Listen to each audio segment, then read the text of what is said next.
narrated by Justine Eyre. Chapter 1. Adair! Adair! Now where has that child gotten to this time? Nursey asked herself aloud. Pray God she hadn't slipped out of the hall as she so often did. Not now. Not when the Lancastrians were prowling the countryside causing havoc. Especially when she had been specifically told not to wander about in these dangerous times. Not that Adair Radcliffe ever listened to anyone except herself, Nursey considered. Adair! She called again impatiently. Oh, bless my stars! The servant cried, jumping back as her charge leaped out from behind a high-backed chair. Boo! Adair Radcliffe said, grinning wickedly at her keeper. You bad thing! Nursey cried. You have given me quite a fright, child, but come. Your mother and father want to see you in the hall. Hurry along now, my precious. You don't want to disobey your parents. They've burned the village, the 6-year-old girl said. I was up in the West Tower and I could see it, and the fields as well. These are terrible times, Nursey muttered, catching the child's hand and leading her from the corridor into the great hall of Stanton. She saw her master and mistress at the far end of the room. They stood by the large open fireplace in earnest conversation. Here she is, my lord, my lady, Nursey said, as they reached the Earl and Countess of Stanton. She curtsied and then moved away, but Jane Radcliffe bade her remain. What we have to say concerns you as well, Nursey. The Countess of Stanton looked both worried and sad. Come, and let us all sit down. Adair climbed into her father's lap, waiting to hear what her mother would say. You must save the child, Nursey, Jane Radcliffe began. The Lancastrians are moving toward the hall. My husband and I are known Yorkists. They have burned the village and killed everyone they could lay their hands upon. They showed no mercy to old or young. We have been told by the few who managed to flee to the hall. They will kill everyone here when they come. You must take Adair to he who fathered her. You must take her to King Edward. He recognized her at her birth, and when you tell him what has happened here, the king will take her into his own household. The queen will not be pleased, for she is a cold woman, but when I left her service, she swore she would remember me with kindness. Tell her for the peace of my soul to render that kindness to my child. It is my dying wish. My lady, Nursey cried, paling. The Earl of Stanton put Adair from his lap. Go and comfort your mother, my child, he told her. Then he turned his attention to Nursey. You are not a young woman any longer, Elspeth, he began. But Jane and I must entrust you with our most precious possession, our daughter. The Lancastrians have almost finished marauding through the village and fields. It is several hours until sunset, and they will attack the hall before then. They will kill all they find. They must not find Adair. But how can we escape them, my lord? Nursey quavered. It was true she wasn't young, but neither was she old. She wanted to live. There is a tunnel beneath the hall. At one end are horses saddled. Their bags contain food for several days, and water. By tomorrow, at this time, the Lancastrians will have departed. You will exit the tunnel, ride south, Elspeth, for London. Someone will know where to find the king. Take Adair to him. When you have found King Edward, tell any who would stop you that Adair is his daughter, her ladyship the Countess of Stanton, come to seek his protection. Do not allow anyone to prevent you from getting to the king, Elspeth. Do you understand me? Nursey nodded. I will go and pack what I can take for my little mistress, she said, standing. With your permission, my lord. He nodded. Go. Nursey left the hall quietly.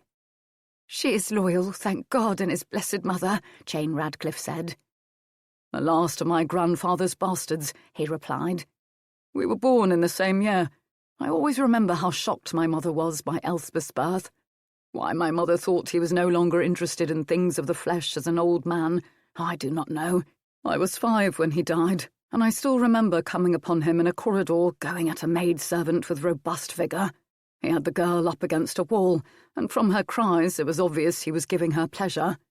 John, the Countess murmured softly. These are not stories for Adair's ears. We have more important things to discuss with our daughter.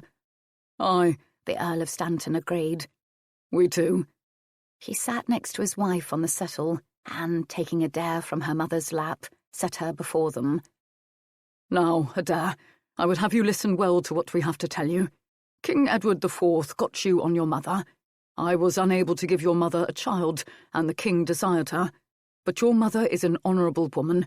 She refused him. He persisted and came to me.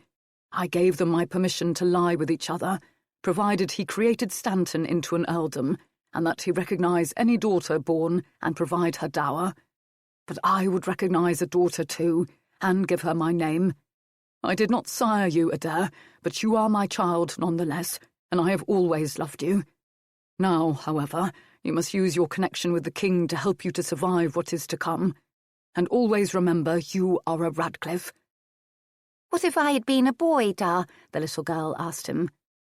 "The king would not have recognised you, only I would have," the Earl explained. "But there is one other thing. Upon my death you become the Countess of Stanton in your own right, Adair, and I will be dead by the morrow." "Da!" the little girl cried, stricken. Her violet-coloured eyes were large in her pale face. "No!" "Adair, I cannot flee in the face of this Lancastrian incursion. Stanton has been my family's home for centuries. Once it was only the Scots we fought. That we English now fight one another pains me, my child. Thrones mean little to simple folk, but I will defend my home until my last breath, and your mother has elected to remain by my side, though I would wish it otherwise," the Earl told Adair. "Mamma," the girl looked at her mother. "Would you leave me?" "Nay, Adair, not willingly, but I will not leave your father to face the futile wrath of the Lancastrians alone. We will defend Stanton together. Know this, my daughter, I did not love your father when we were first wed, but that is not unusual for people like us. Those of our station do not marry for love. I brought your father land and coin. However, I came to love him, and because I cannot imagine life without him, I will die by his side as I have lived by it. And because you are strong, you will survive, and you will remember that I love you," Jane Radcliffe told her only child quietly. Adair began to weep. "I am only a little girl," she said piteously. "I need you." "Cease that caterwauling immediately," Jane Radcliffe commanded her daughter sternly. "You do not have the luxury of sorrow now, Adair, not if you expect to survive past this day. I did not bear you to see you needlessly slaughtered by a pack of rabid partisan fools. You must seize the future, my daughter, and live to rebuild Stanton one day. The king, your sire, will see you have a husband, and by agreement with your father that husband will take our name. The Radcliffes will eventually return to Stanton. The Lancastrians can slay us, but if you live, we defeat them for good and all." Adair swallowed back her sobs. She stood tall and straightened her little shoulders. "I hate the Lancastrians," she said in a grim voice. "Hate," the Earl of Stanton said, "is a wasted emotion, my child. Do not waste your passions on hate, Adair. Escape Stanton and live for our family. Come now, and give me a kiss, my child." John Radcliffe held out his arms to her, and Adair flew into them, struggling to hold back her anguish. He stroked her sable hair gently, and then, after kissing her on both cheeks, he turned Adair to her mother. Jane Radcliffe struggled with her own grief, but she would not give in to it. Enfolding her only child in her arms, she held her close for a long moment. Then she too kissed Adair on both of her cheeks. "Be brave, my child," she said quietly. "John Radcliffe willingly gave you his name, and you are his daughter, though another sired you on me. Always remember that, and bring no shame on the Radcliffes." Adair stepped back and looked at both her parents. She was only 6 years old, but suddenly she felt so much older. "I will remember everything," she said, "but especially I will remember that I am a Radcliffe." "We can ask no more of you than that," the Earl of Stanton told her. Nursey came back into the hall carrying a small bundle. "We are ready," she said. "Did my serving woman give you the money pouch, and have you put it on?" Jane Radcliffe wanted to know. "There are 2 gold coins and a goodly number of silver coins inside it, Elspeth. And did she give you Adair's garnet velvet skirt? There are 5 gold coins sewn in the hem of it." "I have them both, my lady," Nursey replied. Go south, the Earl said. Where the sun rises is east, where it sets is west, north is over the border into Scotland, south is away from it. Do not travel the roads, keep to the fields, and be very cautious. Trust no one, Elspeth. Adair must reach her sire safely. It is her only chance of survival, and yours. My lord! The bailiff ran into the hall. The Lancastrian rabble are approaching the hall. We've barred the doors and shuttered the windows, but there is little else we can do. They will break in soon enough. Rally those you can, the Earl said quietly, and the bailiff ran out with a nod. Nursey picked a torch from the wall holder. Come, John Radcliffe said. He led his wife, daughter, and Nursey from the hall, stopping to take a small lantern and several candles from a small cabinet as he went down into the cellar of the building. A large wolfhound arose from before the fire where he had been sleeping and ambled after them, walking by Adair's side. "Beast wants to come with me," the little girl said, putting her hand on the animal's head as they hurried along. "'Tis not a bad idea," the Earl noted. "He's intelligent and obedient, and will defend his mistress. Yes, Beast will go with you, my child." Down into the deepest part of the hall they went, and down a narrow, dark corridor.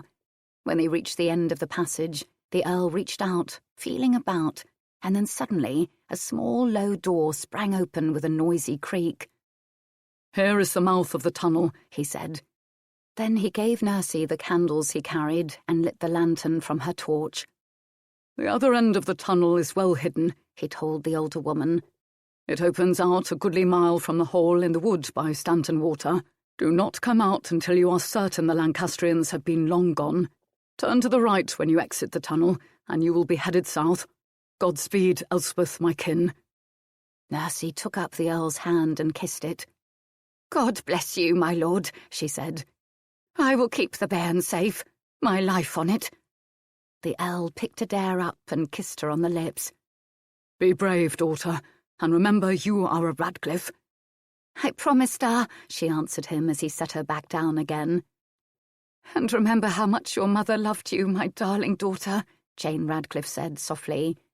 There were tears in her violet eyes, but she would not shed them.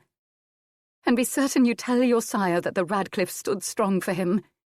Then she hugged Adair before pushing her into the narrow little tunnel. "Farewell, Adair. God bless and keep you," she called as her husband closed the hidden door and pulled a decrepit cabinet in front of it to conceal it even further. "Mamma?" Adair's voice trembled at the sudden separation and the darkness around her. She jumped, frightened, as a hand touched her sleeve. "'Tis me, my precious," Nursey's comforting voice said. "Come along now. We must reach the tunnel's end as soon as we can." Elspeth, or Nursey, as Adair called her, knew that the sounds of the battle in the house above them would not be entirely drowned out by the depth in which they now stood. She did not want the little girl's last memory of her parents and Stanton Hall to be that of screams and dying. So she hurried the child along the underground passage, lit only by the scant light from the flickering lamp. The air was fetid but chill. As they went, she noted that the corridor they travelled while dug from the dirt was buttressed with stone along the walls and wooden beams above them. She had lived in this place her entire life and never known of this tunnel's existence. The wolfhound went before them, sniffing, alert. When they reached the end of the passage, it opened into a small cave with a narrow opening to the outside. There were, to Nursey's relief, 3 stalls in which the 2 animals the Earl had promised them were now saddled and tethered, placidly munching upon the hay and grain in their feed boxes. Beast immediately went to each horse and sniffed and nuzzled it. The horses replied in kind. "Now listen to me, Adair," Nursey said quietly. "You must be very, very quiet. We do not want those wicked Lancastrians to find us here. They would kill us. Do you understand me?" Her mild grey eyes looked into the child's violet ones. Adair nodded. Her ears seemed to pick up just the faintest sounds of shouting, and she was almost certain that she smelled smoke, but she said nothing. Nursey went to the horses and took the 2 blankets from the rear of their saddles. Entering the empty stall, she spread the blankets out. "Come, child, you must sleep now," she told her. "Will you sleep too?" Adair asked her. "Not yet, my precious, but later," Nursey promised as Adair lay down. She spread her wool cloak over the little girl. "What fun to sleep in a lovely bed of sweet-smelling hay," she told the child. "Will the Lancastrians kill my parents?" Adair wanted to know. "Yes," Nursey answered her. "Why?" Adair's eyelids were growing heavier, but she needed an answer to her question. "Because they are loyal to good King Edward, and the Lancastrians are loyal to the mad old king, Henry of Lancaster," Nursey explained as best she might. "Now that King Edward has returned to England, he's been welcomed by the commoners, and the mad king sent packing. The Lancastrians are angry. They strike out at Yorkists whenever and wherever they can, my precious. But they will not get you. I've given my word to your father and your mother, my little lady. Nursey will keep you safe. Now you must go to sleep, for we have several hard weeks of travelling ahead of us." Adair yawned. "Good night, Nursey," she murmured, and was fast asleep, the wolfhound stretched out by her side, his great head next to hers. Elspeth sat in the hay, her back to the wood of the stall, listening. A great troop of horsemen thundered by, just a short distance upstream of the cave. The smell of smoke became stronger. Then there was the sound of thunder, and the rain began to pour down outside the cave, but inside they were dry. The horses stirred restlessly once or twice, and finally, convinced they would be safe for the night, Elspeth allowed herself the luxury of sleep, curling up on the other side of the child. She awoke as the faint light of the new day shone beyond the thick brambles, hiding the entrance to the cave. Again, she heard the sound of horses, but this time they stopped briefly at Stanton Water. Beast raised his shaggy head up, listening. She tensed nervously. Then she realized the men outside her hidey hole were only watering their animals and relieving themselves. They were shortly on their way again. The dog laid his head back down, but she waited until the sound of the troop had faded into silence again. Then Elspeth leaned over and gently shook Adair. "I must leave the cave for a short while, my precious," she said. "You will remain until I return. Beast will stay with you and keep you safe." "Do not be long," Adair said sleepily, lowering her head back down again. Her eyes closed, and the dog pressed closer to her. Elspeth stood up, brushing the hay from her skirts. Then, going to the entrance of the cave, she listened hard before drawing the greenery aside and sidling out. The day was grey. The rain was still falling, but now it was a fine mist. All around her it was silent. There was not a note of birdsong or animals lowing. Carefully Elspeth slipped through the woods and quickly crossed the open meadow before Stanton Hall. What had been a gracious home was now a smoking ruin. The air was heavy with the smell of wet, burned wood, for the rains had tempered some of the destruction. Bodies were everywhere, and Elspeth recognised many of them. She found the Earl of Stanton where he had died, fighting before his home, his sword still in his hand. Lady Jane, his wife, was in another area. She'd been stripped naked and obviously violated before her throat had been cut. Her delicate limbs were all skewed crookedly, her fair skin bruised and beaten. Elspeth could not help but weep at the sight of her gracious mistress so abused. She had to bury them. She could not leave them here for the birds and beasts to ravage. She looked about for something with which she might dig a grave. Finding nothing, she wept harder. What was she to do? And then she knew, although the realization pained her deeply. Turning, she left the scene of destruction and returned across the meadow into the woodland and to the cave, where Lady Adair Radcliffe, the Countess of Stanton, was waiting for her nursey. Adair was her first priority. The dead were dead. Their pain and travails were over now. Adair had to be saved. She had to be taken to the man who sired her, so she might grow up and return to Stanton one day with a fine husband who would rebuild it all. "I was becoming frightened," Adair said, as Nursey re-entered the cave. "Where were you? You were gone so long." She had awakened and was walking nervously about the little cave. "I went to the hall," Elspeth said candidly. "They're all dead, my lady. Now we must leave here. The countryside is like a tomb. Not a creature is stirring." "I have shaken the blankets and rolled them up," Adair told Nursey. "But I'm too little to replace them on the horses." "I will do that," Elspeth replied. "Are you hungry?" "Yes," Adair answered her. "I should like some oat porridge and ham." "I can give you bread, a sliver of cheese, and an apple," Elspeth said quietly. Adair pressed her lips together with disapproval. "We have no fire, no kettle, no oats or a larder," Elspeth continued.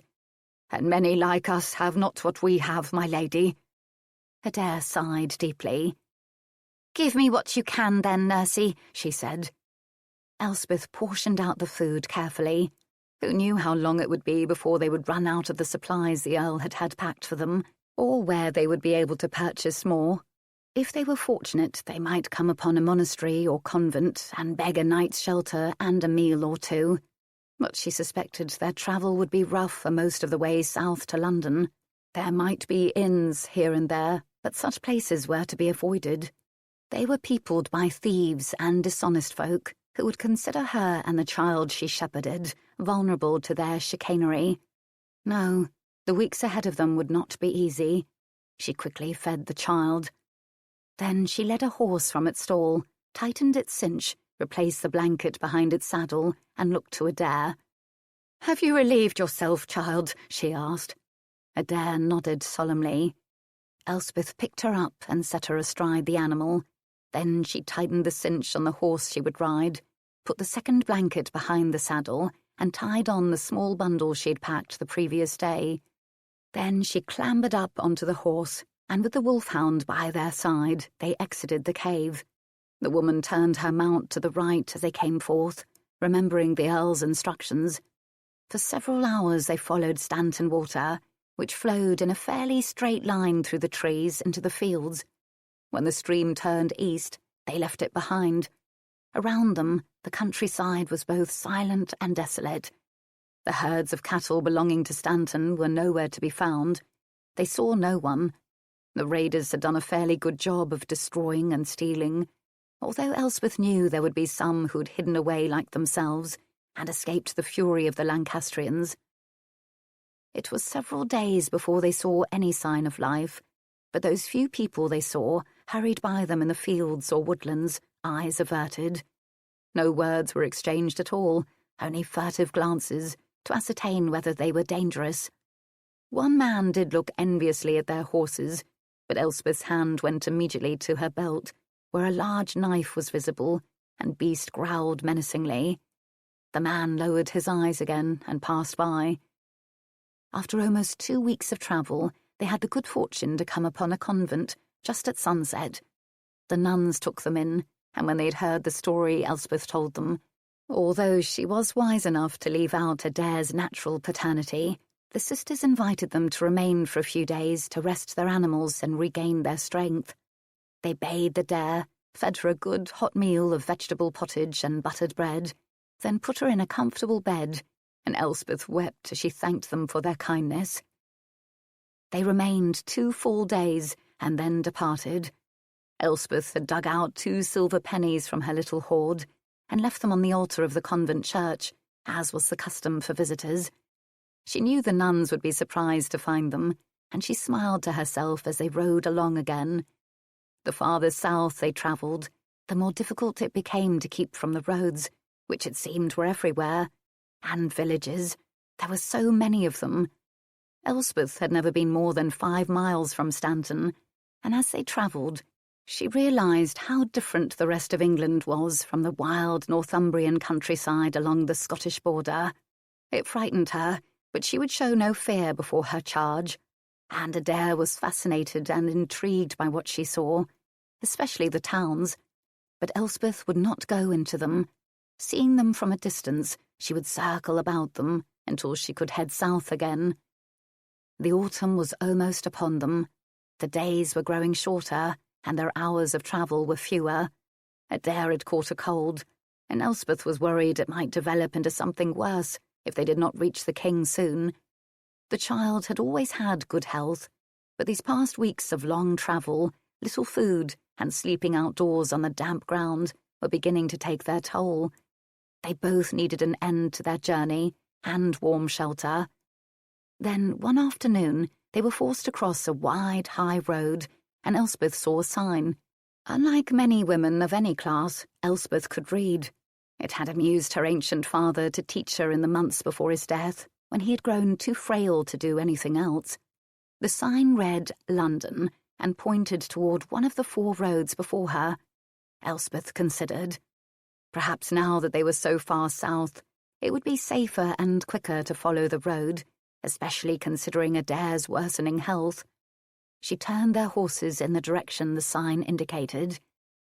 They saw only a few folk as they moved along the road, and as with those they had seen in the woodlands and fields they traversed, everyone was minding their own business. Elspeth began to feel that perhaps she had made the correct decision. And then she heard behind her a troop of horses.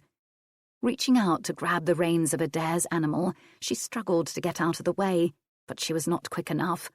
They were quickly surrounded by mounted men. Elspeth pulled her mount and Adair's to a halt, that the others might at least pass them by. But to her surprise, the others came to a halt too. The gentleman leading the troop, for by his apparel she could see he was a gentleman, detached himself and rode over to where Elspeth and Adair now sat upon their horses. "Woman," the gentleman demanded, "what are you doing out on the road in these dangerous times, and with a little maid? Where are you from, and to where are you journeying with only this great wolfhound for your protection?" Elspeth opened her mouth, but she was so frightened she could not speak for the life of her. What had she done coming onto the road? Why had she not obeyed the Earl's directive? Would they now be killed for her foolishness? But the gentleman addressing her was very handsome and of slight stature. He was commanding but did not seem menacing. She swallowed and tried again to speak, when, to her surprise, Adair did. "I am Lady Adair Radcliffe, the Countess of Stanton, sir. I have come to seek the protection of the king, as my parents are now dead, slaughtered in his good cause." The gentleman reached out and pushed Adair's hood from her head, ignoring the dog's deep growl. He nodded. "You look like your mother," he said. "I remember her." "And who, sir, are you?" Adair demanded in a slightly imperious tone that caused the gentleman to smile, obviously amused by her bravery. "I am your Uncle Richard, Duke of Gloucester, my lady Countess of Stanton," the gentleman said. "I think it fortunate that I have come upon you instead of someone else. Is your servant without speech, Adair Radcliffe?" "Nay, I think you have frightened her, my lord. She has been very brave these past weeks, and I owe my life to her," Adair answered him truthfully. "Her name is Elspeth, but I call her Nursey, and my hound is Beast." Richard of Gloucester nodded, turning to the woman. "You need not fear me, Mistress Elspeth. I am King Edward's brother, and I will take you to a place of safety. You cannot reach London today, and he is not there now. Tomorrow I will send you on with 2 of my own men to guide you and protect you. You must go to the Queen's household, and she still is in sanctuary at Westminster with her children." "Thank you, my lord." Elspeth had managed to find her voice again. "The child looks ill," the Duke said to Elspeth. "I fear the conditions in which we have been forced to travel have caused it, my lord," Elspeth said wearily. "We have had little to eat, and have sheltered mostly out of doors. It has not been easy for my little mistress. Only the dog's warmth has kept her from worse harm." He nodded. "No, it would not have been easy," he agreed. Then, reaching out from his saddle, he lifted the startled child from hers, setting her before him.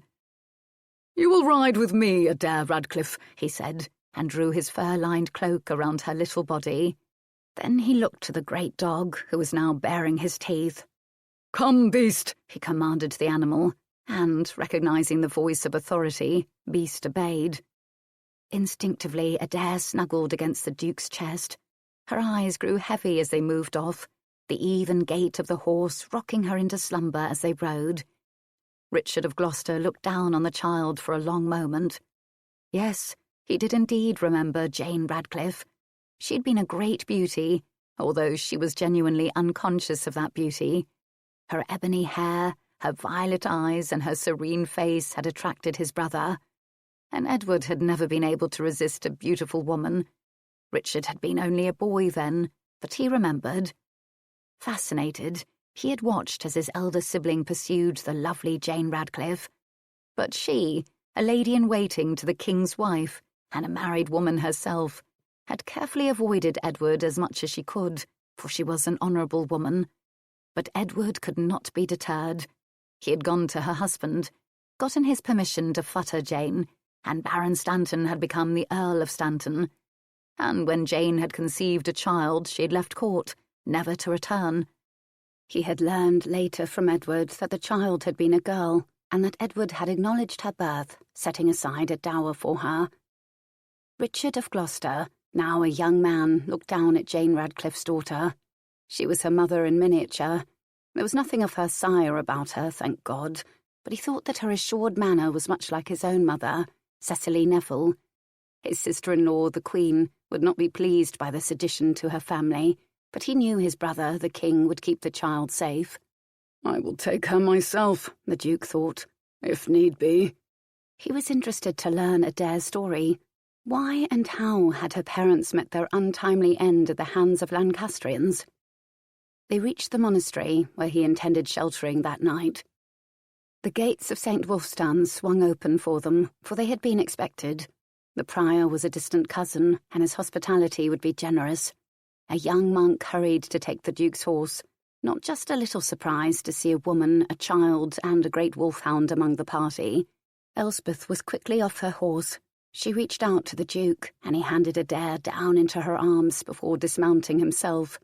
Beast was immediately by their side and followed along. "Come with me, mistress," he said to her, and she followed him into the building, carrying the little girl. The Duke appeared to know exactly where he was going, and, reaching a large, carved, double-oak door, opened it, ushering Elspeth inside. "Dickon!" A portly man with a youthful face arose from a chair by the fire. "And what, or who, cousin, is this that you bring with you?" He peered at Elspeth, and then at Adair, who had just been set down upon the floor, stepping back as the wolfhound came immediately to the little girl's side. "Peter, I brought Lady Adair Radcliffe, the Countess of Stanton, and her servant. I found them wandering out on the road. Edward sired the child several years ago. Now she is seeking the King's protection. Are you certain the child is who she says she is?" Prior Peter Neville asked the Duke. "What proof can be offered that this is not a fraud? The Queen will not be pleased, Dickon. You know how jealous she is of even her own children. If it were not for Lady Margaret, I do not know how they would fare." "The child looks exactly like her mother, and I remember Jane Radcliffe well, Peter," the Duke said. "Look at her. She is delicate and has fine features." He held out his hand to Adair. "Come, little one, and make your curtsy to Prior Peter." Adair stepped forward and curtsied to the clerk, but she was silent. "How far have you come, my child?" the prior asked her. "From Stanton Hall," Adair answered him. "It is burned now." "And where is Stanton Hall?" the prior pressed further. "In Northumbria, on the border with Scotland. You can see the Cheviots from my bedchamber window, sir," Adair replied. "Her accent is northern," the prior admitted. "Peter, the child, her dog, and her nurse have been on the road for several weeks now. They are tired, half-starved, and frozen to the bone. They need dry beds and hot food. You have an abundance of both at St. Wulfstan's," the Duke said. "I ask you to shelter them tonight. Tomorrow I will send them to Westminster to the Queen." "The dog, too? She will not be pleased," Prior Peter repeated. "But she will take Adair and her party in, for it will please my brother, and Elizabeth Woodville is always prepared to please Edward," Richard of Gloucester murmured softly. "And what if she refuses?" the prior asked. "Then I will take my niece into my household," was the reply. "She is my bloodkin, after all. I will be marrying shortly, and my bride loves children even as do I." "I do not need the Queen," Adair suddenly spoke up. "If my sire, the King, will give me a rich husband, I can rebuild Stanton. I would trouble no one but for that." Prior Peter looked astounded by the child's blunt speech, but the Duke laughed. "One day, Adair, you will be given a husband," he said. "But now is not the time. You are too valuable a prize, Poppet, to be given quickly or squandered rashly." "I, valuable? I am poor, my lord, I assure you. All I have Nursey carries. That, 2 horses and a wolfhound." "You are the Countess of Stanton, Poppet," the Duke told her. "You will bring your husband a title and an estate. That makes you valuable, my Lady Adair. And the king is your sire, which but adds to your value. And you have a fine dower, for my brother promised it at your birth. He will not have forgotten that." "Indeed, my child, you can be considered a wealthy female," the prior declared. Adair's boldness in speaking up for herself had surprised him, but then he decided he liked her. Reaching for a small bell on the table next to him, he rang it loudly, and immediately a young monk answered his call. "Take my lady the Countess of Stanton, her dog and her servant to the women's guest-house. See that they are all well fed and made comfortable." "Yes, Reverend Father," the monk replied. Richard of Gloucester knelt down and took Adair's small hand in his. "I will come and see you before you go to sleep. I would like to learn why you've come to seek your sire's protection. Go with your Nursey now, my Poppet." "Are you really my uncle?" Adair asked him softly. "I am indeed," the Duke replied with a smile. This little girl had already caught at his heartstrings. Adair threw his arms about his neck and hugged him. "I am so glad," she said. Then, releasing him, she took Elspeth's hand and followed the young monk from the room, the wolfhound following in their wake. "Tell me how Edward managed to sire that fairy child," Prior Peter said. "Pour us some wine, Dickon, and come sit with me." The Duke did as his cousin suggested. Then he told Prior Peter the story of King Edward's seduction of Jane Radcliffe. "She pleased him but briefly, for she was an honourable woman, and not content to be my brother's leman. I am surprised, but not shocked by her husband's behaviour, though while the lady had honour, her husband, it would seem, did not," the prior said. "He was childless, and had, I am told, come to the conclusion that after 3 wives, his lack of an heir lay with himself and not his wives. He was 40, Jane was 16, and my older brother's reputation preceded him. John Radcliffe wanted an heir. Edward tells me he asked for the earldom in exchange for his wife's virtue. A lad resulting from such a liaison would be recognised only by the Earl as his son and heir, but the king would recognise a daughter, though Radcliffe would give her his name and make her his heiress if no other children came, which, of course, they did not."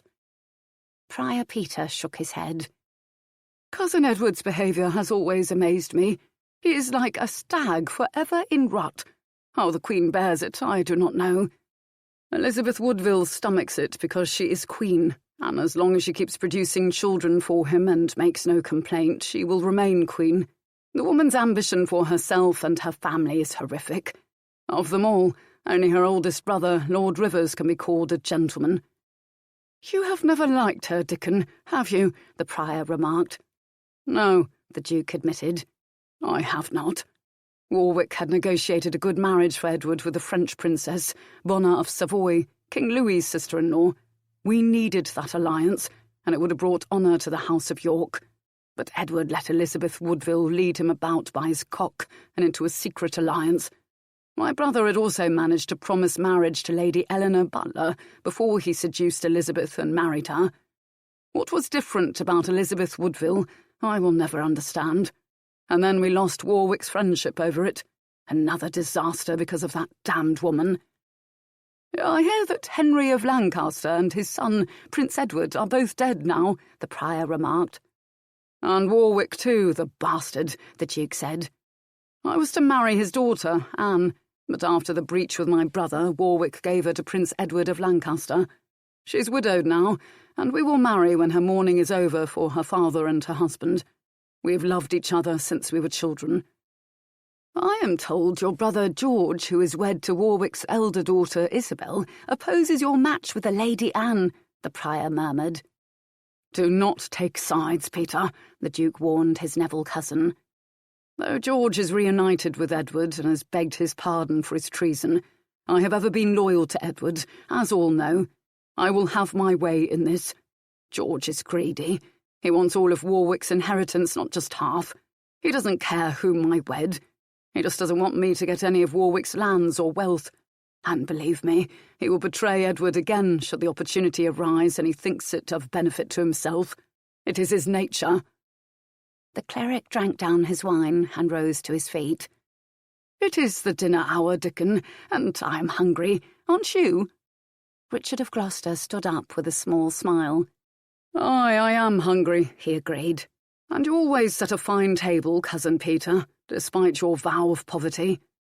Prior Peter chuckled as he led his guest into the refectory of the monastery. They took their places at the high board, and after having blessed the food to come, the cleric motioned his guest and his monks to sit down. Immediately, the silver goblets at their places were filled with fragrant wine. The Duke doubted the monks shared in the exclusive bounty accorded the prior's high board, where he sat with his cousin and half a dozen of his right-hand monks. The servers began to offer the dishes to the high board first. There was broiled salmon, mussels with a sauce of Dijon mustard, and creamed cod to begin with, followed by duck, ham and beef. The high board was offered artichokes steamed in white wine. The bread was still warm from the ovens of the bakehouse. There were several cheeses, and finally apples baked with cinnamon and honey. Richard of Gloucester noted that the tables below the high board were served creamed cod, a rabbit stew, bread, cheese, and fresh apples. The wooden goblets were filled with beer.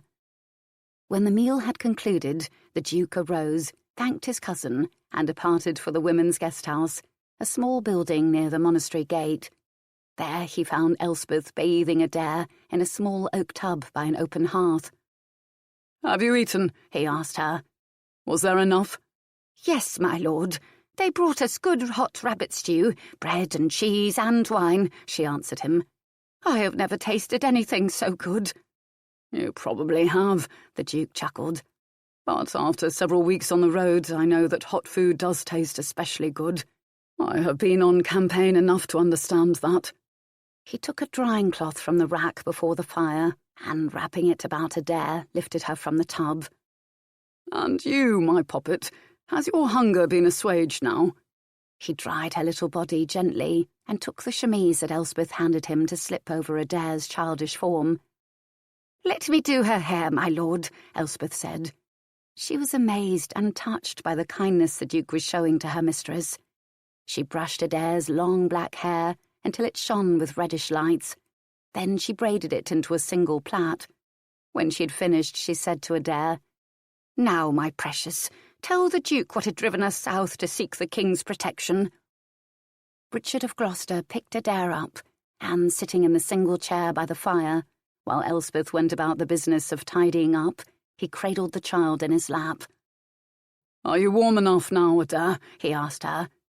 "Aye, my lord," she whispered. She felt so safe, and she had not felt safe since the night her father and mother had pushed her into the escape tunnel at Stanton Hall. "I, Uncle Dickon," he corrected her gently. "All my nieces call me Uncle Dickon, and while you may not be a princess, Adair, you are my niece too. Now tell me what happened at Stanton that you were forced to flee."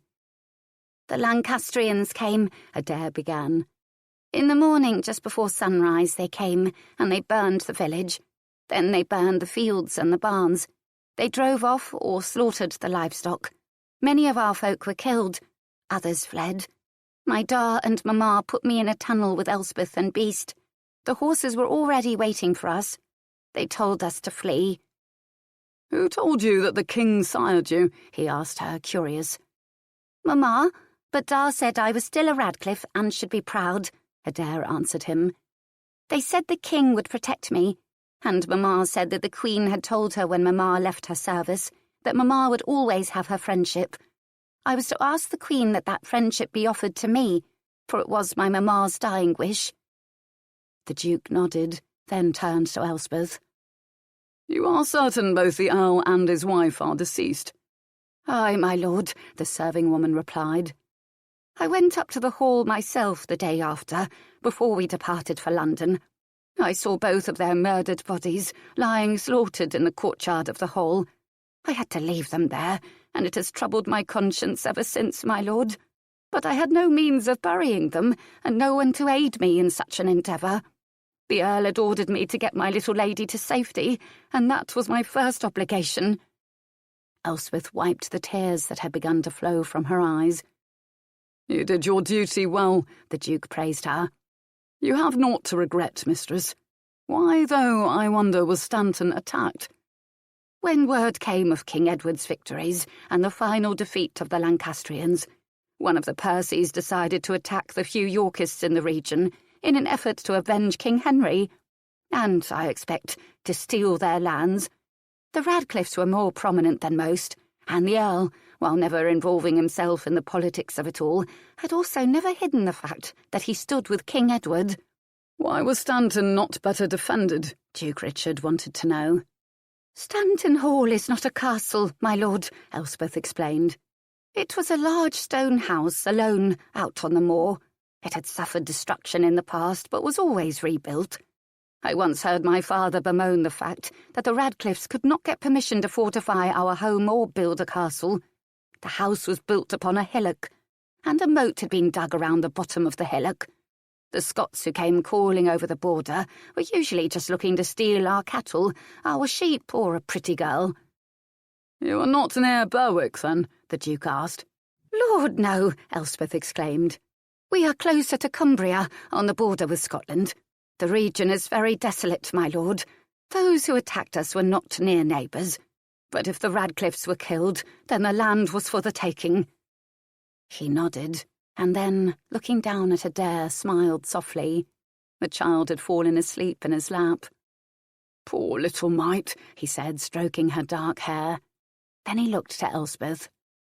"Listen well to what I tell you, mistress. My brother will accept his responsibilities with regard to this daughter of his, and the Queen will not move against the child for the promise she made to Jane Radcliffe. But do not trust the Queen. She is a cold and venal woman, whose clever wiles managed to ensnare my lustful brother into wedlock. Even her own children fear her. Her first husband was a Lancastrian knight. Her grown sons from that union are dissolute and greedy, as are most of her relations save her eldest brother. Did your master give you any coin for the child?" Elspeth nodded. "I wear a pouch beneath my skirts, my lord," she told him. "And there are gold coins sewn into the hem of one of my little lady's gowns." "Keep a few for your mistress, but tomorrow you will give me the bulk of your funds. I will place them with Avram the Jew in Goldsmith's Lane," the Duke said. "A Jew? In England? I thought there were none," Elspeth said, surprised. "There are exceptions to every rule, mistress. London is a city of great mercantile importance, and the Jews are the world's bankers. Therefore, Avram does business in Goldsmith's Lane even while England's laws prohibit Jews from taking up residence here. I will put Adair's little fortune to him, and the receipt will be with my own household treasurer. You are free to draw upon the monies for the child's care when you need it, but it cannot be stolen from her by any in the Queen's household. And should you ever need the aid of Richard, Duke of Gloucester, mistress, you have but to ask. I was yet a boy when King Edward took Adair's mother for his leman. Once, when my brother George was bullying me, she stepped in to protect me from a beating. As you can see," he said, "I am not like either of my older brothers, who are sturdy of frame. I am slender and slight." He smiled. George was practically a man, but delicate Jane Radcliffe stepped between us and said in her gentle voice, "It does not behoove your reputation, my Lord of Clarence, to abuse your younger sibling, who has really done you no offence." I remember the look on George's face. It was pure outrage that this beautiful young woman had reprimanded him. My brother George is overweening proud, as you will eventually see, but she was Edward's current mistress and greatly in his favour, certainly more so than George. He turned on his heel without a word and left us. Then Lady Jane took a silk handkerchief from her sleeve and wiped the blood from my cheek where George's ring had cut it when he struck me. "You must get that attended to, my lord," she told me, and then she left me.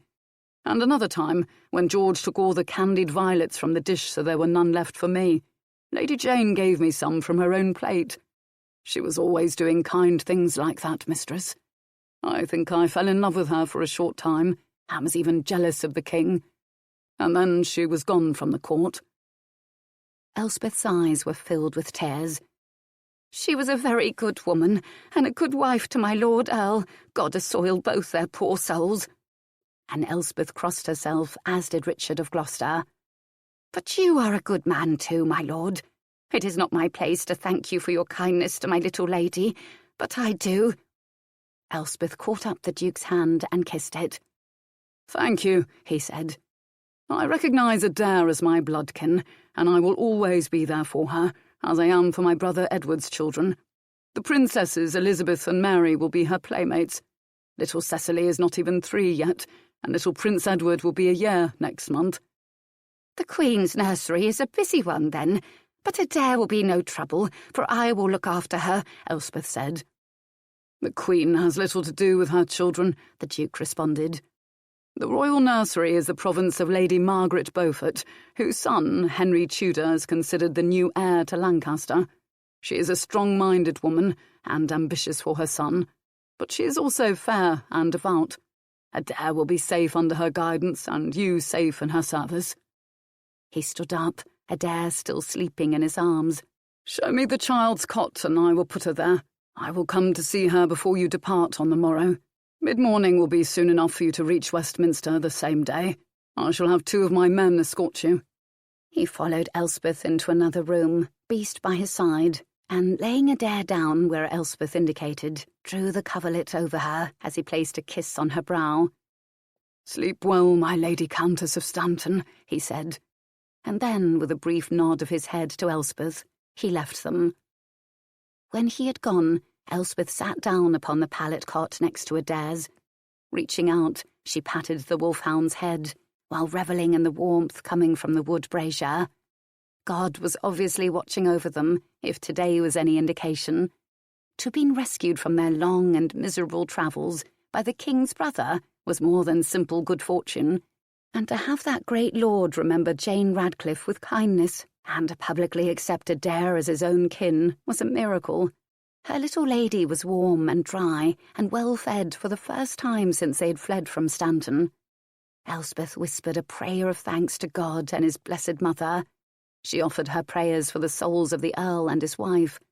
Then she lay down to sleep, certain that they were finally safe. As long as Adair was safe, nothing else mattered. Chapter 2. It was the bells sounding for prime that awakened both Elspeth and Adair. The older woman arose slowly, calling to the child as she did so. "Time to arise, my precious. Today we go to Westminster to meet the Queen. You must look your best." She walked to the door of the little guest-house, and, opening it, let the dog out. Then, undoing the bundle she had packed for Adair, she drew out a gown of soft jersey, crimson in colour. She spread the garment out on her cot, smoothing the wrinkles from it. Then she poured a little water into a brass basin and directed her charge to get up and make her ablutions. When Adair had washed her face and hands and scrubbed her teeth with the cloth, Elspeth slipped the gown over the sleeved camise in which the child had slept. The garment was cut with fullness from the neckline and without any waist emphasis. The neck opening was square and the sleeves tight from shoulder to wrist. The gown had a small train, and the hem was trimmed with a darker red silk ribbon. Elspeth sat her little mistress back upon the cot, and brushed her long dark hair until it was shining. She fit a pair of dark leather shoes upon the child's feet, and set a narrow jewelled band above her forehead. Around her neck she hung a thin gold chain with a small crucifix. "There," she said, standing back and viewing the girl. "You are ready to meet the Queen and make your case for protection, my precious. Now sit down while I hurry and dress. The Duke has promised to come to see you before we go." She hurriedly washed herself in the basin and drew on a dark blue gown, similar in design to Adair's. Braiding her nut-brown hair, she pinned up the plait and tucked it beneath a soft white cap with a stiff turned-back brim. Then she slid her feet into a pair of worn but still serviceable round-toed leather shoes. Hearing Beast whining at the door, Elspeth hurried to let him inside again. He nuzzled her hand with a wet nose as he re-entered the guest-house. Shortly afterward, a young monk came bearing a tray with 2 small bread trenchers filled with hot oat cereal and a goblet of cider. "The Duke says he will be with you shortly, my lady," the monk addressed Adair. He drew a large bone from his robes. It was yet thick with scraps of meat. "For the animal," he said, and offered the bone to Beast, who took it from the young man's hand, even allowing the monk to pat him. Then the monk hurried off without another word. "Do not get your gown stained with food," Elspeth warned as they began to eat. They devoured all the hot cereal and ate every bit of the stale bread trenchers, sharing the cider between them. "Who knows when we will eat again this day," Elspeth said. When they had finished, she quickly packed up the few things she had unpacked the previous evening. Richard of Gloucester arrived and was pleased to see them ready to depart. "How pretty you look, Poppet," he complimented Adair. "Crimson is a colour that suits you, as it did your mother." He knelt so they might speak face to face. "Now you will remember to make your parents proud, my Lady Countess of Stanton. You will behave with grace and dignity no matter the situation. Some at the court are high-flown with reason, others have little reason. Your mother always spoke gently no matter, and you will make me proud if you do as well." The Duke slipped a little gold ring with a tiny green stone from his smallest finger. He placed it upon Adair's middle finger. It just fit. "My gift to you, my Lady Countess of Stanton. I will see you again soon." He stood up and spoke now with Elspeth. "The Queen and her household will remain at Westminster for a few more weeks until all is finally settled. It is safer. Make certain Adair reminds the Queen publicly of her promise to Jane Radcliffe. Elizabeth Woodville is most careful of what she considers her good name and good word. And my brother, the King, will not deny Adair. He is an honourable man. You may not see him for several weeks, for we are yet mopping up pockets of Lancastrian resistance. I've assigned 2 of my own soldiers to escort you to Westminster. You should reach there by late afternoon today." "Thank you, my lord," Elspeth said. "I do not know how we would have managed without your kind intervention." She curtsied to him. Then she handed him her money pouch. "This is my mistress's fortune, my lord. You wish to put it with the Jew in Goldsmith's Lane," Elspeth reminded him. "You managed quite well yourself, mistress," he complimented her. "I'm amazed you got this far without incident. You are a brave woman." He took the pouch from her. "You have counted it?" She nodded in the affirmative. "I will place it with the banker," he told her. Then, turning away from her, he picked the little girl up. "I must go, Adair. Be a good little maid, and I will see you soon. Will you give your Uncle Dickon a kiss, Poppet?" Adair wrapped her arms about his neck and kissed him twice on both of his ruddy cheeks. "I will give you 2 kisses," she told him. "One for now, and one for later to remember me by." Richard of Gloucester chuckled.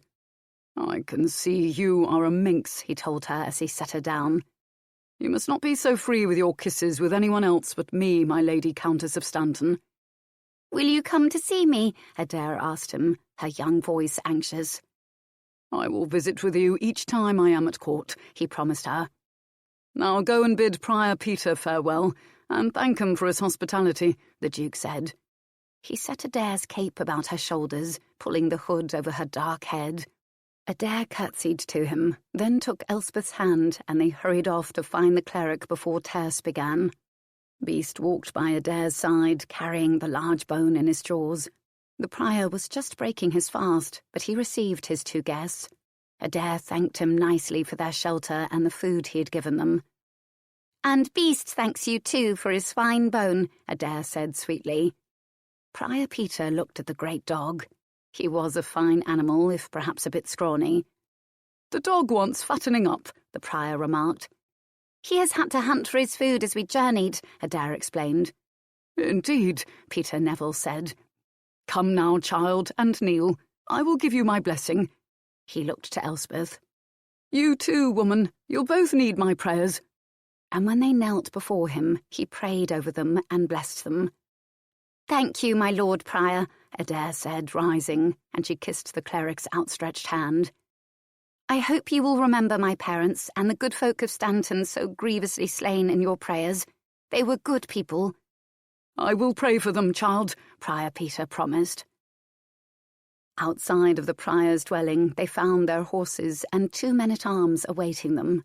They helped Adair and Elspeth to mount their animals, and then, with Beast alongside them, the little party departed the monastery and turned in the direction of Westminster. They rode for the next 4 hours, and then stopped to rest the horses. The prior's cook had packed a basket of delicate foods for the 2 women. The soldiers carried oatcakes and strips of dried meat for their own fare. After an hour they were on the road again, and by 3 the towers of Westminster came into sight. The Duke's men knew exactly where they were going, and brought Adair and her companion to the Queen's dwelling within Westminster's vast compound as the darkness fell. The Queen's major-domo was called forth. He looked haughtily upon the Duke's men, for he knew his mistress liked her husband's brother no better than the Duke liked Elizabeth Woodville. "What is it you want?" he demanded. "Our master, the Duke of Gloucester, asked that we deliver my lady, the Countess of Stanton, into the Queen's care. He found her yesterday with her servant on the high road seeking the King, who is her natural father. Her family has been slain by Lancastrians, and she is alone in the world." The major-domo raised a sceptical eyebrow, but the Duke's man did not budge. "Who is her mother?" he demanded to know. "I have been with the Queen since before the days of her marriage to King Edward." "My mother was Jane Radcliffe," Adair spoke up quietly. Suddenly the major-domo softened his attitude. "Lady Jane Radcliffe," he said. "Yes, I remember her well. Unlike some, she treated my mistress with the greatest respect." He stared at Adair. "You are your mother's image, my lady. Come in, come in." He waved a dismissing hand at the Duke's men. "You may go. You have done your duty, and I will see that my lady, the Countess of Stanton, is presented to the Queen." He looked at Beast. "Take the dog to the kennels as you leave." "Nay, Beast remains with me," Adair said in a commanding tone. "He is mannerly, sir." The major-domo shrugged. "Very well," he replied. "Come along now, my lady." Turning a moment, Adair thanked the Duke's men for their service. Then she, Elspeth and Beast followed after the Queen's major-domo as he led them into the house, up the stairs and into the Queen's hall, where Elizabeth Woodville was seated with her women and 2 eldest daughters listening as a minstrel sang. A fire burned in a large stone hearth. A high board was set with plates of cold meats, breads and cheeses. There was a bowl of both apples and pears. Elizabeth Woodville looked up as her major-domo came into the chamber. Seeing the woman, the child, and the wolfhound accompanying him, she cocked her head to one side. "What is this, Roger?" she asked him as he came before her. "Your Highness, may I present to you Lady Adair Radcliffe, the Countess of Stanton? It is not my place to tell you her tale."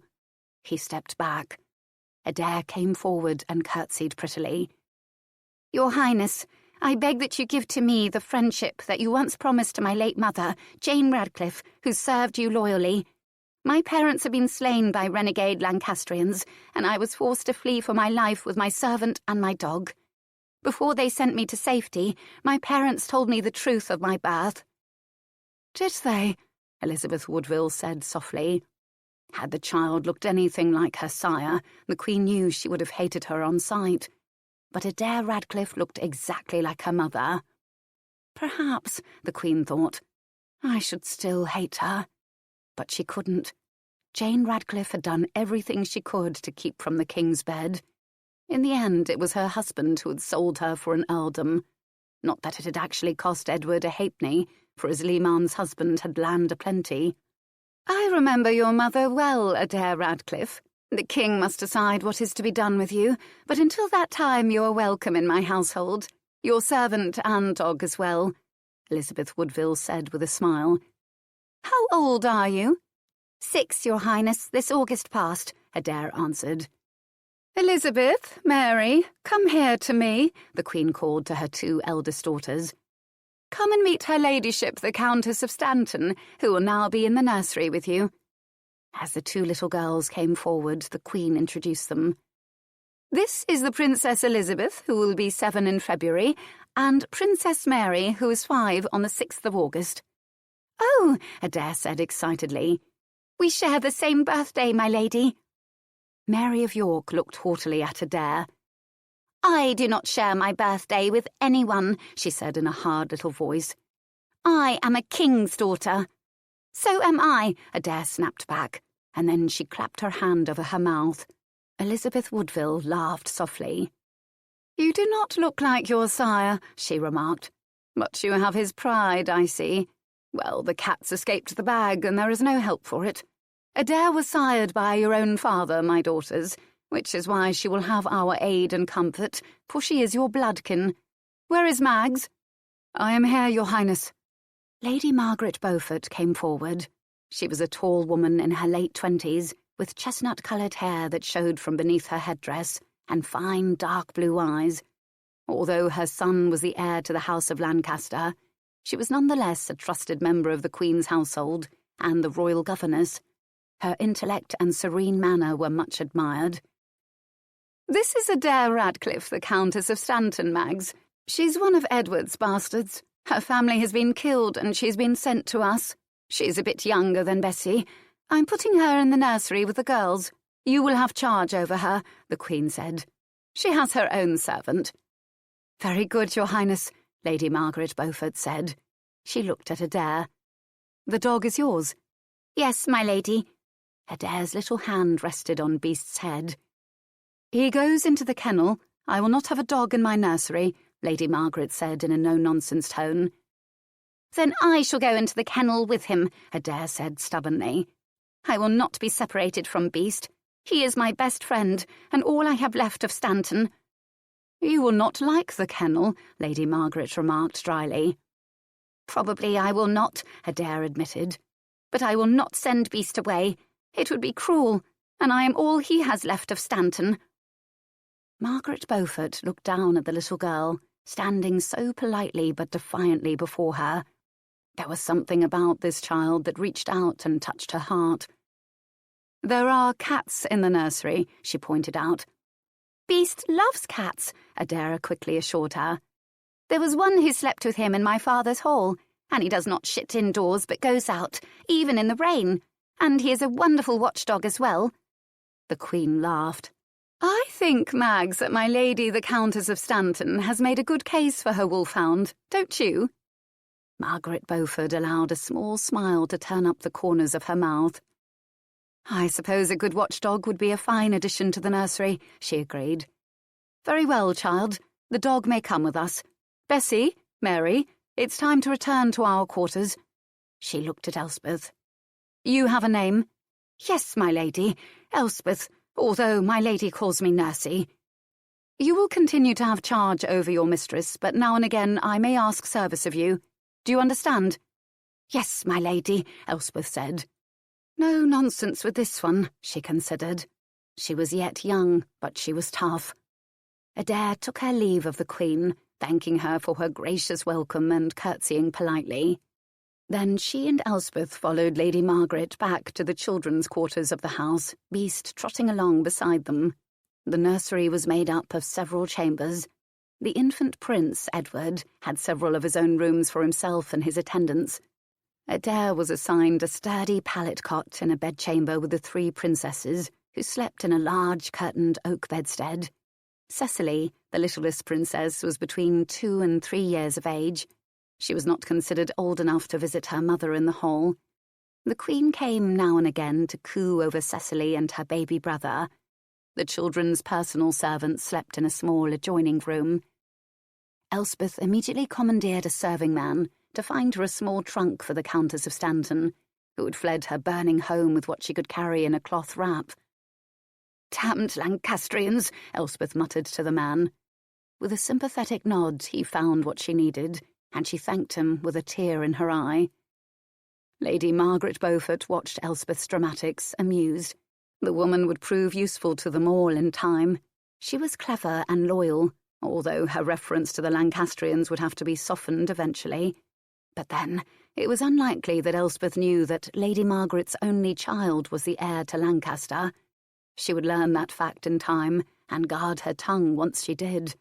But for now, unawares, Elspeth unwrapped the shawl in which Adair's possessions were contained and laid them carefully in the trunk. In the days that followed, Adair's life became quiet and orderly again. Each morning, the little girls were wakened just before prime. They quickly washed and dressed and went to the first mass of the day.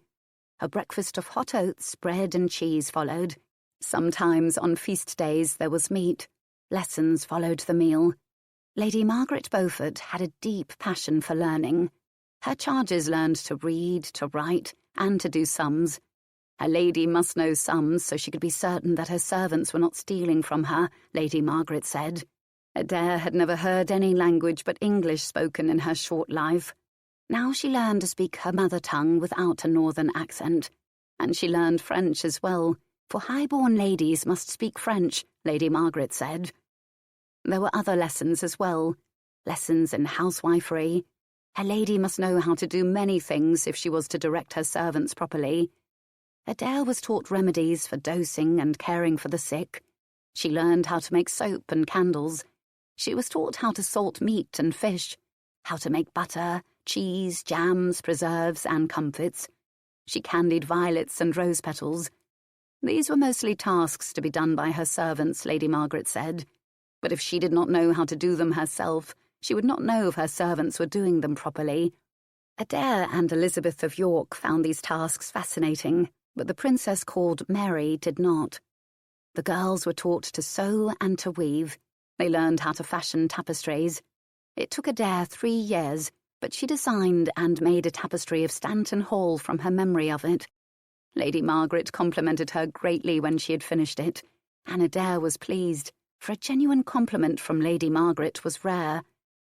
And finally the day came, some weeks after her arrival at Westminster, when she met the king who had sired her on her mother's body. Edward of York was tall, with deep blue eyes and golden hair.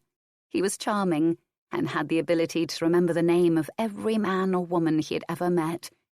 It gave the illusion to those who came in contact with him that he really cared, that he was warm and kind.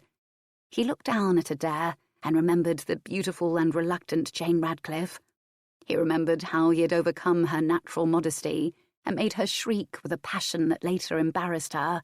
"My child," the king said, and he picked Adair up in his arms and held her there while he spoke with her. "You know who I am, Adair Radcliffe. I am your father." "Nay," Adair said boldly. "You are he who sired me, but my father was John Radcliffe, the Earl of Stanton." The king looked surprised, and then he laughed.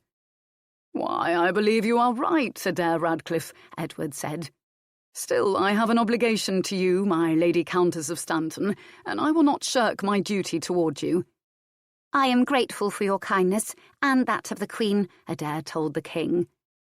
"You have been with us but a month, and already have the tongue of a courtier," the king noted with a grin. "I can see you will one day be of great use to me, Adair Radcliffe. Is there anything I might give you now for your pleasure?" "If your highness would be so generous," Adair said sweetly. "Nursey and I could use some cloth for new gowns. We are not really fit for the company of your court in our country garments, and we escaped Stanton with little. And perhaps some new shoes. Ours are quite worn, I fear. I do not wish to appear greedy, my lord, but Lady Margaret will attest that our need is an honest one." "Indeed, my liege, Adair is truthful as always," Margaret Beaufort confirmed. "You may have whatever you think is necessary for the care and well-being of this natural daughter of mine," the king told the royal governess. "You need not ask again, for as long as Adair Radcliffe is in our custody, she shall be provided for, even as are the children of my queen." Margaret Beaufort curtsied politely. "Thank you, my liege," she said, and afterward she took Adair herself to the room where bolts of material were stored. Together they chose enough cloth for 3 gowns. The older woman was pleased to see Adair had an innate sense of what would be suitable for a girl of her station. It was a rare talent, and especially in one so young. The colours she chose were a violet, a dark green, and a deep red-orange. "Nursey must have something too," Adair told her companion. "She has but 1 gown, and it is difficult to keep it clean for daily wearing." Lady Margaret cut cloth from a dark grey-blue bolt, and another from a warm brown bolt. "I think these will suit," she said. And we will need some soft cotton for chemises, and lawn and crepe for veils. What of our footwear? Adair wanted to know, loath to let Lady Margaret forget that the king had promised them new shoes. You and Elspeth will visit the royal cobbler, was her answer. The new shoes were forthcoming once the cobbler had taken measurements of their feet, and Elspeth sewed diligently for several weeks to come on the new gowns. Adair, however, did her part, hemming each garment as Elspeth cut it, and sewing each together. She'd been careful in her choosing, picking material that was relatively plain, for Adair knew it would not do to outshine her royal half-sisters. England had finally settled down to peace.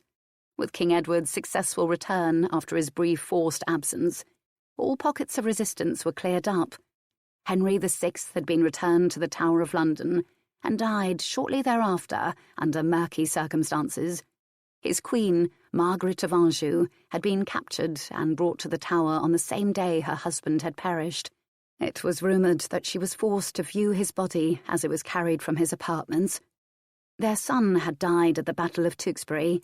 Warwick, the kingmaker, whose allegiance to York had been withdrawn when Edward married Elizabeth Woodville, had died at the Battle of Barnet, which preceded Tewkesbury.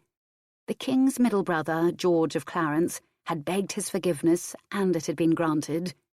But Clarence was unable to contain his ambitions and was a constant source of trouble. Finally, in 1478, King Edward clapped him in the Tower, where it was said he drowned in a vat of Malmsey wine. On the frequently troubled borders of Scotland, Richard of Gloucester kept order. Adair looked forward to his visits to court. While he made a great deal of fuss over his brother's growing family, it was Adair who received much of his free time. The Queen's children were a little wary of their father's brother, for Elizabeth Woodville no longer bothered to hide her disdain for Richard. Adair, however, felt no loyalty to the Queen, and she adored Richard, or Uncle Dickon, as the children all called him. The Duke had married his childhood love, Anne Neville, the widow of Henry VI's son, Edward, Prince of Wales. A son named Edward was born to them at their home, Middleham Castle, Yorkshire, in December of 1473. He was a frail child, as was his mother, and the Duke worried over both of them. Adair rarely saw the king, for with stability and peace he was free to indulge himself with his many mistresses, of whom a goldsmith's wife, Jane Shore, was his particular favourite. And yet he loved his queen. Their family grew in size to 10 children, most of whom were daughters, although 3 were sons, 2 of whom survived infancy. Adair had been in the royal household 4 years when the king took an army 10,000 strong into France, where he was to be met by his brother-in-law, Charles the Bold, Duke of Burgundy, and another ally, the Duke of Brittany. Edward meant to conquer France. But neither Charles nor the Duke of Brittany appeared as they'd promised to back up the 10,000 English. Fortunately, King Louis XI was a shrewd man and had no desire to squander his resources in a war, and Edward, without his allies, could do little more than cause damage to the French countryside. So when Louis offered to buy him off, Edward accepted and returned home again to his life of feasting and women. 3 years later, when war between England and Scotland threatened, the king mounted a large army, but was unable to lead it as he seemed to lose his strength. The authority was given to Richard of Gloucester, who kept the Scots at bay. And afterward, when he visited court for the first time in several years, he was amazed to find that Adair was now verging on womanhood. Richard was a pious man who, like his mother, had a deep devotion to the church. Unlike his elder brother, George, he was utterly loyal to the king. His own motto was, "Loyalty binds me." He adored his wife and son. He deplored drunkenness and overindulgence, and if he kept a mistress, it was not known who or where she was. Now he looked at the little girl he had rescued some 10 years ago, and found himself reminded of how much time had passed since that dreary day he had come upon Adair Radcliffe and Elspeth and the great wolfhound beast wandering on the high road. "How old are you?" he demanded to know as he detached her from around his neck. "My God, you are practically a woman, my Lady Countess of Stanton."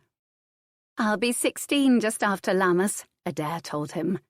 Do I really look grown up, Uncle Dickon? Am I pretty? No one ever says it if I am. Lady Margaret says a woman should not be prideful if God has made her beautiful. You are beautiful, he told her. Why, you were all arms and legs the last time I saw you, Adair. Now, however, they must be considering which match would suit you. You'll bring your husband an earldom, so you are to be considered a prize. I do not want to marry yet, Adair said. Bessie and I have decided we will marry in the same year, and Lady Margaret seems content with that too. The Queen doesn't care, and neither does the King. They live their own lives, and we live ours. Now tell me, how is the Lady Anne, and little Neddy? Both well at the moment, praise God and his blessed mother, the Duke told her. Good. Now come and greet your other nieces and nephews, Uncle Dickon. They are quite jealous when you come, for it is obvious that I am your favourite, Adair said, a trifle smugly. The Duke laughed aloud. That is something I have always loved about you, he told her. You say what you are thinking, Poppet. Not always, Adair said. Only to you, for I know you understand me. The Duke chuckled. Aye, I believe I do understand you, my Lady Countess of Stanton.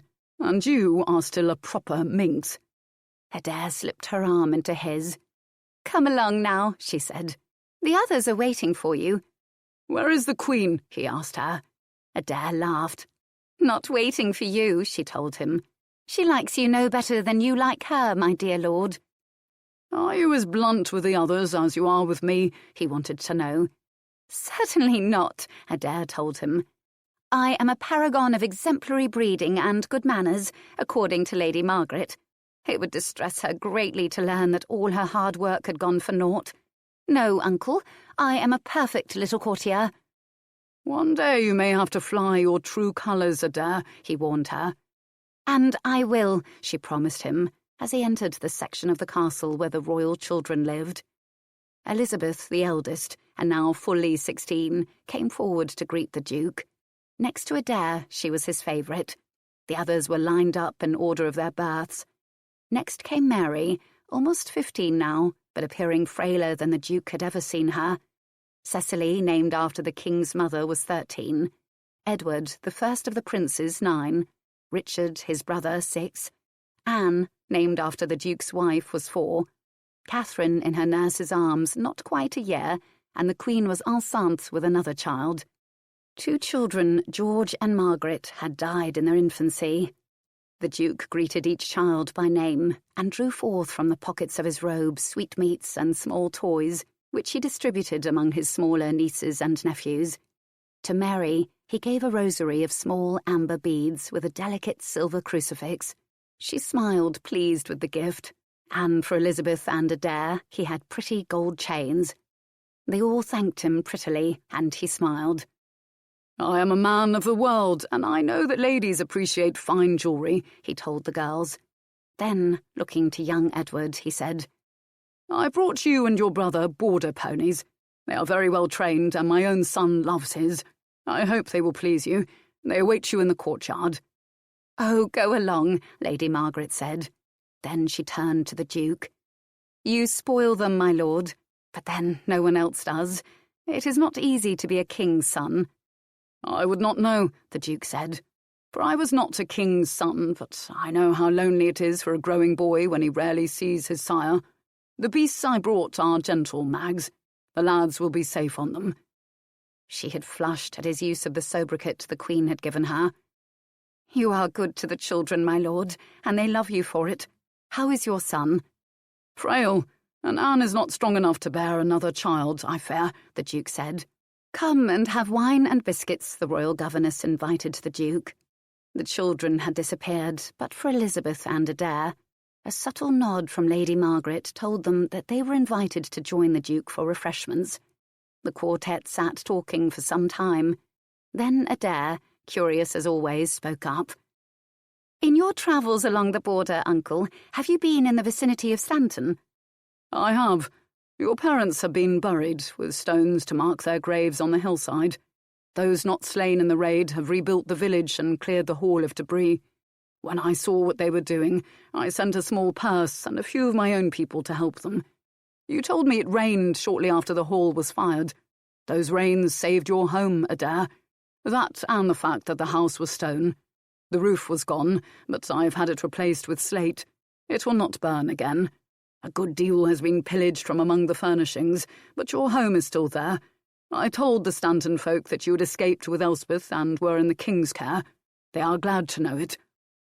I want to go back to Stanton so very much, Adair said earnestly. You will go back when you have a husband, Lady Margaret said. You would be wed by now, but that Elizabeth desires your company until she is married.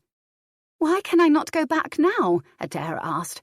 The king could appoint a bailiff for me from among his own trusted servants. Stanton should have its mistress overseeing it again, and I am old enough now to go. And have you not taught me everything a good chatelaine needs to know to manage her own estates, dear Lady Margaret? You are a maid of good birth and gentle breeding, Lady Margaret said. It would not do for you to be alone at Stanton, Adair. The king would never permit it. I want to go home, Adair cried. Suddenly, knowing that Stanton still stood, had awakened in her a deep desire for Northumbria, her own home, her own lands. She turned to Elizabeth of York. Bessie, you do not really need me here with you. Tell your father that you would let me go. Are you really so unhappy here with us? Elizabeth of York wanted to know. Adair thought, and then she answered her half-sister. Aye and nay, if that makes any sense to you, Bessie. I love you all, and I am grateful for all you've done for me these 10 years past. But now that I know Stanton awaits me, I feel the need to return. Elizabeth of York sighed. I love you too, she said. If it means that much to you, dearest Adair, then I will tell our father that you wish to go. I will speak with my brother, the Duke said. And you, my sweet Bessie, will agree with me that it is time for Adair to return north. I do not think this is wise, Lady Margaret said. When it is known that a young girl, the Countess of Stanton herself, is back in the hall, who knows what may happen? We both know, my Lord Duke, the danger of ambitious men. I fear for Adair alone at Stanton. But I will not be alone, Adair said. I will have my Stanton folk with me, and if danger threatens, I will slip out through the tunnel I used as a child and ride for Uncle Dickon at Middlesham. The decision must be the king's, Lady Margaret said. However, I must let it be known that I do not approve at all. It is a rash and foolish plan you have devised, Adair. The king will listen to Uncle Dickon, Adair said, her violet eyes dancing with happiness. And Beast is growing old and should go home before his end. The dog still lives? The Duke was surprised. Lady Margaret nodded. Do you recall how scrawny he was when they arrived? Well, now he is a mountain of a dog, but I will admit the children all adore him, and he them. I never thought to have a dog in my nursery, but he has been more help than difficulty to me these years past. But Adair is right. He is growing old, and moves slower now than in times past. He needs to be before the fire in his own hall, Adair said firmly. Her companions laughed at her reasoning. I think I must speak with my brother soon, the Duke remarked. Today, Adair told him firmly. Very well, you stubborn minx. Today, the Duke said. Adair grinned archly at him. Thank you, Uncle Dickon, she said. The Duke stood up. I will go and seek out Edward now, he told them with a bow, and then he departed. He knew where his brother would be, with Jane Shore, and sure enough he found them in the king's apartments playing chess. Richard! The king arose to embrace his brother. Then he turned to his mistress. Run along now, Jane. I will see you later. Jane Shore arose obediently, and with a curtsy hurried away. Thank you, the Duke said. I know you dislike my profligate ways, as our mother calls them. The king chuckled. He was fat now with his indulgences. Will you have some wine? He gestured to his page, who'd been standing by, and waved his own large goblet at the boy, who hurried to fill it while handing the Duke a goblet of his own. Sit down, the king invited his brother. Anne and Neddy are well. The north is still quiet. The Scots keep to their side of the border, the Duke said. I've come to talk to you about Adair Radcliffe. She wants to go home to Stanton." "Isn't it a ruin?" the king asked. "No. The walls were stone, the roof burned, but I've had it repaired so the house would not deteriorate. Enough villagers survived and have rebuilt Stanton village, but they need their mistress. The girl will be 16 shortly. Lady Margaret has taught her everything she needs to know about being a chatelaine. It is time." "She'll need a husband," the king said. "She doesn't want one," the Duke told him. "At least not yet. She wants time to renew her acquaintance with Stanton without a husband overseeing her every move. She wants a bailiff from among your servants to help her." The Duke quaffed half of his cup, then looked directly at his brother. "It's a reasonable request. Jasper Tudor has a bastard he particularly favours and has been hinting to me through Mags that a marriage between the lad and one of my daughters, not Elizabeth, would suit him. I'm not of a mind to give him one of the Queen's girls, but I could give him Adair. Any disappointment Tudor felt would be mitigated by the fact that his son would gain an earldom by the marriage." "Adair will not have it," the Duke said quietly. "I am her sire, and she will do what I tell her," the king replied stubbornly. "If she would go home to Stanton, then she must take Jasper Tudor's son for her husband. It is the solution to both of our problems, Richard." He chuckled.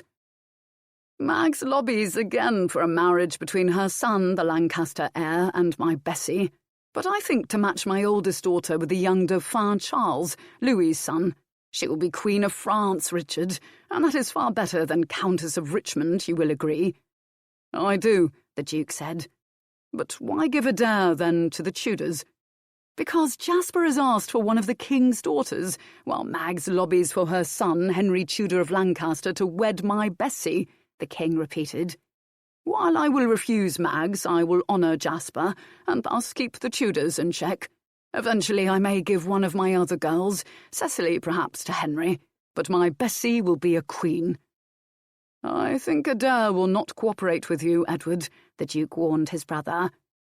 "It is true I do not know her well, Richard, but on the occasions I have seen her she seemed placid and sweet enough. She will do as she is told, brother." The Duke laughed loudly.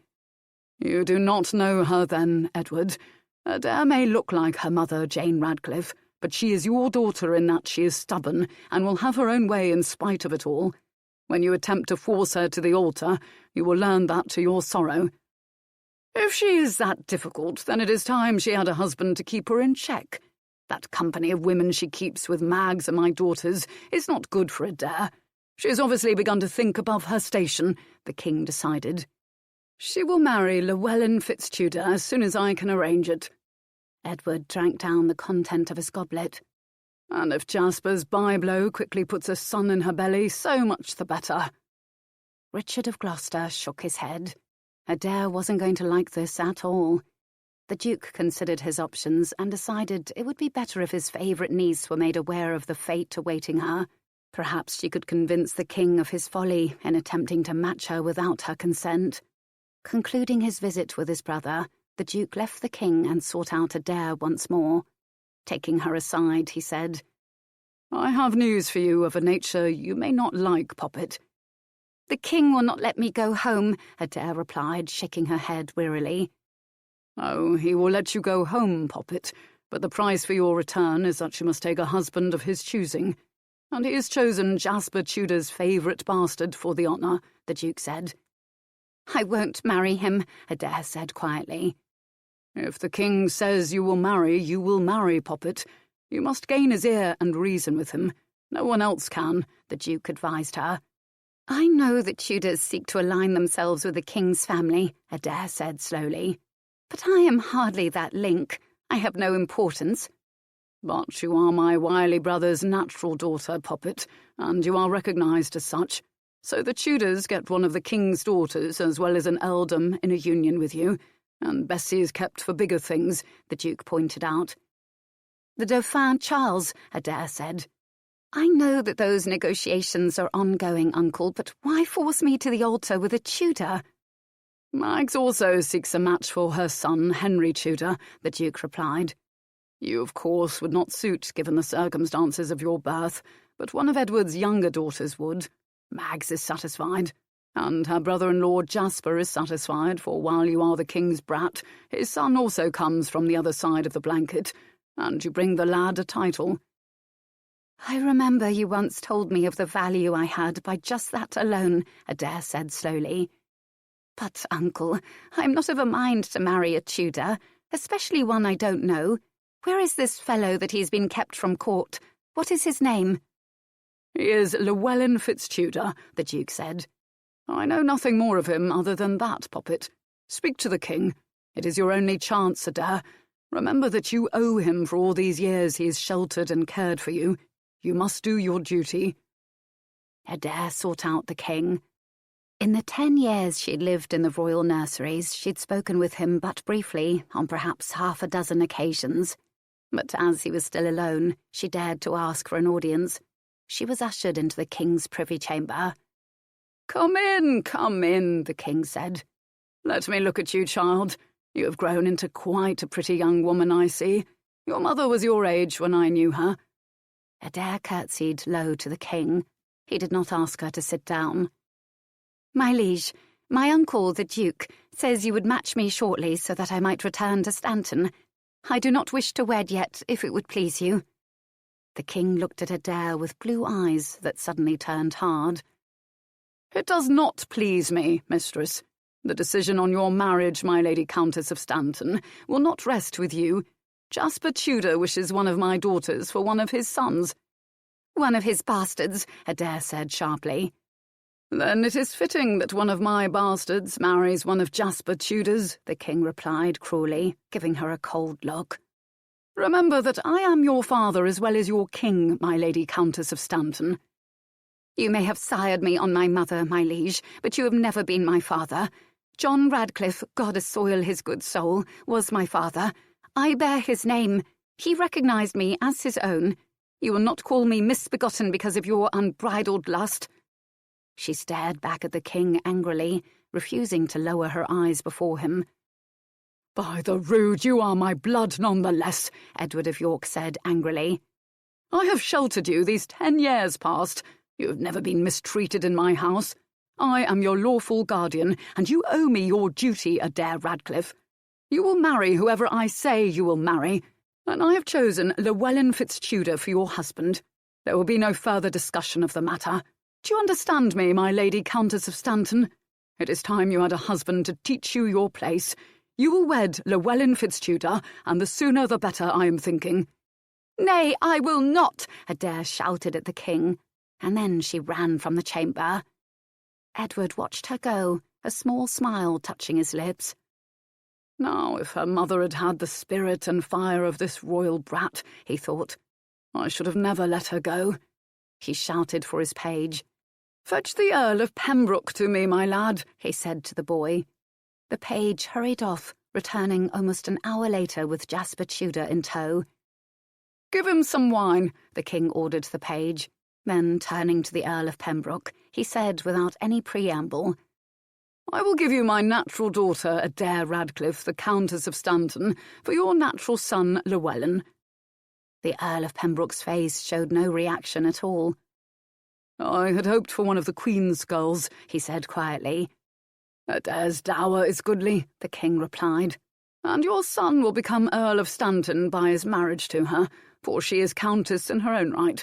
I want someone in the north I can trust, someone who'll keep an eye on the Nevilles and the Percys for me. I do not give Adair lightly, my lord. Tell me her worth, my liege, Pembroke said matter-of-factly.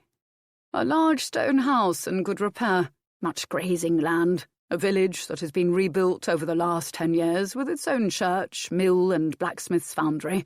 She will have 100 pieces of gold from me, as I promised the Radcliffes when she was born. She has jewellery, garments, linens, other items too numerous to mention, and a servant, the king said. She is an heiress and a virgin of good repute. Livestock? Pembroke asked sharply. Driven off by the Scots and the Radcliffe's neighbours, the king admitted.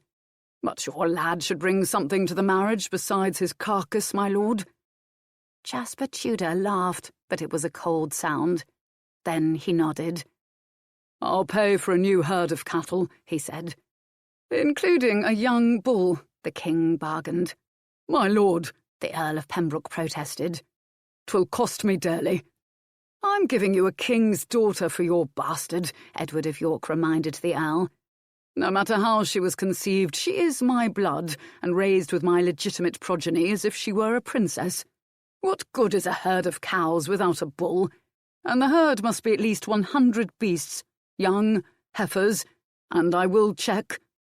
Would you beggar me then, my liege? Pembroke protested. 50 is the best I can do, for healthy heifers are difficult to come by in these times. 70, or I shall seek elsewhere for a son-in-law, the king responded implacably. It's a good match, Jasper, and you know it. Edward of York held out his hand to the Earl of Pembroke. Jasper Tudor did not hesitate. He thrust his own hand forward and shook the king's. Done, he said with a small smile. It is a good match. When shall we have the wedding, my liege? As soon as can be arranged, the king said, returning the smile. Chapter 3. Adair ran through the castle seeking Elspeth. She found her by the fire in the children's hall, Beast at her feet. "We are leaving here as soon as possible," she told her nursemaid. "And no one is to know, not even Uncle Dickon." "What has happened, my precious?" Elspeth asked her young mistress. "Sit down with me, child. You are as white as a sheet." "They want me to marry," Adair said. She remained standing. "Of course you will marry one day," Elspeth replied mildly. "Nay, they want me to marry now, to one of Jasper Tudor's byblows. The king has other plans for my half-sisters. Bessie will be Queen of France one day. They will give Cecily to Mag's son, Henry Tudor, for Mary is not strong enough for marriage. And I am to be handed over to Jasper Tudor's son. I won't do it, Elspeth. We are going home to Stanton. Uncle Dickon says the hall is livable. His people put on a new roof, and the villagers who escaped the Lancastrians have rebuilt the village. If I am gone, then the king will have to make other plans for this Llewellyn Fitztudor. He won't bother to send after me up into Northumbria. I'm not that important. Get up, Nursey. I would go now before they can stop me." Adair tugged at Elspeth's arm. "Hurry!" Elspeth stood up. "If you would go, then you will," she said quietly. "But no one will expect such behaviour from my Lady Countess of Stanton. Remember, though, that the way is long, and you surely do not want to leave behind your possessions, my precious. I will need time to pack for us." "Nay, leave everything. I do not want it," Adair cried. "We will need coin to ease our way," Elspeth advised. "I have enough coin to get us north. The bulk of my small fortune is with the Jew in Goldsmith's Lane. I can draw on it from anywhere," Adair replied. "Half the day is gone," Elspeth said. "Let us go on the morrow." "It is just past the noon hour," Adair responded. "It is June. The day is long. I would go now, Nursey. Now." "Very well," Elspeth answered her. "Tell me what to do. Go to the stables and have our horses saddled. I will go to my chamber and collect our cloaks and the coins from where I've hidden them," Adair told the woman. Then, turning, she hurried out of the hall. Elspeth sighed. This was, she decided, a very foolish move on Adair's part, but she owed her loyalty to Stanton, and Adair was the Countess of Stanton. Then she thought to herself that they would be caught by the king's men on the morrow for certain. "Come along, Beast," she called to the dog by the fire. "We're going home." In the small chamber that she shared with Elizabeth, Adair went to the hearth and, reaching into it, pulled a little block of stone out of the back of the cold fireplace, setting it on the floor. Reaching into the dark cavity, she drew out a pouch of coins. Lifting her skirts, she tied the pouch strings to the drawstring on her camise. Then, replacing the stone, she took their cloaks and ran from the room. Elspeth and Beast were waiting with their horses in the stable yard. "Do we need a groom to go with us, my lady?" Elspeth asked innocently. "Nay, we are just riding down into the town," Adair told the stableman as he boosted her into the saddle. "There be a fair in Windsor today, my lady. Beware of the gypsies," the stableman advised. "Oh, thank you, we will," Adair responded. The two women rode out from Windsor Castle, the great wolfhound loping along by their side. Out of sight of the guards, they turned onto the road north and put their horses into a canter. Adair never looked back, and for the first time in 10 years, she realised that she was truly happy. Happy and free of the king's house, free of the barely concealed scorn of certain courtiers. It wasn't that anyone had been unkind to her. They hadn't. She rarely saw the king. The Queen was happy to bear children for the king, but hardly interested in them afterward. Adair's world had consisted of Lady Margaret Beaufort, Elspeth, and her half-siblings. They'd lived an orderly and quiet life. The boys were prepared to rule, and the girls were prepared to marry. But it had come too soon to suit Adair. Why should she be married before Elizabeth, who was 6 months her senior? And as someone she didn't even know, had never heard about until today? No, she would not marry Llewellyn Fitztudor. And when they discovered she was gone, that would be an end to it. But Lady Margaret Beaufort had been laid low with a wretched summer flu, and the Princesses Elizabeth, Mary, and Cecily were off visiting their paternal grandmother, Cecily Neville, who was known as Proud Cess. And because Elspeth took care of Adair, there was no one to take note of the fact that the Countess of Stanton was among the missing. It was several days before anyone realised it and brought it to Lady Margaret's attention. Lady Margaret arose from her sickbed and sought out the Queen. "Your Highness, Adair Radcliffe has gone missing," she said. Elizabeth Woodville looked annoyed at this news. "Missing?" she said. "What do you mean by missing?" "She has not been seen for several days, nor has her servant, Elspeth. They are nowhere to be found in the castle, Your Highness," Lady Margaret answered. The Queen looked even more annoyed. It had been a lovely summer so far. Her 3 oldest daughters had gone to their grandmothers, thus saving her the usual burden of entertaining the King's mother, who made no secret of her dislike for Elizabeth Woodville. She didn't want to be bothered by this problem, and it was certain to be a large problem if Adair Radcliffe had run off with some squire, which was undoubtedly the case. "I will call for the King," the Queen announced. "He must be made aware of this dilemma, and it is he who must decide what is to be done." She signalled to her personal page. "Go and fetch your master, my lad. Tell him it is urgent." The page ran off, and the 2 women sat waiting in silence. It was close to an hour before the King arrived in the company of his brother, Richard. The Queen glowered. She did not like Richard of Gloucester, nor he her. "What is so urgent that you take me from my counsel, madam?" Edward demanded of his wife. "I ended a meeting that needed to be continued." "Adair Radcliffe has gone missing. Her servant also," the Queen said. "Mags can tell you more, for I know nothing of it." Her blue eyes already indicated her boredom. The King looked to Lady Margaret Beaufort. "Madam," he said questioningly. "I have been ill, my liege, and was not made aware until today that both Adair and her servant Elspeth are nowhere to be found," Lady Margaret said. "Her usual companions are off with your mother, and only this morning did a little maid note that her bed hadn't been slept in for several nights.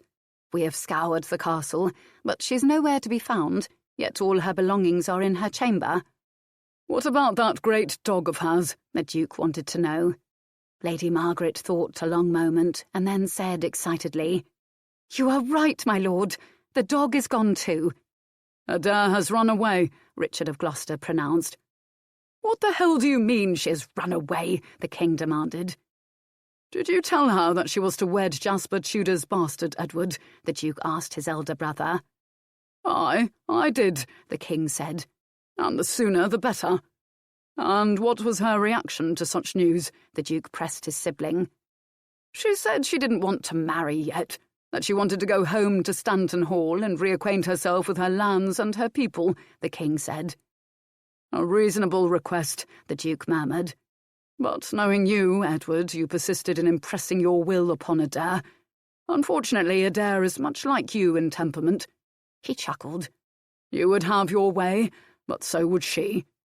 Adair is my brat, and should be grateful that we took her in when her family was slaughtered," the King snapped. "She is almost 16 and ripe for bedding.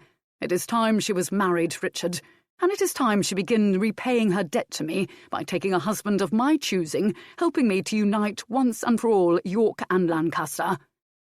"I will not disagree with you, Edward, but a touch more diplomacy would have served you better here than your iron determination to be obeyed. You know little about Adair, other than that you fathered her on Jane Radcliffe in a bout of lust. The girl is intelligent, and she is devoted to the House of York. The only thing she knows about the House of Lancaster is that some of its adherents murdered her mother and foster father, that she was driven from her home at a tender age. Yet you chose for her husband the bastard of one of the most important men of Lancaster. While I understand your reasoning, Adair did not. You did nothing, Edward, to prepare her for this event, to explain to her the small part she would play in helping to unite the two warring houses. She is very fond of Lady Margaret, admires her.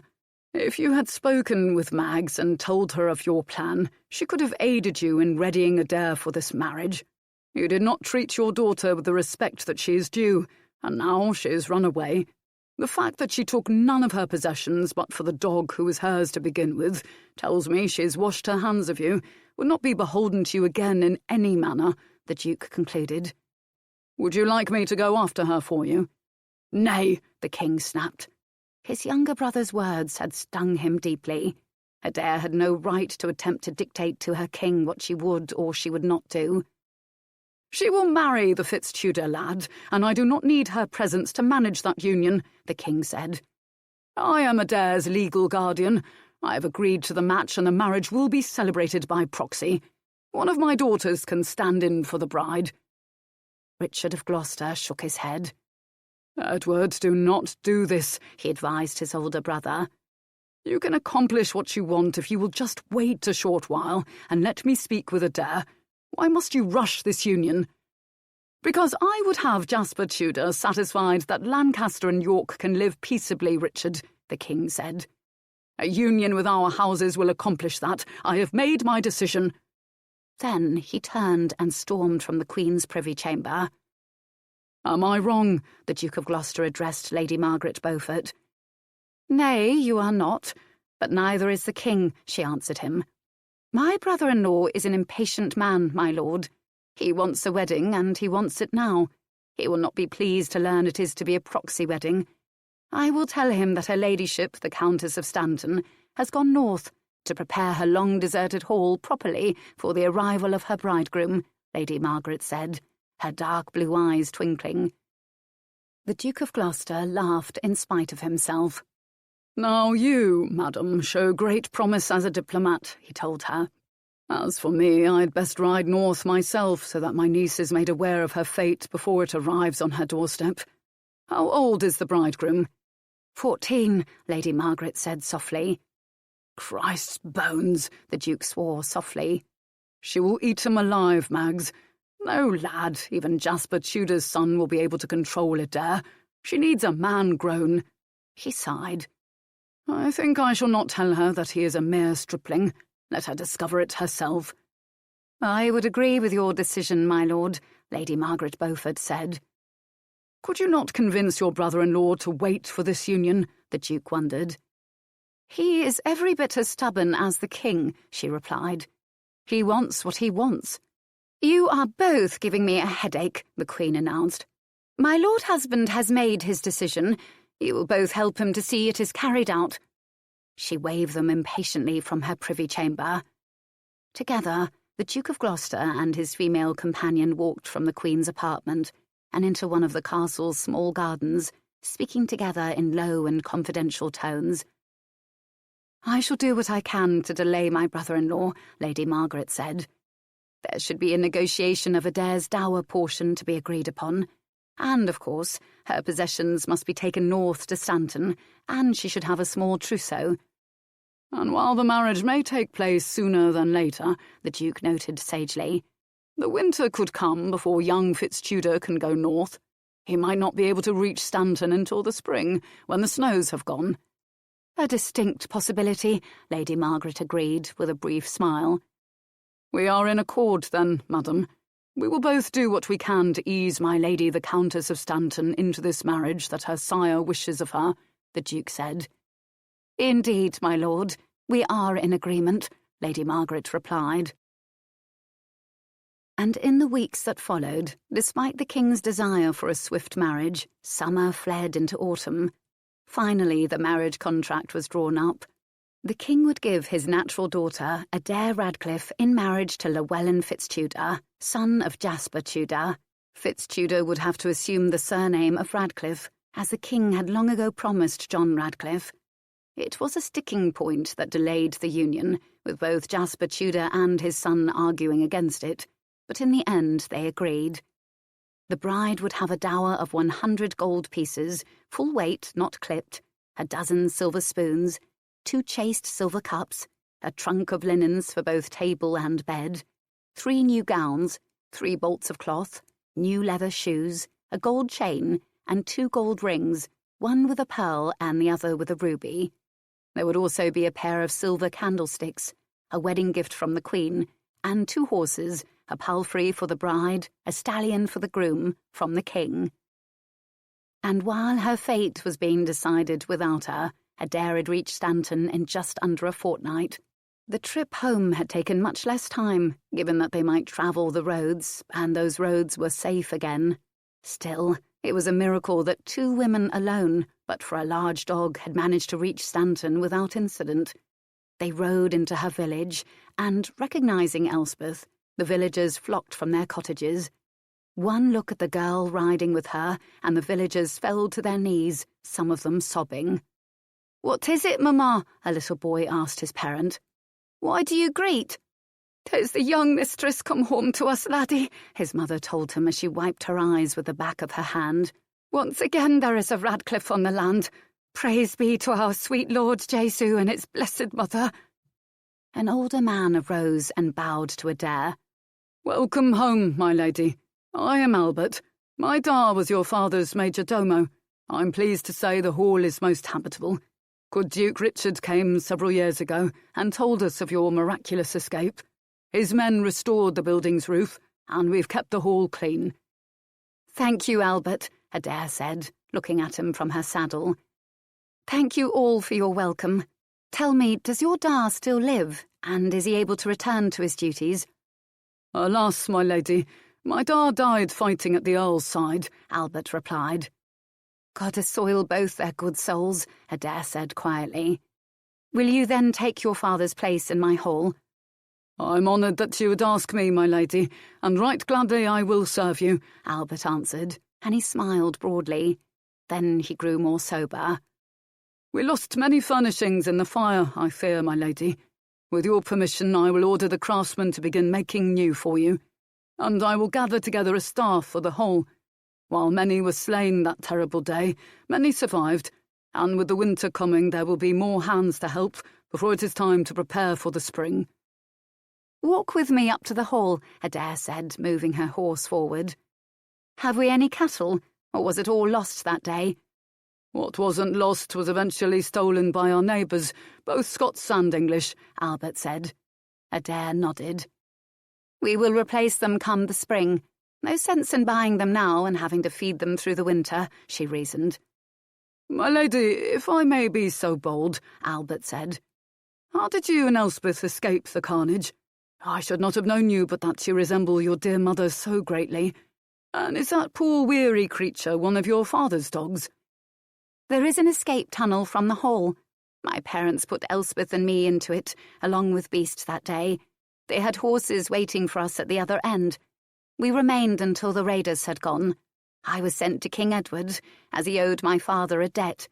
I have been raised in his household these 10 years past. It was Duke Richard who found us on the road as we neared Westminster, where the Queen lay in sanctuary," Adair explained, making her story as simple as possible. There was no need for any other heir except for Elspeth to know the truth of who really sired her. She would not shame John Radcliffe, who had always been so good to the child she once was. "When the good Duke came and told us that you lived, we counted it a miracle. He promised us that you would return one day, my lady," Albert said. "And you have?" "First I will settle in," Adair told him. "You must tell me who survived, what is left, and then we will decide how to proceed." They reached the hall and entered the courtyard, which was, Adair noted, well swept but otherwise barren. The roses and other plantings her mother had so lovingly tended were obviously long gone. probably destroyed in the fire, Adair considered sadly. In the spring they would replant, for it was too late now, and the frost was already in the soil this far north. Albert took a key from the pocket in his breeches and fit it in the door of the stone building. The key turned easily, and he flung the door open. They stepped inside. It was cold and dank within. The only light came from the weak mid-morning sunlight, coming through the few unshuttered windows that were unbroken. Adair walked forward, remembering the corridor leading to the great hall as her favourite place to play and hide from Nursey. It was the same, and yet it wasn't. The house was so very, very quiet. There was no life to it at all, but neither was it filled with any haunts of those killed here on that awful day so long ago. "Can the villagers spare any wood, Albert? We must get some warmth back into the house before nightfall," Adair said. She looked about her as they entered the great hall.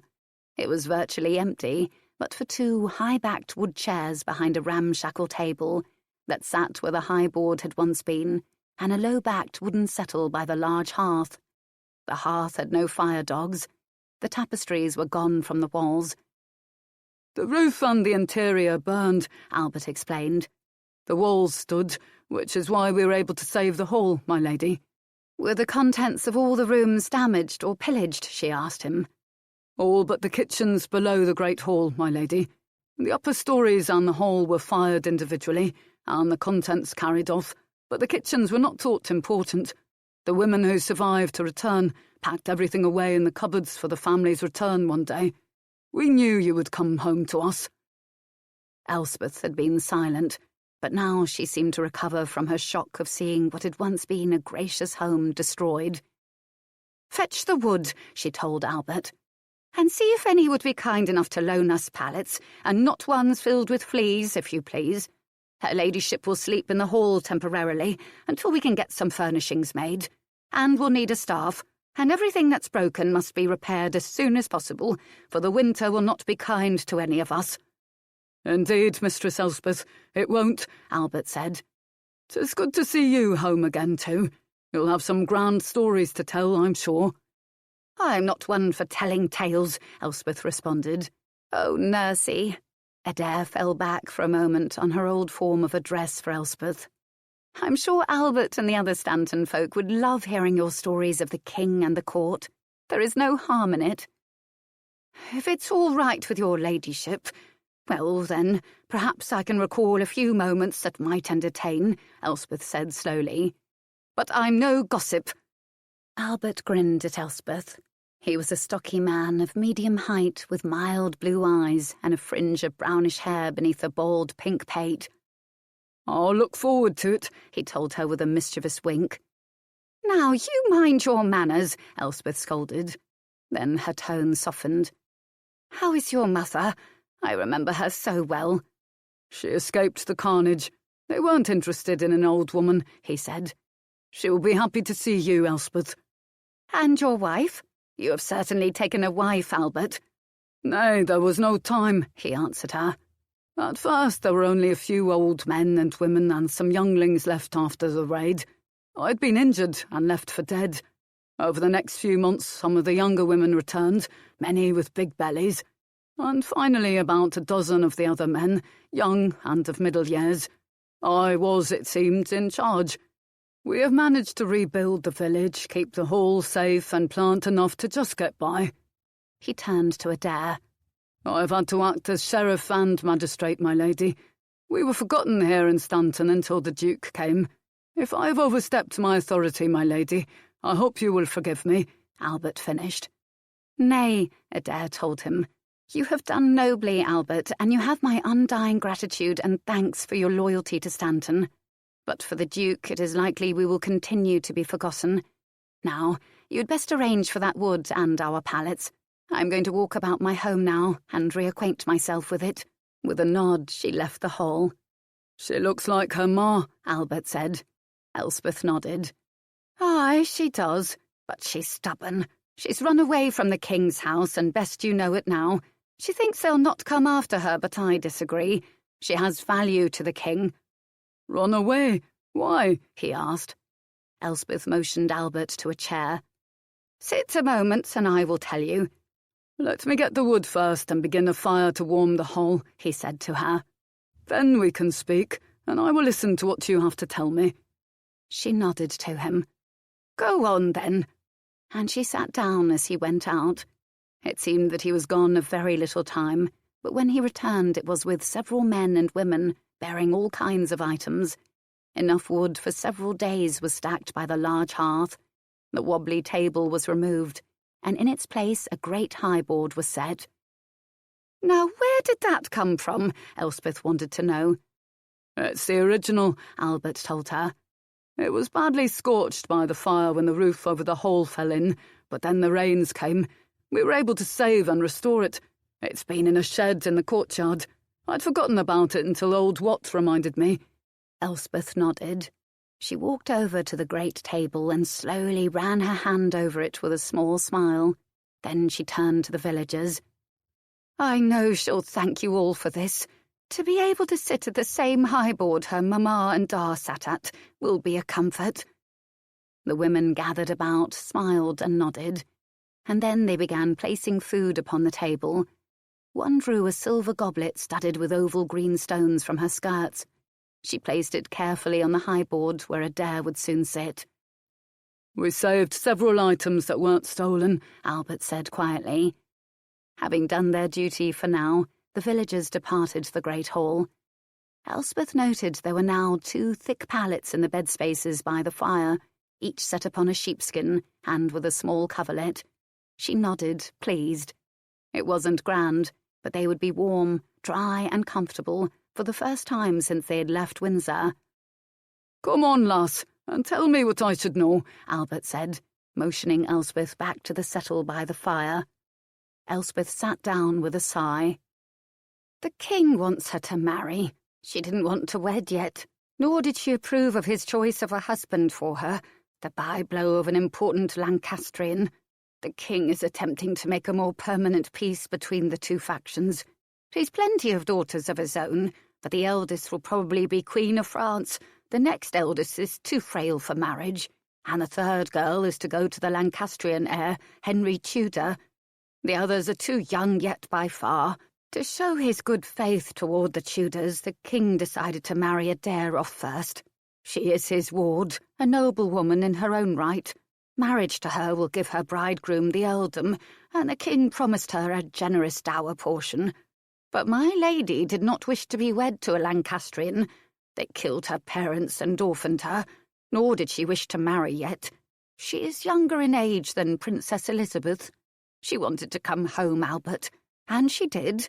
She thinks the king will forget about her and find another lass to wed the Tudors by blow. But he won't. The king is a stubborn man, and he rules with a smile and an iron fist in a silken glove. Servants know more than their masters, as you well understand, Albert. My lady has spent these last 10 years well sheltered in the royal nurseries with the king's children. They know little of what goes on in the outside world. King Edward is a charming man, and well loved by his people, but he is also a man who will be obeyed.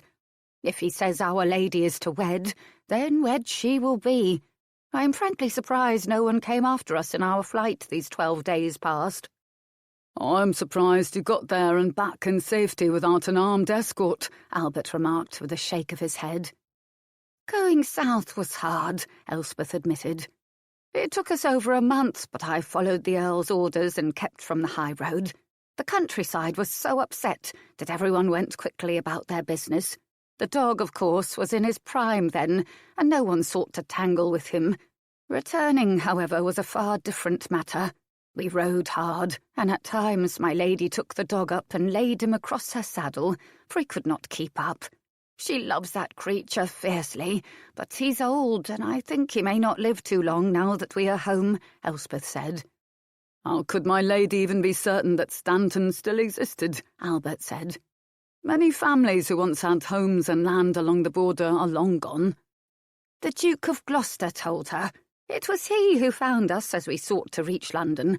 My lady calls him Uncle Dickon, as all the king's children do. She adores him, and he has always treated her with favour, more even than he shows the others. He is a man who loves children, Elspeth said. Aye, I could see that on the occasions he came to Stanton, Albert agreed. He always brought sugared treats for the bairns. There is absolutely nothing left above the stairs, Adair said as she re-entered the hall. Not a stick of furniture, or a carpet, or hangings. Albert quickly stood up. The burning roof fell in and destroyed all, he explained. The floors, being stone, protected the chambers below. We saved what little was not looted and hid it away. The Scots were raiding then. Most of the cattle went over the Cheviots with them. He bowed to Adair. With your ladyship's permission, I'll be going now. There's food for the night on the high board, and I have posted men at the door of the hole. They will protect you from any harm. On the morrow, we will be bringing from hiding what we rescued, and then you'll be able to determine what you're going to need for the hole. Bedsteads, for one thing, Adair said dryly. Albert chuckled as he left them. Good night, my lady, Elspeth. Come and eat, my precious, Elspeth said, drawing Adair to the high board. The women from the village have brought food, and it is still hot. She beckoned to Adair and seated her in one of the 2 high-backed chairs at the board. Then she served her a rabbit stew, ladling it into a bread trencher. She poured some cider from an earthenware pitcher into the silver cup. Sit down, Adair said, gesturing Elspeth to the seat beside her. It isn't meet that I sit at the high board, Elspeth replied. It's only the 2 of us, Adair answered. None the less we will observe the proprieties, my lady. You are the Countess of Stanton, and this is your seat. I'll eat later. This was my mother's cup, Adair noted as she looked at the silver vessel before her on the table. Where on earth did it come from? Our people rescued what wasn't looted, burned, or stolen. They hid them away until the day of Radcliffe returned to Stanton, Elspeth explained. Adair felt the tears welling up in her eyes. It is good to be home, she said. Within a short time, Stanton Hall began to come to life again. The furnishings from the upper floors had been all destroyed in the fire, but the local craftsmen began fashioning new beds, tables, chests and chairs to replace them. Elspeth discovered that the chamber deep in the cellars of the hall where Jane Radcliffe had kept fabric in cedar chests still held its contents. Curtains and hangings for the bedchambers were now sewn from the fabric. The cloth had not mildewed because it had been protected by the cedar. Much of the contents of the kitchens were still intact. New furniture was built for the hall. The wooden shutters for all the windows were replaced. Jane Radcliffe had not liked rushes on the floors of her hall. She had brought with her, as part of her dower portion, 2 carpets that had been woven in Arabia. The carpets, however, were gone, as were the tapestries from the walls. Adair set Albert to finding her mother's loom if it still existed, and when it could not be found, a new loom was built for her. She found the proper wools and threads to weave new tapestries in a cedar trunk in the same room that had held the materials. Each day, a few items belonging to Stanton Hall found their way back to the hall. Adair had offered positions in her service to any in the village who would serve her. Albert chose those young men who could be trained as men-at-arms and put them in the custody of his cousin, who was known as Dark Walter. It was rumoured that Dark Walter had Moorish blood in him, but how that had come about no one knew for certain, not even Dark Walter. Elspeth would run the household with Albert. Together they chose a cook and others for the kitchens, and several little maidservants to help keep the hall clean. As the feast of Christ's Mass drew near and the hall was decorated with green branches and holly, Stanton appeared almost back to normal. Adair organised 2 hunts, and together with the villagers they managed to slay 3 roe deer and a young boar. The meat was butchered and hung in the cold pantry. Adair gave one of the deer to the village. She permitted 1 day a month for the hunting of rabbit and game birds, as well as fishing twice a month. The grain that had been harvested in late summer and autumn was stored in a single granary at the castle. Each family was given 2 measures a month, which the miller ground into flour for bread. Apples and pears had been harvested and stored, with carrots and onions. Elspeth had coaxed Jane Radcliffe's herb garden, which grew in the shelter of a kitchen wall, back into existence with judicious pruning and generous helpings of manure. It would produce until a hard frost sent it into a winter's rest. A smaller garden of kitchen herbs still flourished by the kitchen door. Rosemary, parsley, sage, thyme, shallots and leeks. Adair spent the late autumn making candles for the house and soap. She sent to a cooper in another village to come and make her a bathtub of hard oak. The cooper returned to his own village to tell others that the young Countess of Stanton had returned to her hall, and that Stanton had come to life again. The cooper's master, old Lord Humphrey Linbridge, was interested to learn this fact.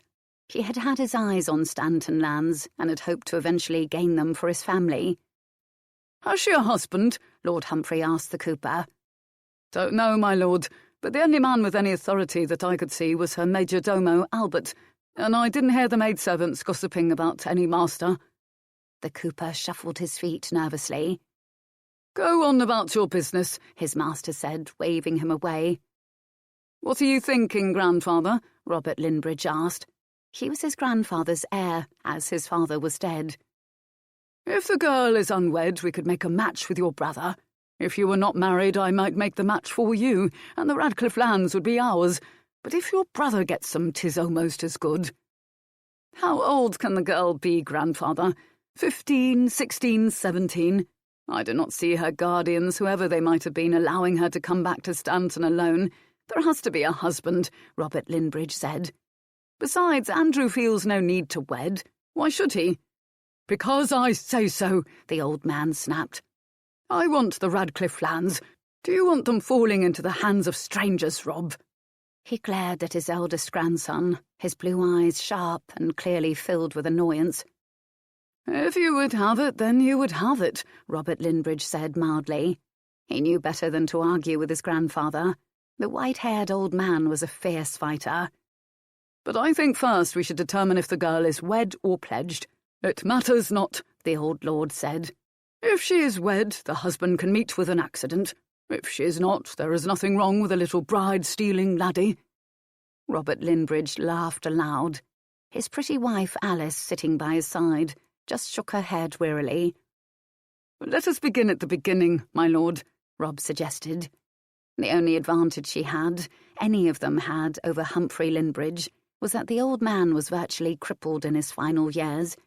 It was difficult for him to get about. Not impossible, just very hard. "I will ride over to Stanton Hall before the winter sets in, and take Andrew with me.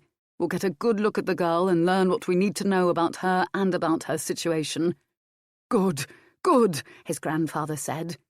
"Praise God you are a sensible man, Rob, and not stubborn like your brother." "He's just like you," Robert Linbridge said with a laugh. "Exactly like you, if the truth be told, my lord." "Mad," the old man protested. "He is nothing like me." "Who is nothing like you?" Andrew Linbridge had come into the hall. Unlike his older brother, who was of medium height with light blue eyes and blonde-brown hair, Andrew was tall, with coal-black hair and grey eyes with tiny flecks of gold in them. He looked more like his Scots mother, while Rob resembled their father's family. "You," his grandfather snapped. "We look nothing alike," Andrew agreed. "In temperament," Rob explained. "You and grandsire are much alike." Andrew Linbridge grinned wickedly. Like his elder sibling, he knew when to back away from an argument with his grandfather. "Grandsire is planning to marry you off," Rob said mischievously. "Bloody hell he is. I'll pick my own wife when I wed," Andrew said. "The Radcliffe wench is back from wherever she was sheltered after the hall was attacked. Damn fool John Radcliffe flying York's banner in the face of all." "Yet York rules England," Andrew murmured softly. "I heard that, my lord. Aye, they rule, and we have peace at last. But that's not the point. I've always wanted the Radcliffe lands. Their cattle meadows are the finest about, but of course they have no cattle now. Scots got them all," the old man said. "I seem to recall a few strayed in our direction," Andrew baited his grandfather. The old man cackled. "Perhaps they did, he admitted. "Well, the Radcliffe girl is back. She'll need a husband. Rob has a wife, and I have to say Alice has done well by him. Twin lads, and her belly is full again. We might wait to see if she dies in this next childbirth, but I think not. Alice has always been a strong, healthy lass. Grandsire!" Robert Linbridge looked outraged. "Thank you very much, my lord," Alice Linbridge said dryly from her place by the fire, where she'd been both sewing and listening. Lord Humphrey ignored them both, continuing on with his train of thought. "So it's up to you, Andrew, to woo and win the Radcliffe lass. Then her lands will be ours. If I were of a mind to wed, and if I wed this girl, the lands would be mine," Andrew Linbridge said quietly. "But I am not of a mind to wed some horse-faced heiress right now, grandsire, and I repeat, when I marry, I will choose my own bride." "Bosh, lad! All cats look alike in the dark," Lord Humphrey said. "Besides, who says she is ugly? Have you seen her? Her mother was a beauty. Besides, it's past time you took a wife. You're nearer to 30 than you are to 20, his grandfather said. "Nay, I have not seen the girl, and I am 28, was Andrew's answer. "Then what is to prevent you and your brother from riding over to Stanton Hall tomorrow and paying our respects to the girl? 'Tis but a half-day's ride. Soon the snows will come, and there will be no opportunity for you until spring. Once word gets out that this wench is home again, all the Nevilles and the Percys will come calling in an attempt to win her and grab her lands. Why should they have all the wealth hereabouts?" the old man grumbled irritably. "Lancaster's toadies, most of them." Andrew Linbridge laughed. "Very well, old man, if it will make you happy, we shall ride to Stanton Hall and see the girl." The following morning, Robert and Andrew Linbridge rode from their home and directed their horses in the direction of Stanton. It was the last day of November, and they had attended early mass celebrating Andrew's name day. The air was crisp, but there was no wind. A weak sun shone down on the barren hillsides. "I suppose you think I should marry too," Andrew said to his older sibling. "There will always be bed and board for you at Hillview Court, little brother," Robert said. "But don't you want your own home and a forever woman? You've never been a man to be beholden to any, even your family. I thought when you returned from fighting in the service of the Duke of Gloucester that you would settle down, but you have not. The Radcliffe girl might be the answer for you. Our families would be near one another, and you would soon have your own lands. I would hope you will marry eventually. Sooner or later, some angry father will come to Hillview, demanding you wed with his big-bellied daughter and accept your responsibilities." Andrew Linbridge chuckled. "I've kept my activities to the other side of the border, brother," he said, "and none know my surname." "I have heard it said you were called Amorous Andrew," Robert replied with a grin. Then he grew serious. "Don't get caught and forced to the altar by some farmer's lass. At least, since you must wed, marry to your advantage and our families." "Not for love," Andrew teased Robert. "Love may come, as it has with Alice and me. Her parents are noble, and while she was the youngest of 14, she came with a good dower portion, a herd of 24 healthy heifers and a young bull.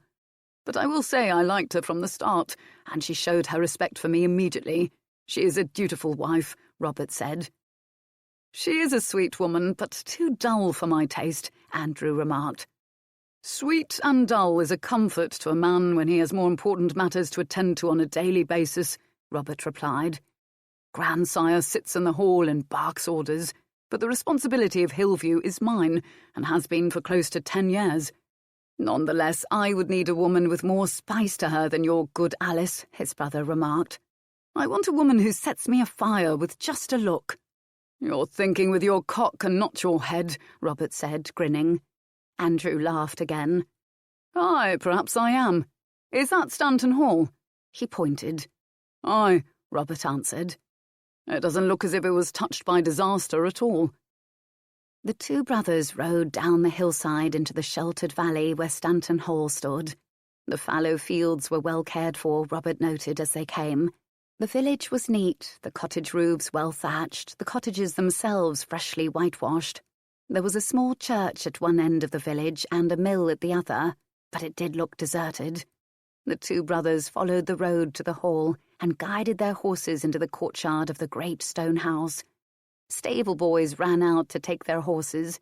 The door to the house opened to reveal a stocky man who stood blocking their entry. "Welcome to Stanton, sirs," he said. "I am Albert, my lady's major domo. Do you have business with her?" He was polite, but he did not move. "I am Robert Linbridge, heir to Lord Humphrey, and this is my brother Andrew. We've come to pay our respects and those of our grandfather to the lady of the hall." A smile now creased Albert's face, and he stepped aside to usher them into the house. "My lady is in the great hall," he said. "If you will but wait here, good sirs, I will tell her you are here." He hurried off. "House seems to have survived the raid nicely," Andrew noted. "Duke Richard came and made repairs," Robert informed him. "What is his interest in her, I wonder?" Andrew said. "Good sirs, if you will come this way." Albert had returned. "My lady is ready to greet you." Turning, he led them into the great hall of Stanton, where Adair stood waiting to receive her visitors. Both men were surprised by the girl's beauty. They bowed, and Robert kissed her hand gallantly. "My lady, I am Robert Linbridge of Hillview. I bring you greetings from my grandfather, Lord Humphrey. He knew both your parents." "I remember your grandfather, sir. He once called at Stanton when I was a child." "May I present my younger brother, Andrew Linbridge," Robert said. Boldly, Andrew Linbridge locked his gaze on Adair, and to his surprise she did not look away. He kissed her hand, his eyes never leaving hers. "My lady," was all he said as he bowed to her. Adair took back her hand. "Come and be seated by the fire, sirs. Albert, wine for our guests." She turned to Robert. "How is your grandfather?" "Crusty as ever," Robert replied with a small smile. "He will be delighted you recalled him." "I remember you too," Adair surprised him. "But you were far too grown up to be bothered paying attention to a little girl of 5, she said. "It was at the Midsummer Fair the year before the troubles came upon us. But I do not recall your brother." "I left Hillview to join Duke Richard's forces when I was 16, Andrew said. "Ah!" Adair's face lit up. "You fought with Uncle Dickon?" "And went to France with him as well," was his reply. "Why do you call the Duke Uncle Dickon, if I may be so bold, my lady?" "After my parents were murdered, I was raised in the King's nursery," Adair explained. "The Duke of Gloucester is very beloved of all the children there. When my nurse and I had almost reached London, it was he who found us and saw we were taken to the Queen in Westminster. He asked that I call him Uncle." "Ah," Robert said. "So that is where you've been all these years, in the King's house. We had wondered where you had fled for safety." "Yes," Adair said. "I was with the royal family." Albert came now, offering wine and biscuits to the guests.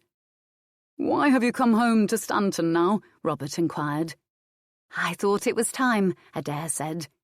10 years is a long while to be away, and Uncle Dickon said the house was habitable.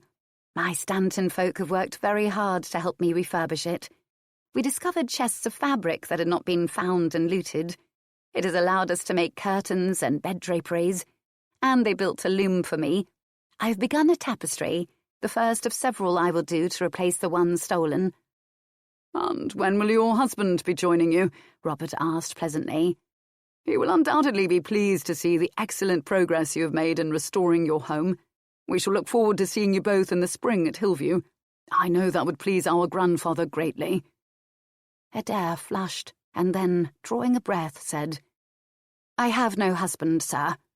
"I should not have thought that the King would allow a maiden of your tender years to return to her home alone," Andrew Linbridge said softly, watching Adair closely as he spoke. The talk of a husband had turned his serene hostess edgy. "I am 16, sir, and quite capable of running my own house. Albert watches over all, and I've appointed Dark Walter as captain of my men-at-arms. England is at peace, and the Scots are not raiding currently. But if they did, we should be able to protect Stanton now. In my father's time, it was thought we were too isolated to be bothered with, but I am wary of all. I have known since mid-morning that you were coming to visit. I have watchers in the hills," Adair told him. "A wise precaution," Robert agreed, nodding.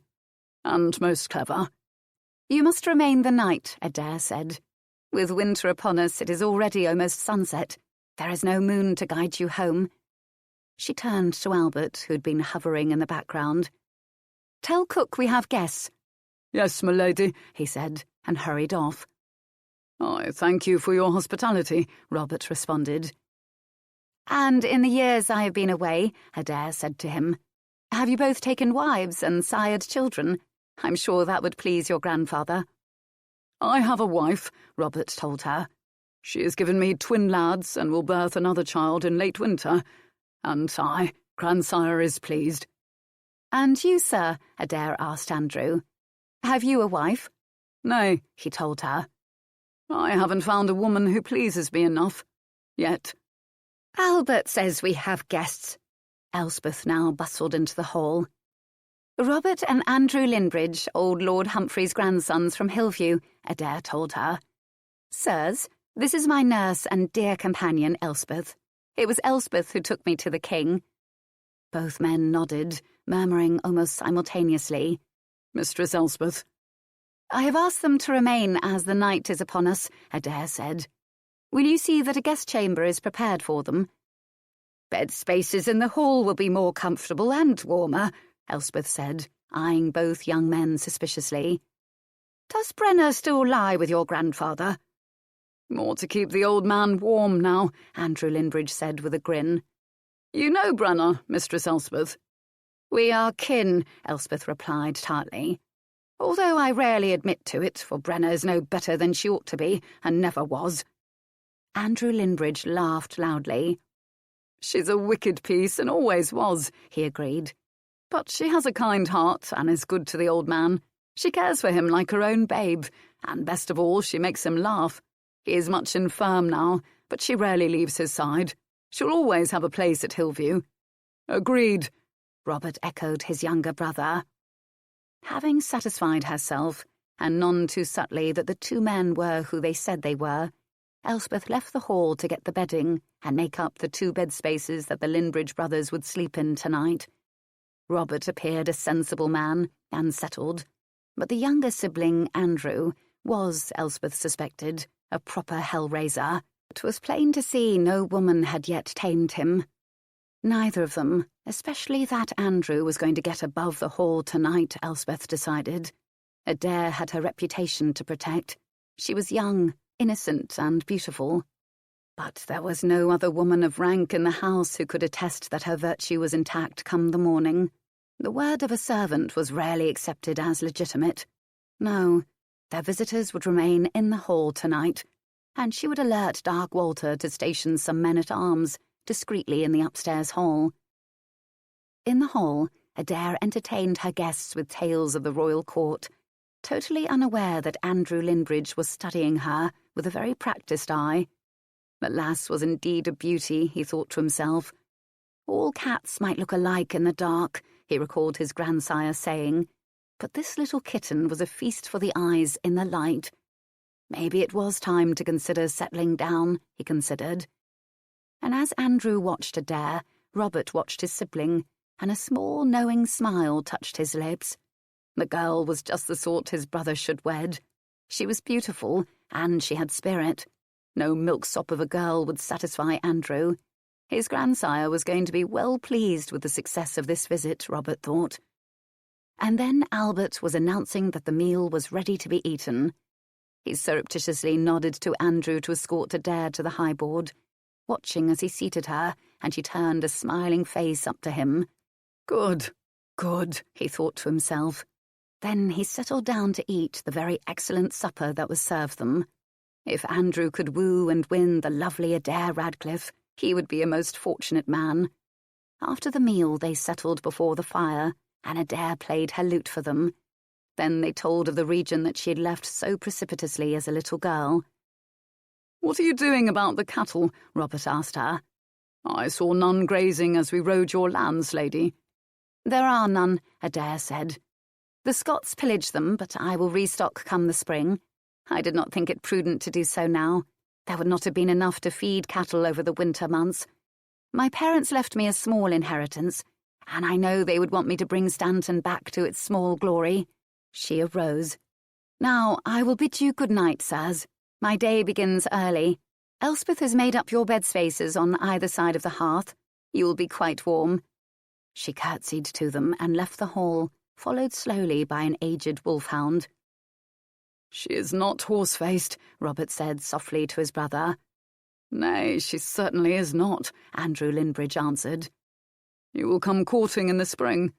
"I will come courting this winter," Andrew said. "None shall have her but me." "Grandsire will be pleased," Robert noted. Andrew laughed. "Aye, he will, the old devil. But Stanton lands will be mine, Rob. I will not share them with Grandsire. You and I understand each other, but the old man can be greedy." Robert Linbridge nodded. "Agreed. But first you have to get the lass to accept you, little brother. Make no mistake, Rob, I mean to have her. If she cries nay, I will convince her otherwise, even if it means forcing her to the altar. Women will generally come around if you handle them properly and love them well," Andrew said. "You are ruthless, like Grandsire," Robert remarked. "Perhaps I am," Andrew Linbridge agreed slowly. "But God's foot, she is lovely. I can't let anyone else have her. And Grandsire is correct in one thing. Why should the Nevilles and the Percys have all the land hereabouts?" "She has spirit," Robert replied. "Treat her gently and you may win her over, but should you woo her too roughly, she will fight you." "I enjoy a good challenge," his sibling said with a wicked grin. "I suspect you have found one," Robert responded, grinning back at Andrew. Chapter 4. The following morning dawned clear again, but there was a hint of snow in the wind that blew from the northwest. As the good chatelaine she'd been taught to be, Adair was up long before her guests. She saw to it the servants brought them water in which to bathe, and there was breakfast at the high board almost immediately. Adair joined the Linbridge brothers as a trencher of bread filled with hot oat stirabout was placed before each of them. Newly baked bread was set upon a cutting board along with half a wheel of hard yellow cheese. Cups were filled with sweet cider. "You keep a fine table, Mistress Adair," Robert Linbridge complimented his hostess. "When the spring comes, I hope to visit you again, and mayhap I will bring my wife, should she be recovered from her childbed." "I will certainly welcome you both," Adair replied graciously. "I will come before the spring," Andrew Linbridge said. "Why?" Adair surprised him by asking. "I would ask your permission to court you," Andrew answered her. "I do not choose to be courted," Adair told him frankly. "I have just returned home after 10 years away. Do you not think I know my own value? Every man who says he will court me wants my lands, sir. But I am not ready yet to give up my newfound freedoms for the marriage bed and childbirth." "Nonetheless, I will come courting," Andrew said. "Whether you will or no, Adair Radcliffe, and I shall not be the only man on your doorstep suing for your hand, but I will be the only man worthy of you." "Indeed, sir, and you have a fine opinion of yourself, I can see," Adair responded tartly. "I can but wonder what others say of you, but I shall ask, you may be certain." "Our families have been neighbours for many years," Robert Linbridge said quietly. "It would please both my grandsire and me should you accept my brother's suit." Adair smiled at the older of the Linbridge brothers. "I am flattered, sir, by the attention that your family would lavish upon me," she said. "But I need some time to myself before I consider any marriage I would make, and I would want Uncle Dickon's advice and blessing on any union I might consider contracting," Adair told them. Robert nodded. "I understand, and you are of course correct. I know my brother would certainly accept the Duke's decision in the matter." He stood up.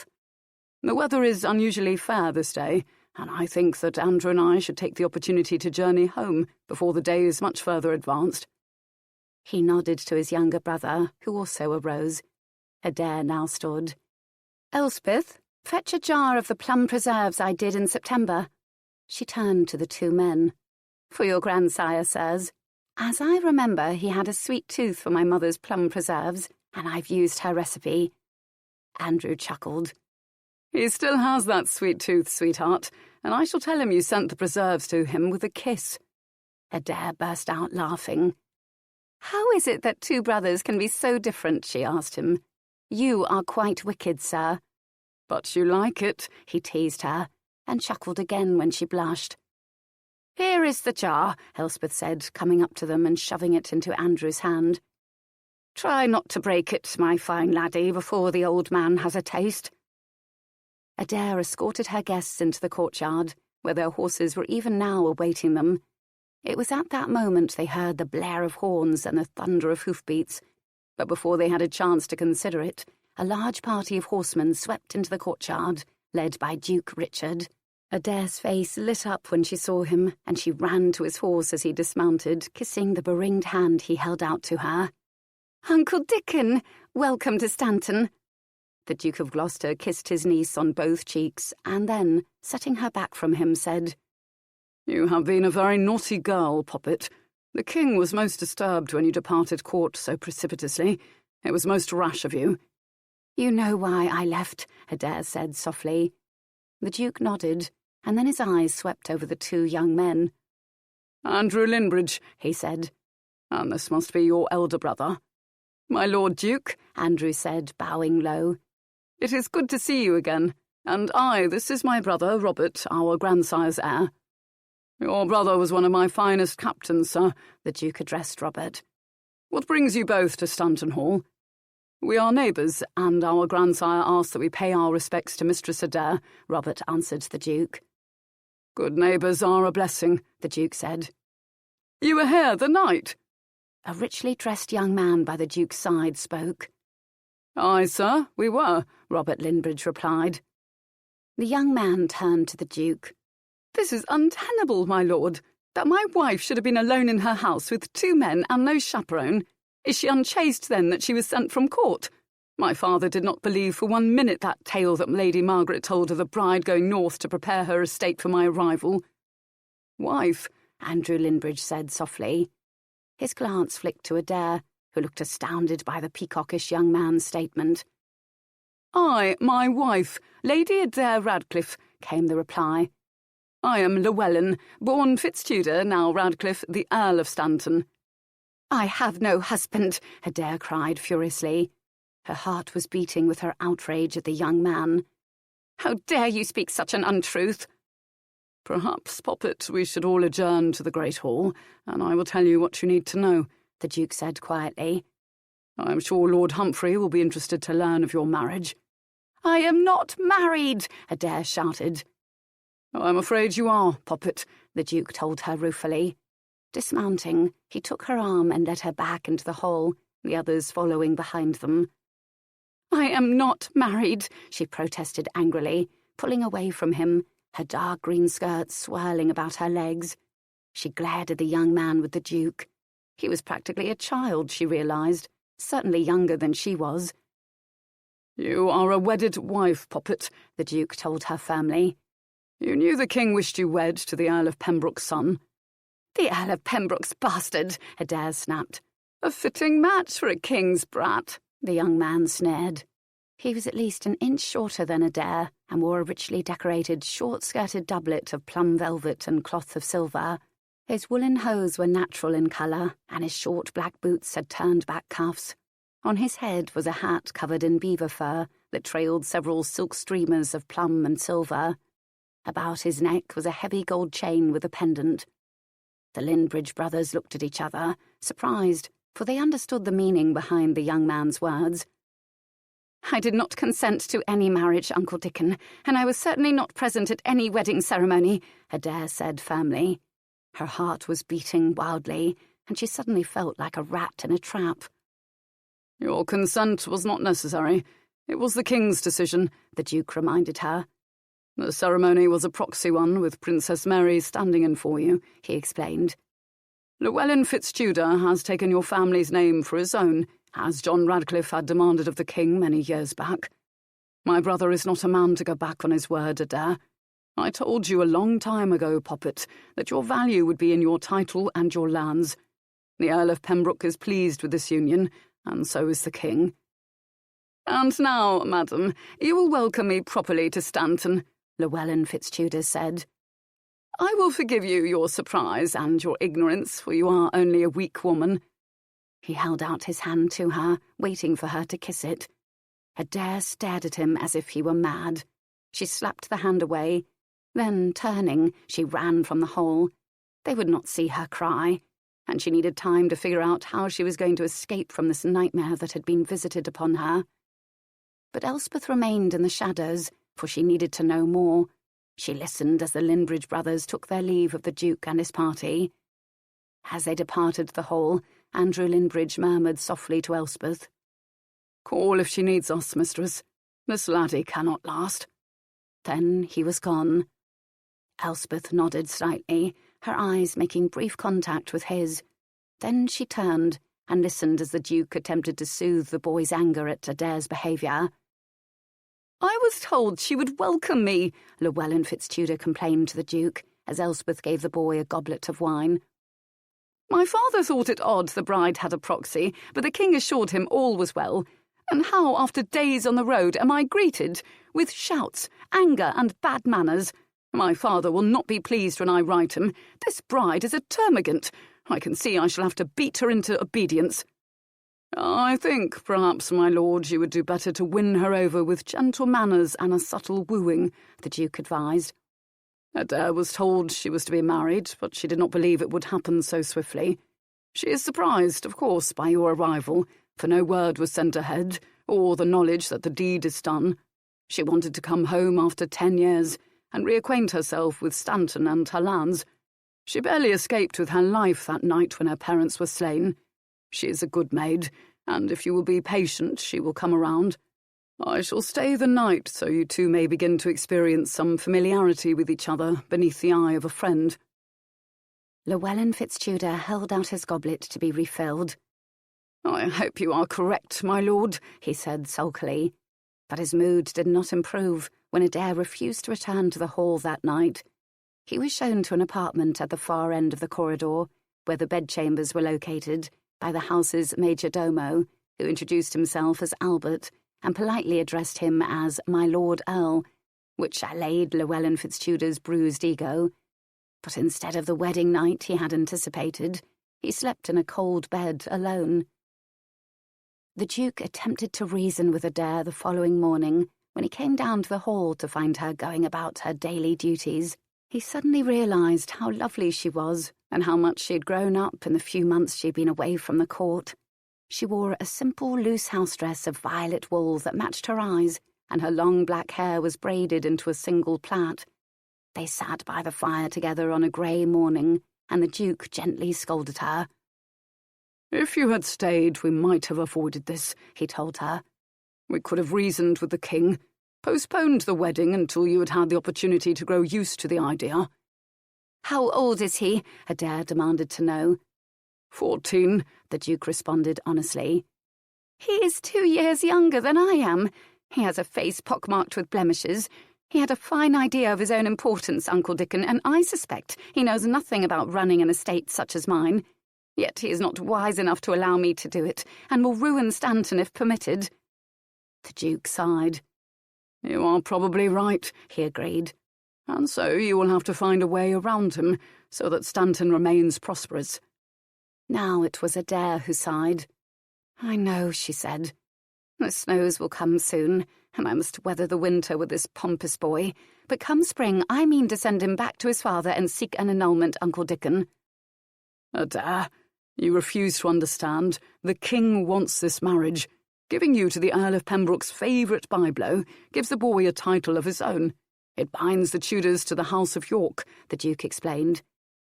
"The Tudors will never be truly loyal to the House of York," Adair said.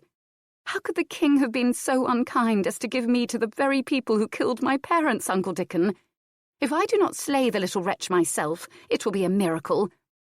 The Duke could not help but laugh. "Poppet, do not do anything rash," he pleaded with her. "Perhaps you will come to like young Fitztudor." Adair looked at him with a jaundiced eye. "More than likely not," she said. "Why is it that no one understands? I wanted time to myself again."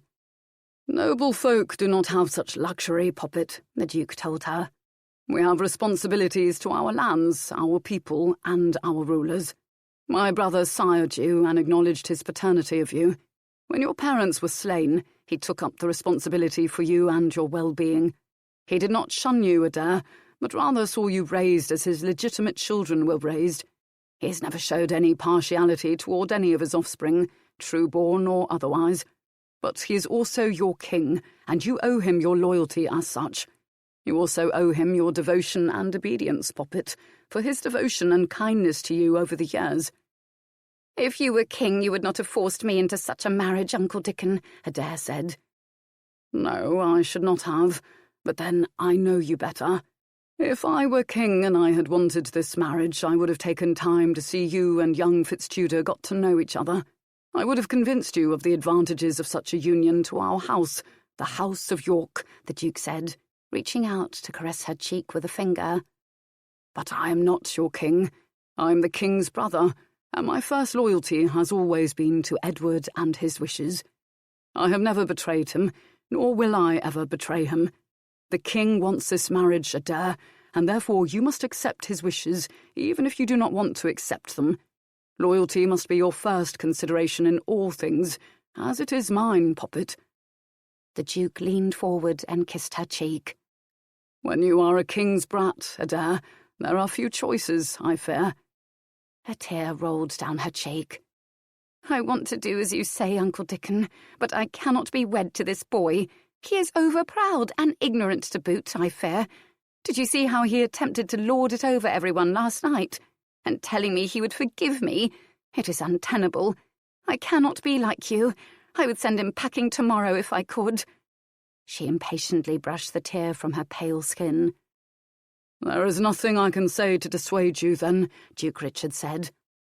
"I think it best you go home to Middleham today," Adair told him. "The weather is certain to turn after such a lovely and unexpected day as we had yesterday. We are due for snow, I fear. I will deal with this boy in my own fashion, and I think it better you not be here, Uncle." "You cannot kill him," the Duke told her quietly. "I won't," Adair said. "But neither will I be his wife, or let him lord it over me and my estates. I will house him and feed him, but no more. Who was his mother, and how was he raised, Uncle?" "His mother was a girl said to be descended from the house of the great Llewellyn himself. She was a poor orphaned cousin in service to one of Jasper's wives. She caught his eye, as so many have, and died giving birth to his son. But the Tudor is a decent man, and the boy was raised in his father's house, treated well and with respect. For some reason that I cannot see, the lad became a favourite of Jasper Tudor's," the Duke said. "He is not worthy of me, Uncle. I was sired on a baron's daughter by a king. He who called himself my father was an earl. My lineage is better than this boy's," Adair said proudly.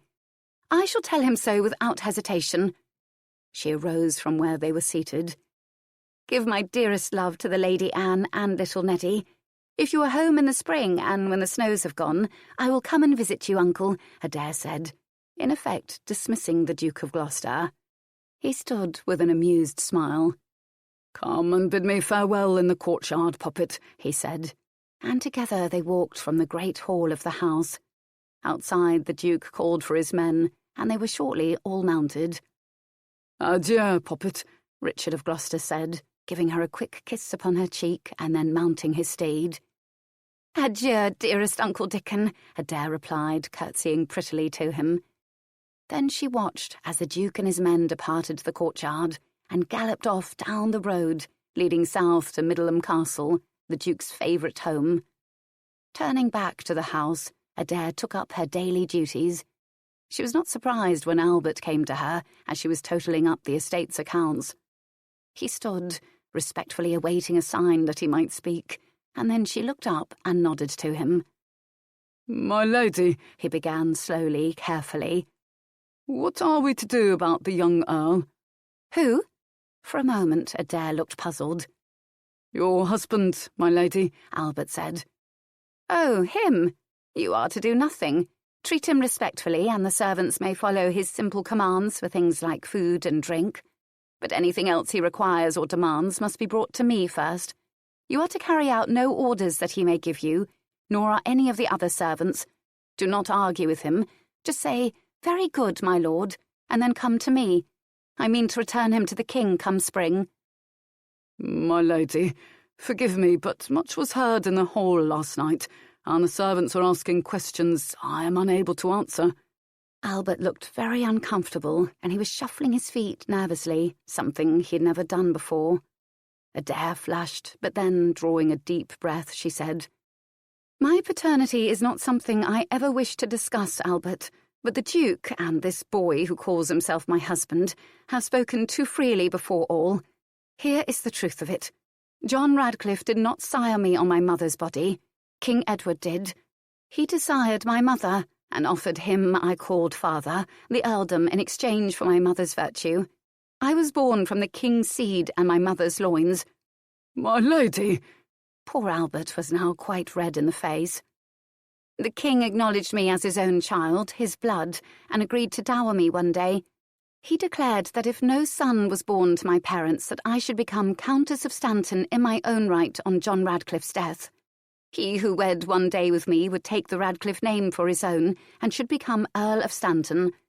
That is the whole truth of it, Albert," Adair told her major domo. "Tell the others so they will stop guessing and speculating on it all. But first, tell them what I previously told you about the boy Fitztudor. He is an arrogant lad, but if he is made comfortable, I believe I can control him easily." "Yes, my lady," Albert said. He turned to go, almost bumping into Elspeth as he did. "Your pardon," he said to her, and hurried from the chamber. The servants were gossiping. I told Albert the truth, and to tell them, Adair said. Elspeth nodded. "'Tis better now that the cat's been loosed from the bag," she agreed. "What else? I know you well, lassie. There is more." Adair laughed. "You know me much too well," she said. Then she went on to tell Elspeth of her plans for Llewellyn Fitztudor. "Do you think it wise to treat the lad so?" Elspeth asked slowly. "He will expect his husbandly rights sooner than later." "Well, he shall not get them from me," Adair said firmly.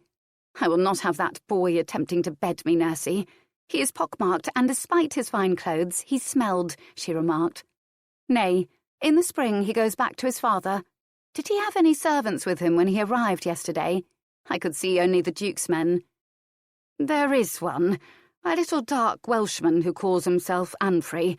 He attempted to chat the servants up last night in an effort to learn about us," Elspeth said. "Warn Albert to speak to the others. The man is to be tolerated, but told nothing that might be of value to him," Adair said.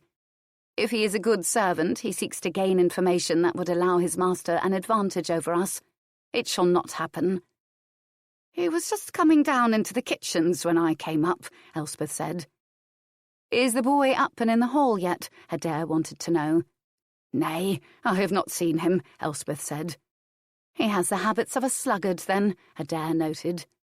"Well, so much the better. He will be out of our way." Llewellyn Fitztudor came to the hall in early afternoon. He found Adair at her loom, weaving on her tapestry. The piece was half done, and showed a good rendition of Stanton Hall on its hill, the grey stone house against a blue sky, the ground beneath it green. Adair was working on some cattle in the meadow below the house. "I'm pleased to find you in suitable womanly pursuits," Fitztudor said. He was wearing a beautiful short-skirted doublet of pea green and gold brocade with long hanging sleeves. His trunk hose were pea green, and the sollerets upon his feet were heelless. The same heavy gold chain she'd seen yesterday was upon his chest. His mousy brown hair was cut to a medium bob. He was not unattractive, but neither was he attractive. "Sit down, my lord," Adair said, ignoring his remark about womanly pursuits. "Have you eaten yet this day?" She didn't bother to look at him, concentrating instead on her stitches in the tapestry. "Yes, my servant Anfrey brought me food, madam. We must discuss our marriage now," Fitztudor said. "There is nothing to discuss, my lord," Adair replied. "The king and your father made this match without my permission. Had I been there, I should not have agreed to it, and Holy Mother Church would not have forced me to the altar. I will return you home come spring. For the king's sake, I will keep you safe for the winter, for you would not have the time to return south before the snows, which began in late morning while you slumbered in your bed." "Whether you will or no, madam," Fitztudor said, "you are now my wife, and I shall claim all my rights of you. It is the king's will, and that of my father. Our marriage is meant to unite our families, Lancaster and York." "Arrogant boy," Adair snapped. "Do you really believe the union of two bastard-borns such as we are can accomplish such a high purpose? Nonsense. Perhaps a marriage between Henry of Lancaster and one of my half-sisters will create a cohesive union between York and Lancaster, but you and I will not. We are merely the first payment in a possible arrangement of such magnitude. We are not important, either of us. By the time I return you home, the proper matches will have been made. Your father will seek a comfortable heiress for you, and I will wed where I please one day." "I doubt my father will find another countess in her own right to pair me with," Fitztudor said sarcastically. "What made you so desirable to my father, madam, other than your paternity, was the earldom you would bring your husband?" She was surprised. He was not as stupid as she had assumed he was. "You are 2 years my junior," she said. "You are shorter than I am. I do not like you," Adair told him, finally looking up from her tapestry work. "What do you know of managing one's estates, my lord?" "Nothing," he said candidly. "It is not for me to manage an estate. That is what one has servants for, madam." "Servants? Even the best of them will steal when not properly overseen. It is a great temptation for them, my lord. Do you know how to purchase cattle?" she asked. "Why would I?" he returned. "All the cattle from these lands were stolen when my parents were killed. In the spring I will have to replace them." "You have been home several months," he responded. "Why have you not already done so, madam?" "Because the Stanton folk are few and not able to grow enough grain to feed a large herd through the winter. And why should we feed them when someone else will? The spring is the best time." "Oh," he answered. "My father is sending us a herd of heifers and a young bull," Fitztudor said. "I did not ask when they would come." "Your father's people will understand and not send them until spring. By that time you will be back with the Earl of Pembroke, and he will not have to send them. I would not take his cattle under false pretences," Adair answered. "You are my wife," the boy said angrily. "Temporarily and in name only," Adair replied calmly. She almost expected him to stamp his foot at her. Llewellyn Fitztudor jumped up from the settle before the fire where they had been sitting. He yanked Adair up. Putting his arms about her, he tried to kiss her, mashing his mouth against hers desperately. "You belong to me," he raged at her. Not only was he shorter than she, he was slight of body. Adair, almost gagging on his bad breath, broke his hold on her and shoved him away. "Do not ever dare to accost me in such a manner," she snarled at him. "You disgust me, my lord." Fitztudor struggled to his feet and lunged at her again, but suddenly he found himself facing a large and snarling wolfhound, who bared yellowed but still sharp fangs at the boy, who screamed in fright as he was backed away by the dog. Adair waited until her would-be husband had been pushed into the settle, where he fell, half-sobbing. "Enough, beast. As you can see, my lord, I have protection against such assault as you have just committed. Touch me again, and I shall order the dog to tear out your throat. Do we understand each other?" "Bitch!" Fitztudor cursed at her. Adair laughed at him. "Boy!" she taunted him. Outside the windows of the great hall, the snows began to come down in earnest, the cold outside matched only by the cold inside. By Christ's Mass, the countryside was hidden beneath a deep coverlet of white. Adair passed out gifts to her servants and her villagers. She did not include Fitztudor in her largesse, nor did he present her with anything. Twelfth Night came and went. They barely spoke. In fact, they barely even met, except now and again in the great hall, when Fitztudor would come to the high board and join her for a meal. January ended, and February was ushered in with a great blizzard and snows that reached the eaves of some of the cottages on the outskirts of the village. The Stanton folk were kept busy, keeping open the road through the village and up to the house. The servants kept to the hall. To Adair's surprise and delight, Beast had sired a litter of pups, who were born early in the month. He would sit almost grinning by his mate's side, guarding her while she nursed their offspring. But he also continued to watch over Adair, the hair on his back bristling whenever Fitztudor came into the great hall. Llewellyn Fitztudor was not happy with the situation and he complained to his manservant, Unfrey. "I am master here by right, and yet I am not." "Your every wish is obeyed, my lord," Unfrey said. "Is it not?" "Aye, but I can tell it is not because I am the Earl, but because she told them to obey me. These Stanton folk do not see me as their lord. They behave as if I were a guest who has overstayed his welcome," FitzTudor grumbled. "And she is worst of all. She is my wife under God's law and the King's law, but she practically ignores me, and I cannot get near her because of that damned dog. Miserable old cur. Beast. He is well named. I hate the damned creature." "If you could get near your wife, what would you do?" Unfrey murmured boldly. "I would place her on her back and fuck her until I put a babe in her belly," FitzTudor said. "Then she could not send me away, but as long as she maintains her virgin status, she is grounds for annulment. I will be made a laughing stock in my father's house. She is a beauty, isn't she, Unfrey? My cock hardens just thinking about her. At least in my father's house I had women on which to ease my lust, but not here. It has been pent up for several months now." "And surely your seed is at its strongest now, my lord," Unfrey said. "You should look to catch the lady when the dog is guarding his mate. She is most vulnerable then. I believe part of this dilemma is that she has a virgin's fears.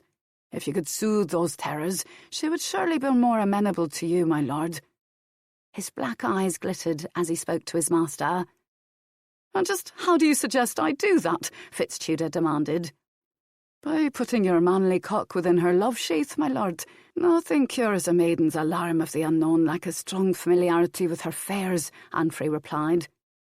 "You give me food for thought," FitzTudor said thoughtfully, and after that he began to watch Adair more closely. And by doing so, he saw one day after the main meal had been served and eaten that his wife went to her chamber alone. Looking about, he saw that the old dog was snoring with his mate and their puppies by the fire. Fortified with several goblets of rich, dark wine, Llewellyn FitzTudor followed Adair upstairs, watching as she entered her chamber. He listened carefully, but did not hear the key turn in the lock as he did each night. Slowly he crept down the dimly lit corridor. He put his hand on the door's latch and felt it give way. The door opened.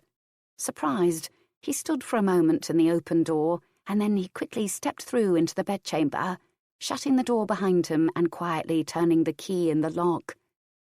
Adair heard the door open, and, assuming it was Elspeth, asked, "What is it, Nursey? Can it not wait until I have cured this wretched headache?" "I think I've waited long enough, madam, to exercise my rights over you," Llewellyn FitzTudor said. His young voice almost squeaked in his excitement, and he could almost taste his victory over her as he walked across the room. Adair was up and off her bed in a trice. "How dare you enter my bedchamber without my permission, boy?" She wore no shoes. "What do you want?" "It is past time, madam, that you became my wife in every way," FitzTudor answered her. He began to loosen his trunk hose and doublet. "Get out," Adair said in a cold, hard voice. "No, I shall have your virginity of you, madam, and none shall say I was not man enough to do the deed," he told her stubbornly. He tossed his upper garment aside. "You shall have nothing of me," Adair said angrily. "Not my lands, nor the title, nor my virtue, my lord. When the snows go, you go. Now get out of my chamber, or I shall begin to scream for help." "The door is locked, and it is my right to have you," FitzTudor declared. He moved around the bed in an attempt to corner her. "Get back," Adair warned him. "Get back, take your clothing, and go. If you do not, I will do what I must to defend myself." He laughed aloud. "You are a mere girl," he sneered. "A weakling of a female." Adair said nothing more. Reaching out, she grabbed the earthenware pitcher from the table by the bed and smashed it over his head as hard as she could. His legs gave way, and he began to fall. Adair walked around FitzTudor and, going to the door, opened it and shouted, "Beast! To me! To me!" The dog came up the stairs of the house with a roar that emanated from deep within his furred chest. "Take him away," Adair ordered the dog. Beast went over to where FitzTudor lay in a crumpled heap. He sniffed at the boy, just as FitzTudor opened his eyes and, seeing the creature, made a strangled whimpering sound in his throat. Beast snarled. Then, opening his mouth, the dog clamped his teeth gently about the boy's still shod foot. Fitztudor fainted, his eyes rolling back in his head as Beast pulled him from Adair's bedchamber out into the hallway. "Good dog," Adair praised her animal. "Go back to Anise and the pups now." She shut her chamber door and relocked it. Spring, she decided, could not come soon enough for her. What in the name of all heaven had possessed Fitztudor to attempt to assault her? She intended on moving him to a bed space in the great hall and posting a man-at-arms at her door each night. Elspeth would sleep on the trundle in her room until Adair had sent the boy back to his family. She would plead with Uncle Dickon to convince the king to arrange for an annulment, and if the Earl of Pembroke objected to it, she would threaten to tell everyone in the kingdom that his byblow was incapable of mounting a woman and doing his duty by a wife. It would be her word against the boy's, and she would wager that Jasper Tudor would not wish to have his family embarrassed publicly by a cry of impotence against his son. Adair smiled, pleased with herself and her plan. February faded away, and March quickly followed. Fitztudor complained about having to sleep in the great hall and berated Anfrey for his bad advice. April came, and with it Andrew Linbridge, who rode up to Stanton Hall early one morning. Finding Adair in the great hall, he greeted her. "There is an early cattle fair to be held today at Brockton. Would you like to come? The beasts will be a bit scrawny, but the farmers who have housed them over the winter won't want to feed them any longer, as they are low on feed," he told her. "Albert, do we have feed? And how many can we take?" Adair asked her major domo. "And how long until the meadows can be grazed?" "Another few weeks for the meadows, my lady, but we have feed enough. Stanton folk will be happy to see cattle back again. We can easily care for 24." Adair nodded. "Aye, I should like to go with you then, Andrew Linbridge." "Go where?" Fitztudor demanded as he crawled from his bed space. "To Brockton," Adair said impatiently. "I cannot allow my wife to travel in the company of another gentleman without me," Fitztudor said. "I am not your wife," Adair said wearily. "Why must you persist in this fantasy? The snows are gone. I shall send you and your wretched servant south this week." "You will not leave Stanton Hall without me by your side," Fitztudor insisted. "Come along then, my lord," Andrew Linbridge said jovially. "We will need all the hands we can get driving the cattle back from Brockton." "Very well, if you insist on coming, then come," Adair echoed. "But in the name of heaven, Fitztudor, do not wear one of your fancy garments. No one will be impressed by them, and the traders will try to charge me more than I need to pay for the cattle." She turned to Andrew Linbridge. "Cider, sir. A bit of bread and cheese before we go." They travelled to Brockton in the company of Dark Walter and a dozen of his men. They would be needed to get the cattle back to Stanton Hall. Fitztudor had actually taken her counsel and wore a leather jacket instead of a velvet or silk brocade half-doublet. Andrew Linbridge murmuring advice in her ear, Adair purchased 30 head of thin but sound beasts that would be the nucleus of Stanton's new herd. It was early afternoon when they began to drive the animals back the 7 miles to the hall. The animals were docile and moved along well, but when they were almost in sight of Stanton, a party of horsemen appeared at the crest of the hills. "Jesu," Andrew Linbridge swore softly. "Scots!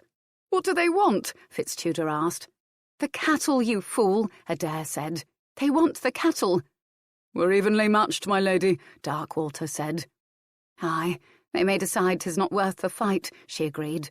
"The cattle are scrawny, after all." But Adair had a sinking feeling as the Scots moved slowly down the hill toward them. "Keep going, lads." "Protect your lady first," Andrew Linbridge said to Dark Walter. "The cattle can be replaced, but she must not be harmed." "I am capable of protecting my own wife," Fitztudor said irritably. Adair looked at him, astounded, and laughed. "You, boy? I do not think so, but not to fear. Dark Walter will see we are both safe." The two groups advanced toward each other, finally stopping, each party blocking the road ahead. The cattle milled about, lowing. "There's a fine group of beasties you ha," the leader of the Scots said casually. "These poor starving cows," Andrew Linbridge replied easily. "Thin they are, aye," the Scot agreed. But yet they would make a tasty supper for our folk over the next few weeks, and they would fatten themselves up on our good Scots grass.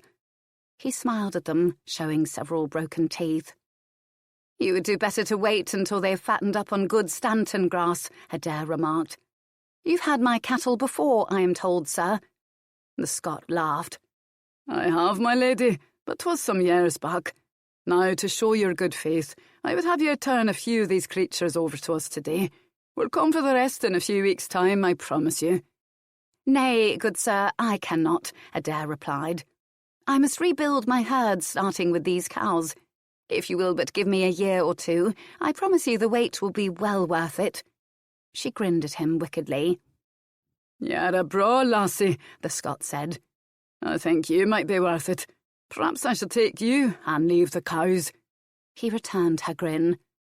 How dare you, you low Scots varlet? How dare you speak to my wife in such a manner? Fitztudor demanded as he pushed his mount forward to face the Scot. So, Darkwalter muttered low. I am the Earl of Stanton, Fitztudor continued. And if you do not immediately give way, I shall send the Duke's men after you and have you arrested for your presumption. He glared at the Scot and his men. They burst out laughing. This bantam cock is your husband, lady.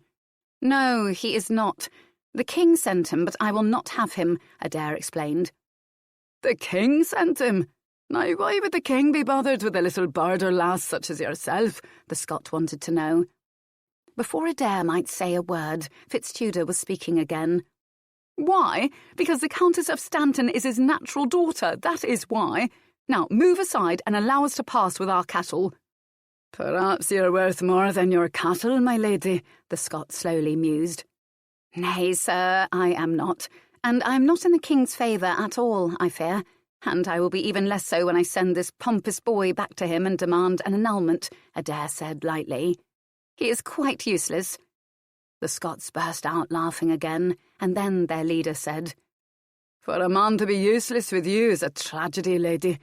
Very well, we will take 6 head of cattle now and return for the rest at summer's end. He nodded to his men to begin cutting the animals out of the herd. Darkwalter looked to Andrew Linbridge, who nodded in silent agreement. At a signal from Adair's captain, the Stanton men drew their weapons, and a brief battle was on between the English and the Scots as the cattle scattered into the nearby meadow and began to graze. Swords clanged against one another. Horses whinnied in fright, their hooves kicking up dust from the narrow road as the short skirmish raged. Realising he was outnumbered, the Scots leader had thought better of it and now reached out to grab at Adair's reins. She slashed at him with her dagger while struggling to maintain her seat.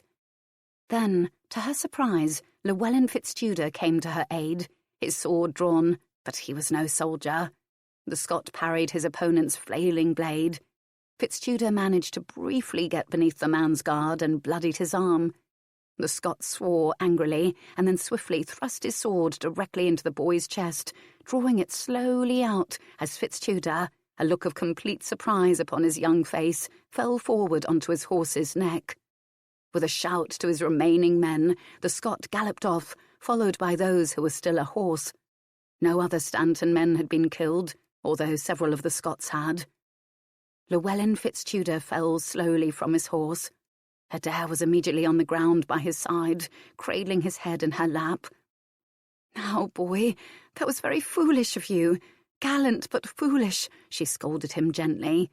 She could feel tears pricking at the back of her eyelids at the futility of it all, for she could see the wound was a mortal one. "I could have loved you," Llewellyn Fitztudor whispered with his dying breath, and then his weak blue eyes glassed over. He was gone. Adair stared down in shock. She had not liked this husband the king had forced upon her. She had fully intended to send him back to his family. She had not been kind to him at all, nor had he been kind to her. He had even tried to rape her. Yet he had come to her defence when he thought her in danger. "He has died bravely," she said softly. "I will tell his father that he died bravely in my defence, but if he had not insisted upon coming this day, he would still be alive.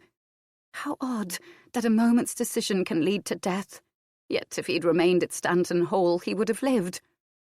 Aye, he did a noble thing, Dark Walter said. I would not have expected it of him, my lady, if you will pardon my saying so. The captain slid from his horse and bent down. Let me take him, my lady. Adair looked up, her face tear-stained now. Aye, she nodded. We'll give him a fine funeral and bury him on the hillside with my parents. Dark Walter lifted Fitztudor's body up and carefully slung it across the back of the boy's horse. Andrew Linbridge had dismounted and now helped Adair to rise from the ground where she had been seated. She staggered against him for a moment, and his arm tightened about her, steadying her as he helped her to her mount. Can you ride alone? He asked her low. 'Tis no shame if you can't. If I give way now, she told him, I will not be able to do what must be done. For all I did not want him, for all the marriage was no real marriage in any way, he was my lawful husband. We did not treat each other well in life, but I will give him the honour he deserves as the Earl of Stanton in death. I will ride alone, Andrew. He helped her to mount, his heart contracting, for she had called him by his given name for the first time. Hearing it on her lips had set his pulse racing and his blood pounding in his ears. Once she was firmly in her saddle, he mounted his own horse. The Stanton men-at-arms were busily gathering up the cattle from the field, to which the animals had fled in a panic when the battle had begun, and then they were on their way again. When they reached the hall, the servants came out, and, seeing the body across the horse's back, looked in surprise to Adair. We were accosted by Scots on our return home, she said. The young Earl was slain, I fear. Take his body and lay it out in the great hall. Where is his man, Anfrey? The dark little Welshman slid out from among the other servants. Have you killed him, then? He whined. I shall tell my master, the Earl of Pembroke, of your unkindness to his beloved son. I shall tell him. Watch your mouth, Dark Walter said grimly as he slid from his horse. My lady is not the heart for murder. The young Earl was killed defending his wife when we were attacked by Scots borderers who sought to take the cattle we purchased today. He turned and carefully took the body from its mount. Come along with me, little man. You will help the women prepare the boy's body, which will lie in the hole. With a black look at Adair, Anfrey scuttled after Dark Walter. You had best send to Duke Richard to help you in this matter, Andrew Linbridge said to Adair. I can see the Welshman is determined to make trouble for you. You have to protect yourself from his slanders. Write a message, and I'll take it to Middleham myself. You can write, can't you? Of course I can write, Adair said irritably. And read, among other accomplishments. It's late. Don't go until morning, please. I'll stay, he agreed. Thank you, she said softly. Then she turned and went into the hall. He turned and handed the reins of his horse to a stable lad and followed her into the hall. Now there is a fine figure of a man, Elspeth said to Albert, who stood by her side. He would make us a suitable earl, don't you think? Aye, Albert agreed. She'll keep a proper period of mourning, Elspeth said. Let's hope the king don't send another bridegroom to her, Albert remarked. I think the Duke will help her avoid that trap, Elspeth said. Besides, she is now of little importance to the king. He has other matters to consider that will take precedence over a bastard daughter's well-being. My lady served the royal purpose. She was wise to come home when she did. King Edward has the Tudors to contend with, I'm thinking. They will not be easily satisfied. Peace, I learned at court, is all very well and good, but with folk of high degree, it is power that is more important. Chapter 5. Middleham Castle had been constructed in North Yorkshire in the year 1170. It was one of the largest keeps in England. It had been built upon the southern hills. Its great grey stone towers and walls stood tall above the little village of Wensleydale and near the town of Leyburn. The curtain walls, gatehouse and moat had not been added until a century later. As he rode toward it, Andrew Linbridge could see the white boar pendant of the Duke of Gloucester flying high in a brisk spring wind. As the day was coming to an end, he hurried his horse toward the refuge of the castle. He was tired, and he was hungry. He would find generous hospitality within Middleham's walls, as well as old friends. Crossing the moat bridge, he was recognised and waved through by the smiling man-at-arms. In the courtyard, his horse was taken away, and he entered the castle going to the great hall, where he knew the Duke was likely to be at this hour of the day. Andrew stopped a serving man. "Would you tell your master that Andrew Linbridge is here with a message from the Countess of Stanton?" he said. The servant nodded and hurried off. Andrew watched him, and so saw him stop by the Duke's chair and murmur in his ear. Richard of Gloucester looked up and around. Andrew stepped from the shadows, and seeing him, the Duke beckoned him forward. Andrew Linbridge obeyed the command and came to kneel politely by the Duke's side. Having kissed the hand extended to him, he arose and drew the folded parchment from where it had rested between his skin and his shirt. "Do you know what is in this?" the Duke asked as he took the message. "I do, my lord," Andrew replied. Richard broke the seal on the parchment and, opening it out, swiftly read the contents. When he had finished, he folded the communication back up, laid it aside and asked, "Was it an accident, or did she kill him?"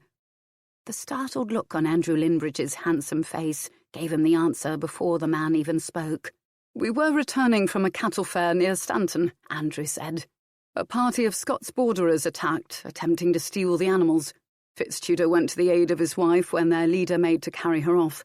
Frankly, I wouldn't have thought he had the balls, my lord, but he did. Alas, he was no soldier. Did his father never have him taught better? The Scots skewered him easily." "There was no saving him?" the Duke asked. "My lord, the wound was mortal. The Scots slew his heart. The lady jumped from her horse and comforted her husband, but he died in her arms," Andrew Linbridge said. "And my niece had become reconciled to the marriage?" the Duke queried. "Nay, my lord. She despised him, and he, I think, thought little better of her. But he had great pride in being the Earl of Stanton, and he tried hard to be possessive of her and master of Stanton, but she would not allow it," was the reply. "Do you think there might be a child?" the Duke said. "You would have to ask her women that question, but I would wager he never got into her bed, my lord," Andrew Linbridge replied. The Duke of Gloucester nodded. Then he sighed. "I do not fear telling my brother this news, but the Earl of Pembroke is another matter. Jasper Tudor doted upon the lad, though frankly I never understood why. The boy was ignorant and prideful. He had little to recommend him that I could see. I tried to talk the king out of making the match, but my brother would not listen. Perhaps the Earl of Pembroke had a particular fondness for the boy's mother," Andrew suggested. The Duke nodded. "That could very well be it," he agreed. "She died when her son was born, and dead mistresses, I'm told, always hold a warmer place in one's memory than discarded mistresses. Well, the boy is dead, and there is an end to it. Perhaps I will wait a bit before informing the king of these unfortunate events." "I should not, my lord," Andrew said. "The young earl's body servant, a Welshman called Anfrey, believes that the countess caused her husband's death.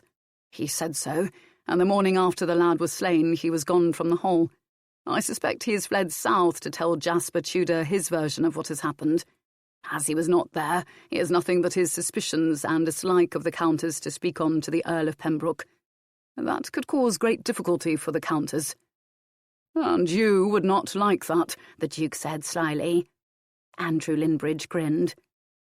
"I will admit that before I learned that she was the Countess of Stanton and not simply the Lady of the Hall, I considered courting her, and before the king sent her a husband.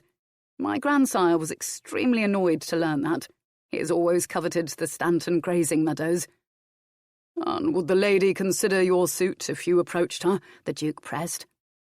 "I have no idea, my lord," Andrew replied candidly. "Once I learned she was wed, I did not even consider it." "You're a baron's son," the Duke said. "Your blood is every bit as good as Radcliffe blood. John Radcliffe was a baron, and gained a greater title only by letting my brother futter his pretty wife. Jane served the Queen, and though Edward pursued her, she would have nothing to do with him.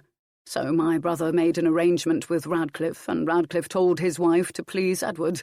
They are no great family. But the lady is the king's blood," Andrew Linbridge said. "If you care for her, court her before my brother decides to barter her off again to some minion in order to obtain something he wants," the Duke advised. I would not be unhappy to see a loyal ally at Stanton Hall. Adair is strong for a woman, but I do not see her holding her home against the Scots. They have been restless and raiding of late. Now that it is known she is back, a young, pretty widow, alone and ripe for the picking, she is in danger. My wife's relatives, the Nevilles, will be interested, as will all the Percys. I am Adair's uncle, and I would approve a match between you." Richard of Gloucester said with a small smile, "I can certainly assure my brother of your utmost loyalty." "She will want to mourn FitzTudor, if for no other reason than good etiquette," Andrew Linbridge said. "She is proud of her name, my lord, and any who weds her must take that name, for the king promised John Radcliffe. You could be the Earl of Stanton," the Duke tempted him. 6 months mourning a boy you didn't know and who was with you less time is enough. We have a border to protect, and having one of my former captains at Stanton would please me." "I'm not even certain she likes me," Andrew said slowly. "She didn't like FitzTudor, but had he been a man he would have gotten between her legs, and it is possible her attitude would have changed. I've known Adair since she was a little girl. She needs a man she can respect first. Gain her respect, and you could gain her heart," Richard of Gloucester said quietly. "Perhaps," Andrew Linbridge said, "when I return to Stanton Hall with your message of condolence, you might tell the lady that she would wish me to stay on to oversee the defence of her home, as the Scots are being troublesome of late. She does have a good captain of her men-at-arms, Darkwater, but he is not as experienced as he could be. I know she loves you, my lord, and if you wrote her that it would please you, then she would acquiesce, I'm quite certain," he concluded. The Duke chuckled. "A worthy and clever plan, Andrew. Go now, and pay your respects to my wife. We will speak again before you depart back for Stanton tomorrow." Andrew Linbridge bowed politely and left the Duke. He found the Lady Anne with her women in the solar. The Duchess of Gloucester looked up with a sweet smile as he entered. "Andrew, how good to see you. What brings you to Middleham?" She was a pretty young woman, with pale blue eyes and long golden hair, the braids of which were looped up about her small head. She was not strong in body, but Richard of Gloucester adored her. He kissed the delicate little blue-veined hand she offered him, and then, at her invitation, sat down to tell her his tale. She listened with great interest to what he had to say, and when he had concluded his narrative, she said, "Poor little Adair. I know she did not want a husband now, but still, to lose him in such a manner. Of course, Jasper Tudor will not be pleased at all by this turn of events." "The boy was brave," Andrew Linbridge said. "Did she love him at all?" the Duchess wondered. "I do not believe she did, my lady," he replied. "She will be alone now," the Duchess remarked. "Should she be alone, I wonder? We must invite her to Middleham to visit. Little Neddy adores her." "The Duke has asked me to return to Stanton and take charge of its defences," Andrew told the Duchess. "Aye, that is wise," Lady Anne agreed. "I have a cousin, Rowena Neville, married to Baron Greyfair. Their keep, much like Adair's, is on the border. Of late, my cousin writes that the Scots have been raiding more frequently. A young girl alone would be considered fair game to any of the border lords." "I will do my best to keep Stanton Hall safe," he promised her gallantly, and the Duchess of Gloucester smiled at him. "He misses you," she told Andrew Linbridge.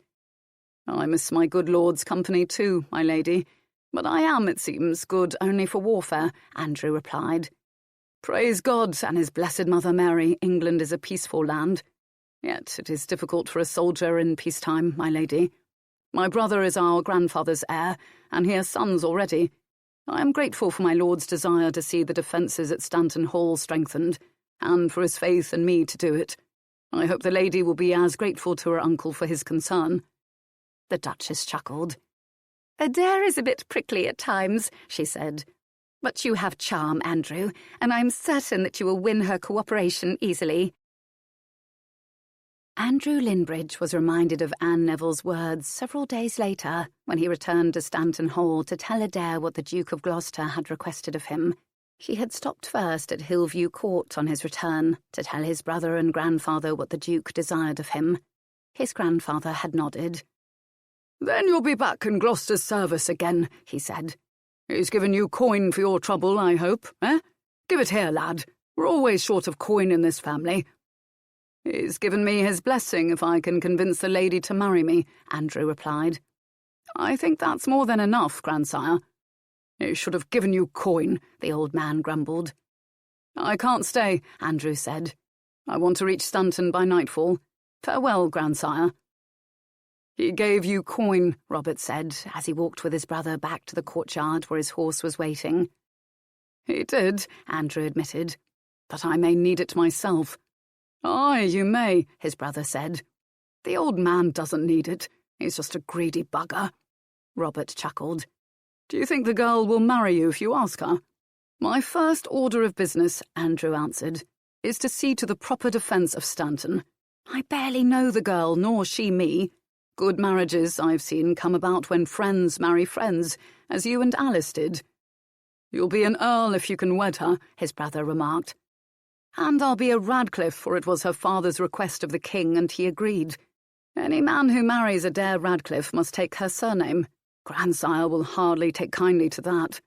Andrew chuckled. He mounted his horse. Farewell, Robert. Farewell, my lord, Rob gently mocked him. And now, in the same day, he found himself standing before Adair Radcliffe as she read the Duke of Gloucester's missive. He watched as her brow darkened in annoyance. Then she looked up at him. You know what is written in this letter? I do, my lady, Andrew said politely. I do not like it, Adair said, looking him straight in the eye. Nay, I imagine that you do not, he agreed pleasantly. Nonetheless, it is the Duke's wish that Stanton Hall be better fortified, as the Scots are becoming more active again along the borders. Had the hall been better fortified in your parents' time, it might not have been taken then. The Duke feels it is important that all the great homes in this area be protected better. He desires your safety above all, my lady. How is he? Adair's tone had softened. Well, and the Lady Anne, too. He is content being his brother's voice here in the north. He keeps his own court at Middleham. Have you eaten? Adair asked him, and when he answered in the negative, she ordered food be brought and led him to the high board to sit down, pouring liquid into his goblet. My Uncle Dickon does not like the Queen or her family. He thinks them upstarts, and the Queen has proven most greedy, as have her relations. He loves the King, but he has never been one for the court his brother keeps. And since their brother George was slain 4 years back, he has stayed away almost entirely. He blames the Queen for that death. They say the Duke of Clarence drowned in a vat of Malmsey, but he was imprisoned in the Tower at the time for the latest of his rebellions against the King. I would not have thought they had so large a supply of Malmsey in the Tower, Adair mused. But Uncle Dickon loved his brother for all his imperfections. He was always attempting to teach him the same loyalty that he practices. But George would not learn, and his spirit was so restless. 3 such different brothers. The King, a man who indulges his lusts, loves luxury and having his own way in everything, to the point that he wed an unsuitable wife. Yet he is proven a good king, and the people love him unquestioningly. Then George of Clarence, jealous of Edward's every accomplishment and possession, except perhaps the Queen, and always in the midst of some plot or scheme to bring down the King so he might have his crown. And finally Uncle Dickon, totally devoted to his eldest brother, a man of discipline, strong faith, ethics, and deep loyalties. He would never betray the King, or any he loved. Did you know that when Lady Anne was widowed of her first husband, Prince Edward of Lancaster, George, who was wed to her older sister Isabel, attempted to prevent Uncle Dickon from wedding Lady Anne? And why?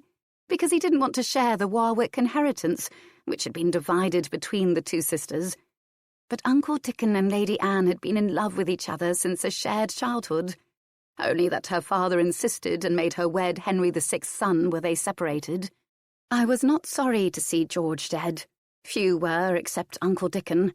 He always believed that he could help his brother to change his ways, but of course he could not. Uncle Dickon believed the Queen and her minions were responsible for Clarence's death. After that, he came rarely to court, preferring to remain here in the north. The Queen would bring him down if she could, but she can't. Everything he does is for the benefit of King Edward. He is no rebel like Clarence.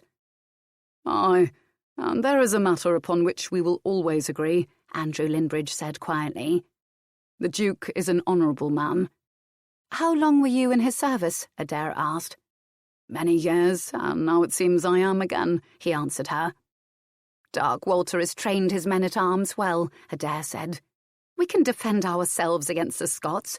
Did you not tell the Duke that? Call Dark Walter and Albert to you, my lady, Andrew said. Let me explain to you exactly what it is the Duke wants, then see what they have to say. That is fair enough, she agreed, and sent for the two men. Andrew Linbridge plunged a spoon into the trencher of rabbit stew that had been placed before him. Used to eating on the run, he had it finished by the time Dark Walter and Albert had arrived. He sat back and listened as Adair began to explain. The Duke thinks we need to strengthen our defences against the Scots, she said. Aye, Dark Walter interrupted her. We do, and I hope he has sent the wherewithal to do it, my lady. He has, Andrew spoke up. He wants walls built. The hall is not a castle, but 6-foot walls about the house could help to deter an assault. Aye, they surely could, Dark Walter agreed, and Albert nodded.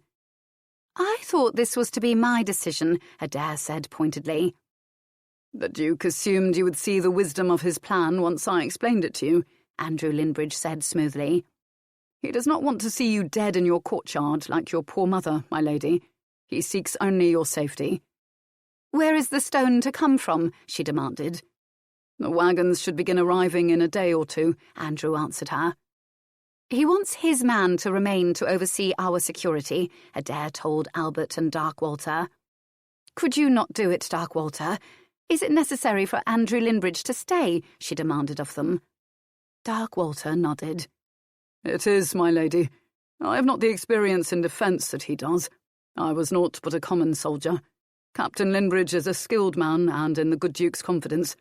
'Tis an honour, Captain, he said, bowing politely from the waist. I know you spent many years with the Duke. He will have the authority that I know you want someone in his position to have, my lady. Hesitation in a siege is no benefit to those under attack. I am glad for his aid, and bid him welcome. Thank you, Andrew Linbridge said quietly. But 'tis you who are the captain of arms here, and so you shall remain. I did not come at my lord's request to replace you, Dark Walter. I came only to help, to direct, to teach you and your men. The older man bowed, and the two men's eyes met in perfect understanding. If Dark Walter remains my captain, Adair said irritably, then what are we to call you, sir?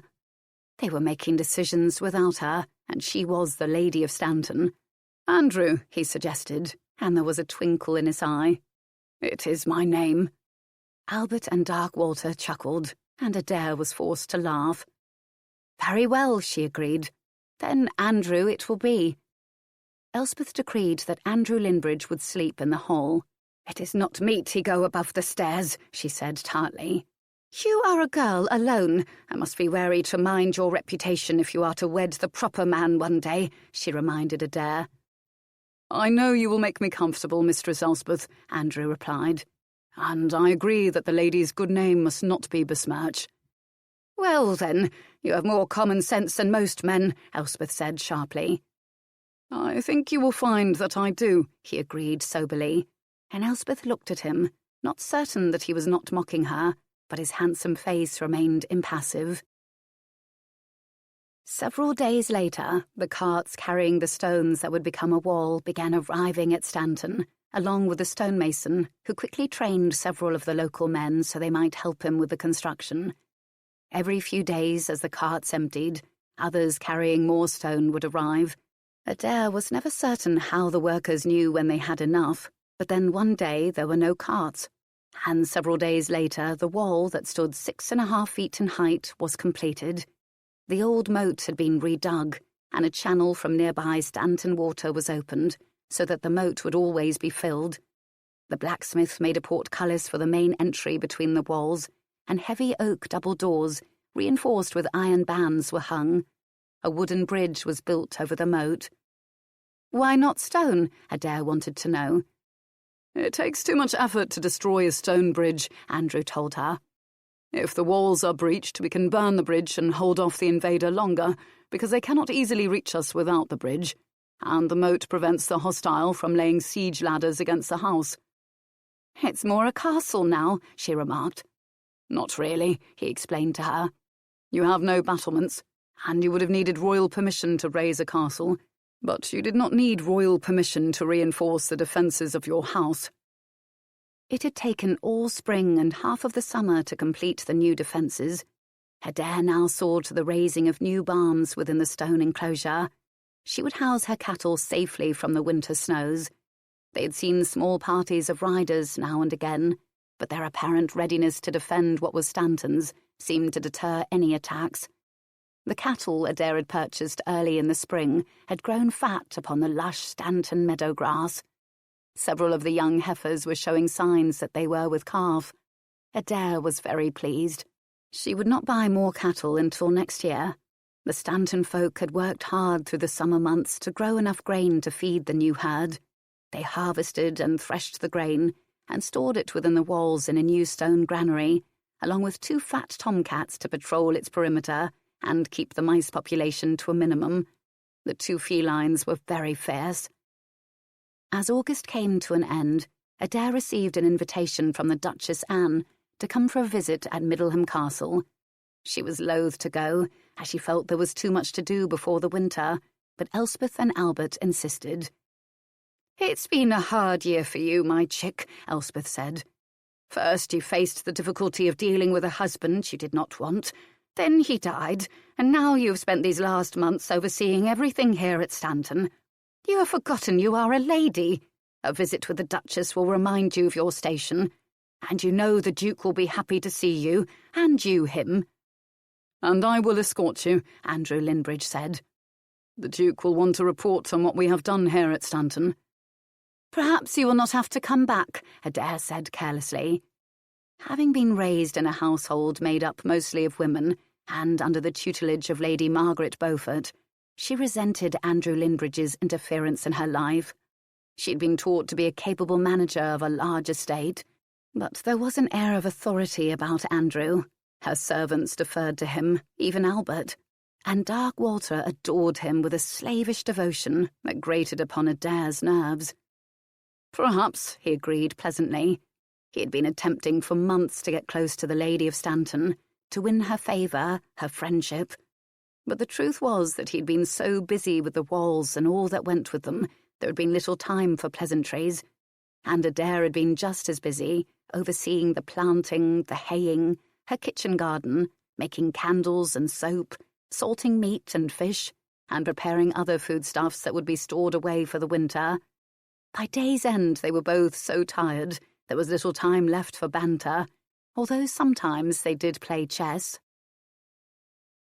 They travelled the few days south into Yorkshire, reaching Middleham on an early September day. The weather had been pleasant, as it usually was at this time of year. The Duchess welcomed Adair warmly. "I've been wanting to see you for some weeks now," she said, linking her arm through Adair's as they walked into the hall. "How pretty you look. Orange tawny suits you. Did I see you were riding astride?" "It's more comfortable for me," Adair admitted. "A bit hoydenish, Lady Margaret would have said, I fear." She smiled. "You are looking well, Your Grace." "I have had a good year," the Duchess admitted. "The air here in the north is good for me, except in the winter when I remain indoors. Still, the quiet life suits me better than any other, Adair. How do you enjoy it? You have been back well over a year now." The 2 women sat down on a broad settle by one of the great hall's hearths. "I have never been busier in my life," Adair admitted. "The fate of Stanton and its people rests upon my shoulders now. I never realised how heavy a burden it would be, and yet I'm happier than I've ever been in my life."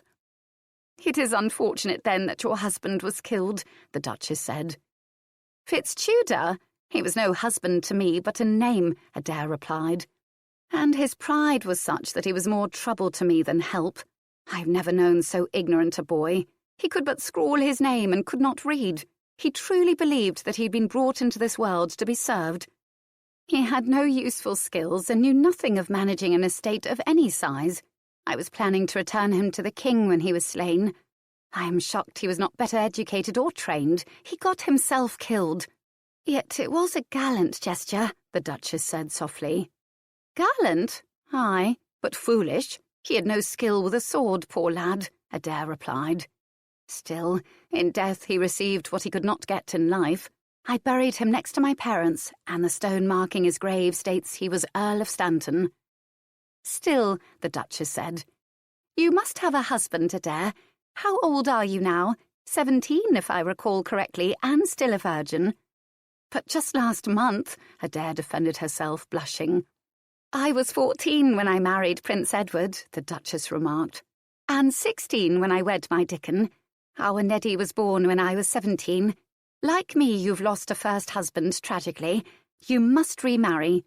Why? Adair said pettishly. This was not a subject with which she was comfortable. Could she not be allowed time for herself? Why, for Stanton, my dear, the Duchess said. Stanton must have an heir. But who would marry me? Adair wanted to know.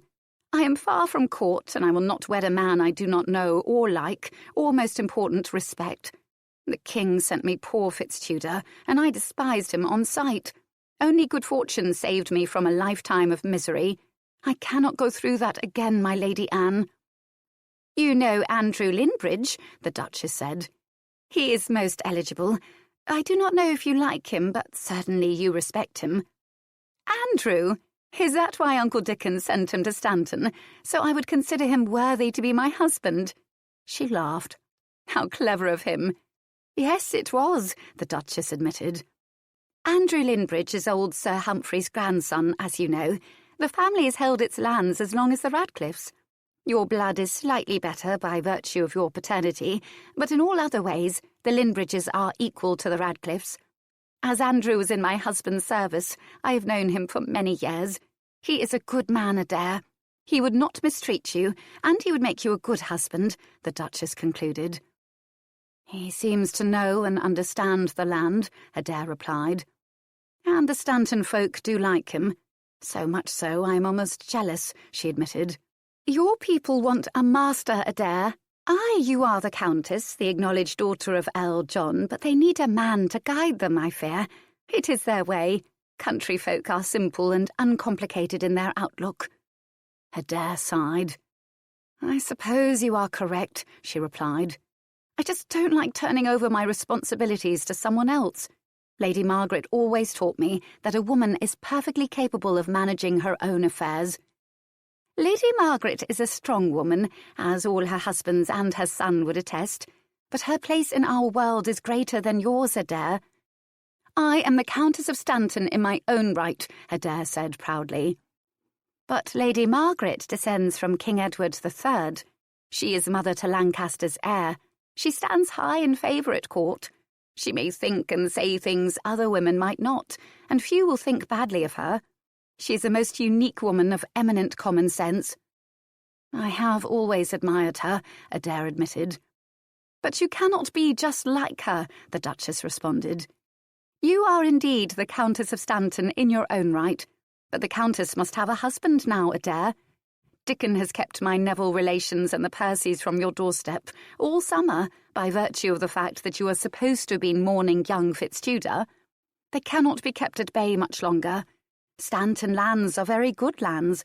You cannot protect them alone. And your neighbours have sons and other male relations. They need to match favourably. Is there someone upon whom you dote and would wed? If he is suitable, I am certain Dickon would permit it. When your unfortunate husband died, my husband asked the king for your wardship.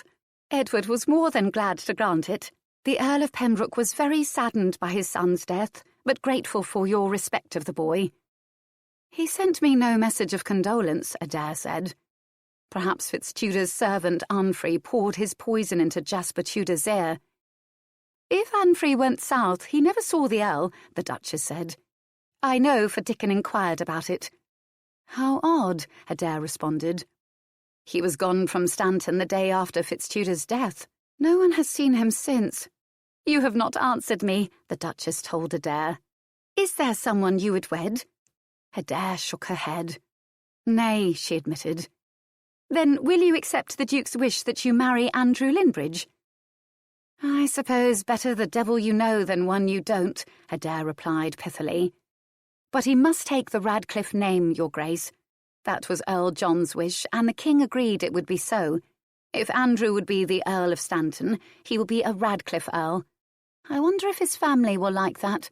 His grandsire has always wanted my lands for his estates, but the Radcliffe name must remain, and I must have a little time in which to grow used to this decision of Uncle Dickon's. Has anyone bothered to speak to Andrew about it? He may not agree. He will agree, the Duchess said. He has never failed the Duke in anything. Adair laughed softly. You make it sound like some military campaign that Uncle Dickon would plan and Andrew execute. Lady Anne laughed too, her soft blue eyes twinkling. It is, in a manner of speaking, she agreed. I know that Dickon will be very pleased with your agreement and sensible manner. Most of us do not get to marry for love. You did, Adair said. Aye, but not until the second time. You will remember that my father was not a man to be disobeyed or thwarted when he made up his mind, Adair. When he fell out with King Edward and turned on him to support poor old Henry VI and his son, he was determined that I be Queen of England. God forbid.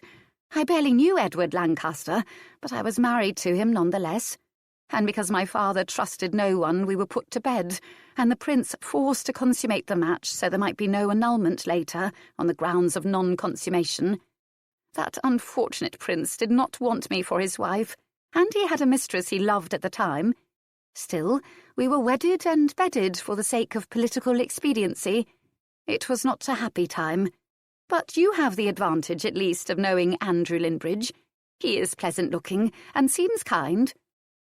Adair considered the Duchess's words. Aye, I suppose he is pleasant-looking, and I've never seen him unkind.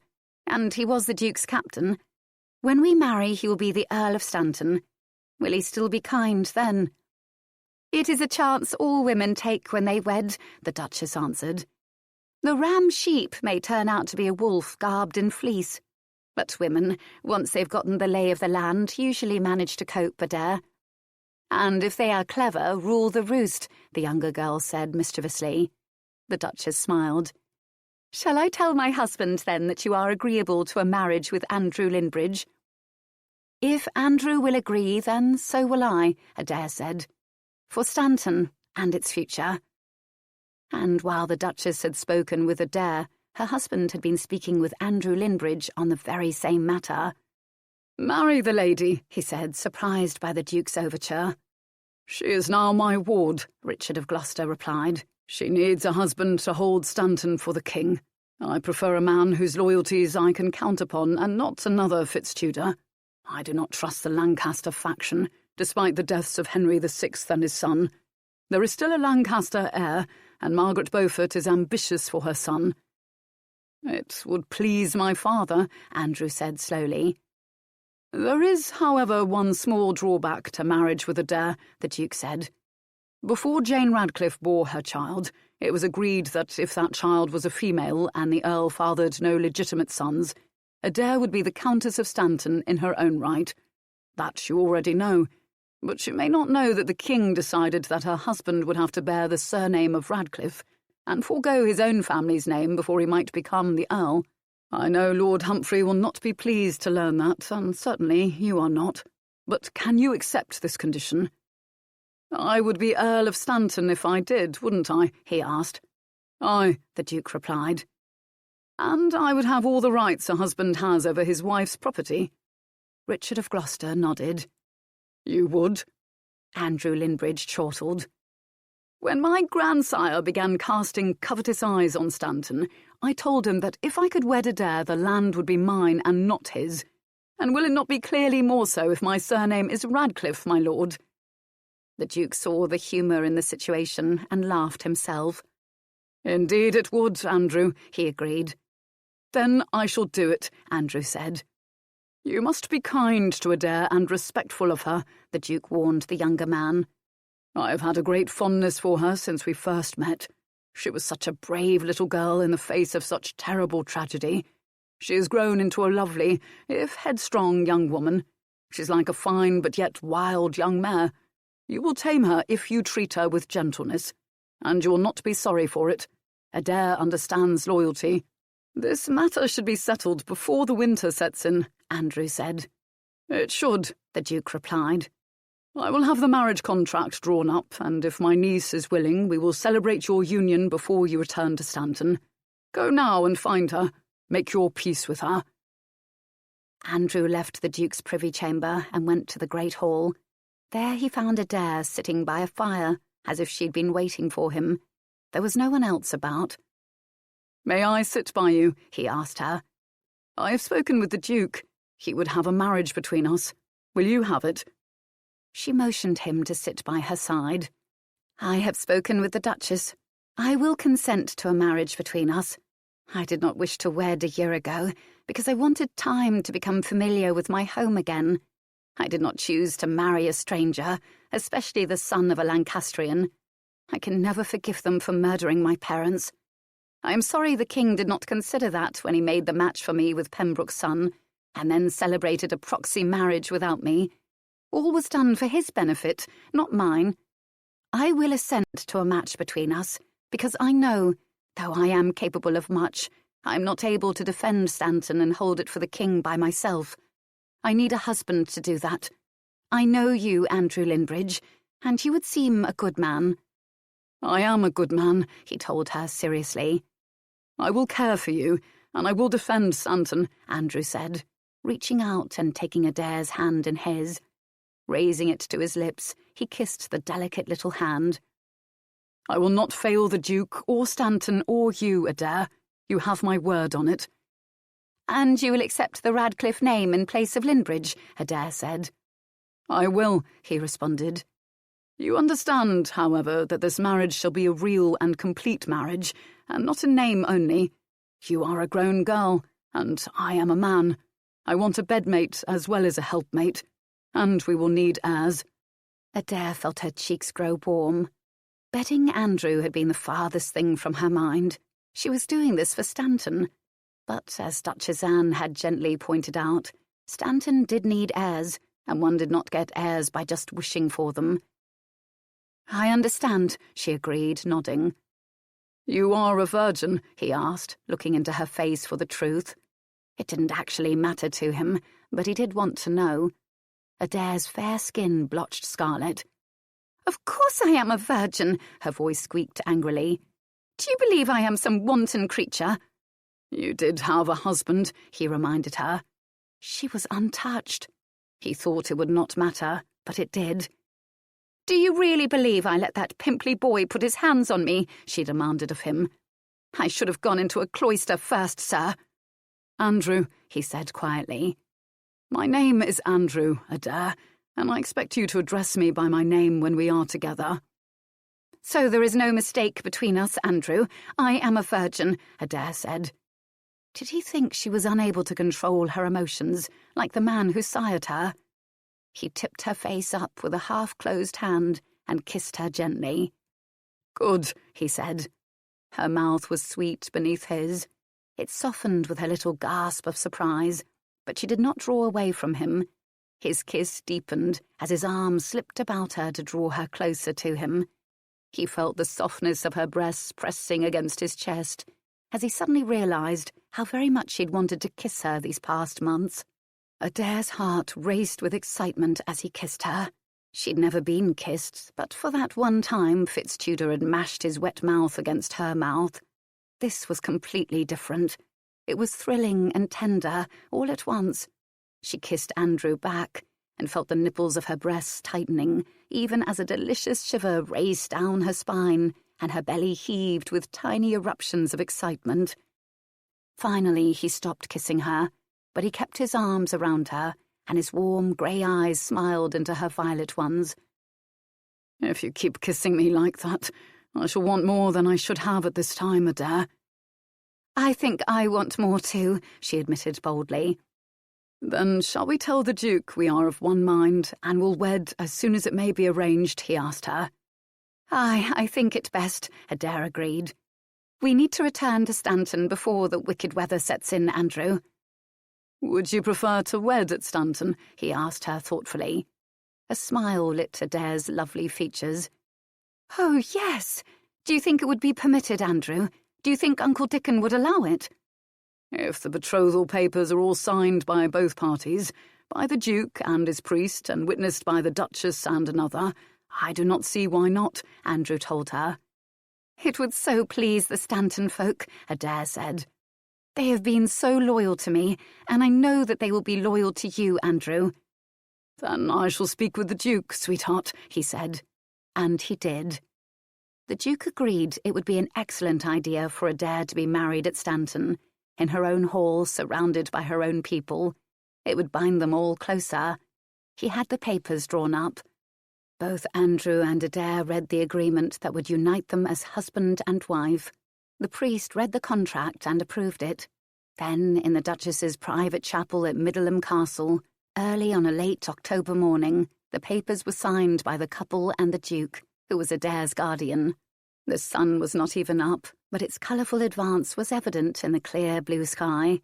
The priest then blessed Adair and Andrew, and while a marriage ceremony at Stanton would be held, they were now, for all intents and purposes, man and wife. The mass was then held, and afterward they ate a meal of poached eggs in a cream sauce, thin slices of country ham, oat stirabout in bread trenchers, and fresh-baked bread, still hot from the ovens. There was ground pepper in the cream sauce, and a silver crock of sweet butter, and several dishes of summer preserves on the table. The goblets were filled with fresh sweet cider or October ale, depending on the diner's preference. And after they had eaten, Adair and Andrew were escorted to the courtyard by the Duke and his wife to begin their journey home to Stanton. They would be escorted by a large troop of the Duke's men. Richard of Gloucester would take no chances on his favourite niece being harmed. Adair knelt before him for his blessing, which she gladly gave her, raising her up to kiss her on both of her cheeks and her forehead. "I believe that this husband will make you happy," he said with a small smile. "Thank you for seeing what I could not, Uncle Dickon. Look after yourself, I pray you, for you worry far too much." The Duke nodded in acknowledgement and passed her to his wife. The two women embraced.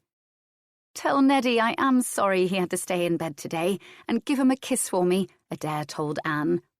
"I will," the Duchess said. "It is his lungs, and he will persist in riding, though the weather has grown cold.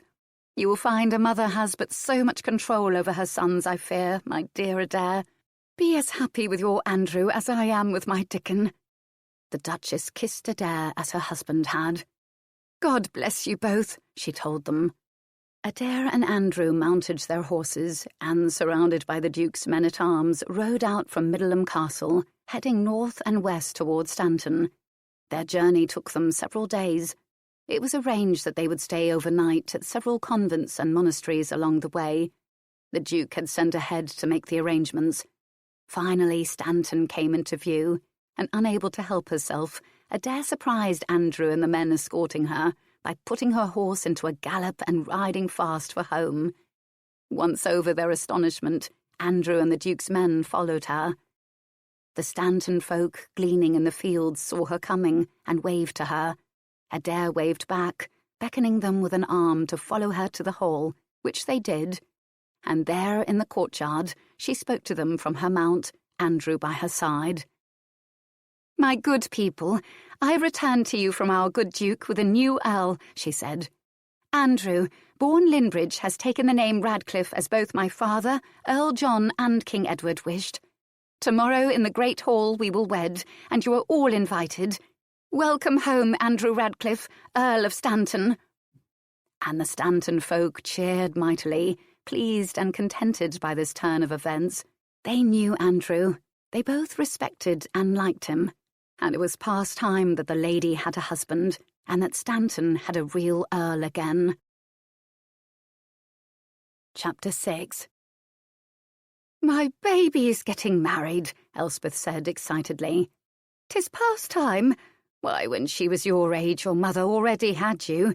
He's a lovely man. Not the comeliest I've ever seen, mind you, but nice enough looking. You're a fortunate lass." "I'm marrying for Stanton, Nursey," Adair said. "If I don't, who knows if the king might send me another like poor Fitztudor, or worse." "I know you're marrying for Stanton," Elspeth replied. You have to if we are to have heirs for the estate. But if you must take a husband to your bed, and you must, it does not hurt to have an attractive man by your side, my lass. I've heard it said he's a good bedmate," she concluded with a knowing wink. "Heard it said by whom?" Adair demanded to know. "I'll put up with no mistresses from a husband of mine." "Word gets about the countryside," Elspeth said knowingly. "But your man is a will-o'-the-wisp where women are concerned. He has no favourites, I've heard, named on either side of the border. But the lasses smile and nod when they hear his name spoken." "Either side of the border?" Adair raised a dark eyebrow. "There is no line drawn in the hills," Elspeth said. "A man goes where he will. If he sees a pretty girl and wants her, it makes no difference if it be this side of the border or the other. All the men hereabouts are like that. The new Earl is no different." "I see I must speak with Andrew," Adair replied darkly. "I will have no nonsense with other women or bastards scattered about the countryside." Now, my dearie," Elspeth cautioned. "I do not believe the Earl would either hurt or shame you. Do not embarrass him by making demands you should not." "I do not want a husband who is always in someone else's bed," Adair said stiffly. "Then make certain he is content in his own bed," Elspeth replied pithily. Adair flushed. "You well know that I have never been with a man," she said. "Well, tonight you will be, and knowing you're a maid, he'll show you the way," Elspeth replied. "Passion can be a grand thing with the right man, my lass." "What if he isn't the right man?" Adair wanted to know. "Plain lust is pleasurable, no matter what the church may say," Elspeth chuckled. "Now come along, milady," the tiring woman said, helping her mistress from her bed. "Your bath will be ready and awaiting you in the day-room. Nothing stirs a man's desires like a sweet-smelling woman. I've put some of that nice scent in the water that Lady Margaret gave you on 12th night 2 years past." They went into the little room off the bedchamber where an oaken bathtub was kept set up. Adair's mother had wanted a separate bathing space, and her doting husband had been happy to comply with her wish. Cauldrons of hot water were hauled up from the kitchens by means of a wooden platform within a stone shaft that opened next to the tub. 2 sturdy serving women would draw the platform up and tilt the large kettles into the tub. Then they would lower the platform back down to the kitchens for another cauldron of water. It was a far more efficient means of filling the tub than employing a line of serving men with buckets. The servants were gone now, as Adair entered her bathing chamber and climbed into her tub. She washed her dark hair. The water was nicely hot, and the fragrance of the gillyflowers was sweet. She soaped and rinsed herself, taking her time. The sky outside was still dark. To all intents, she was already wed. The priest would bless them after the first mass of the day, and Adair had declared a holiday for the Stanton folk. They would be invited into the hall for a feast. She had no idea what day of the week it was. The month was November, and before Martinmas, she knew, but the rest really didn't matter. She had a husband, and her life was going to settle into a pattern revolving around the estate. And there would be children. It was a startling thought, but that was why you took a husband, wasn't it? To have heirs, and she wanted heirs for Stanton. She stepped from her tub, and Elspeth swathed her in a large drying cloth. Then, sitting by the fire, Adair rubbed the water from her black hair with a smaller cloth and a brush. Slowly her long hair dried until it was silken and soft. "I will wear it loose," she said. "There was no real marriage with Fitztudor, and I am yet a maid."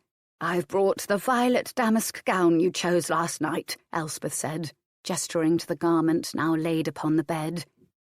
It had a draped neckline and was cut with fullness from the neckline to its ribbon-trimmed hem. It had long, tightly fitted sleeves. The gown was all of one piece, although the Duchess Anne had told Adair that at court a new fashion was just coming into being, where skirts, bodices and sleeves were all separate, allowing a wearer to interchange the pieces. It made it appear as if a lady had more costumes than usual. Here in the country, however, Adair had no time for such fashion.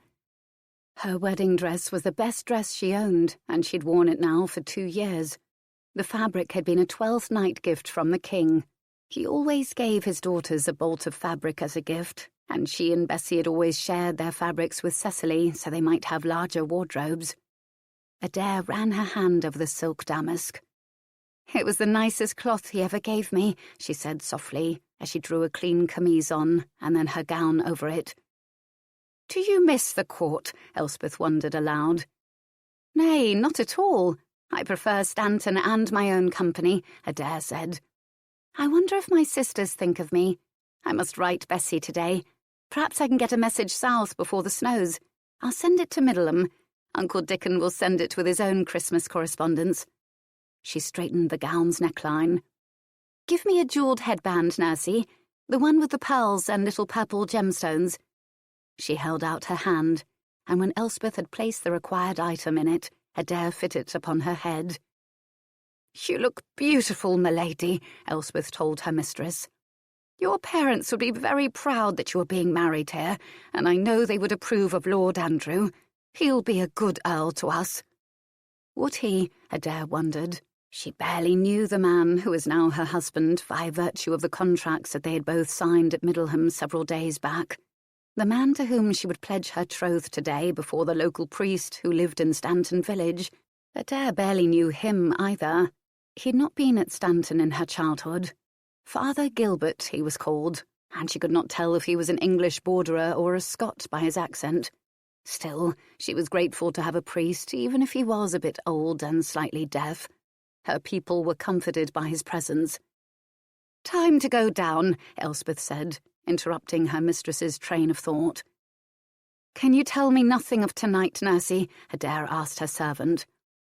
"It isn't for me to educate you, my lady. Your husband will do that. It would be different if your mother, God assoil her good soul, were alive, but she isn't, and it isn't my place. I've said what I could, and I'll say no more."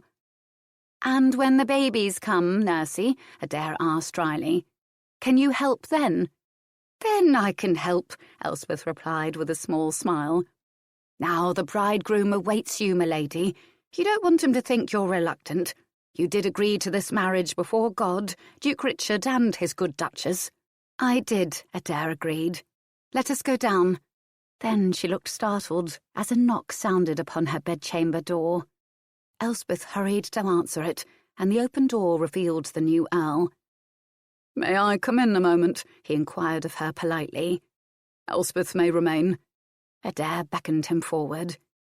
"Are you so anxious then, my lord, or do you fear I shall cry off?" she asked him. "You can't cry off," he told her.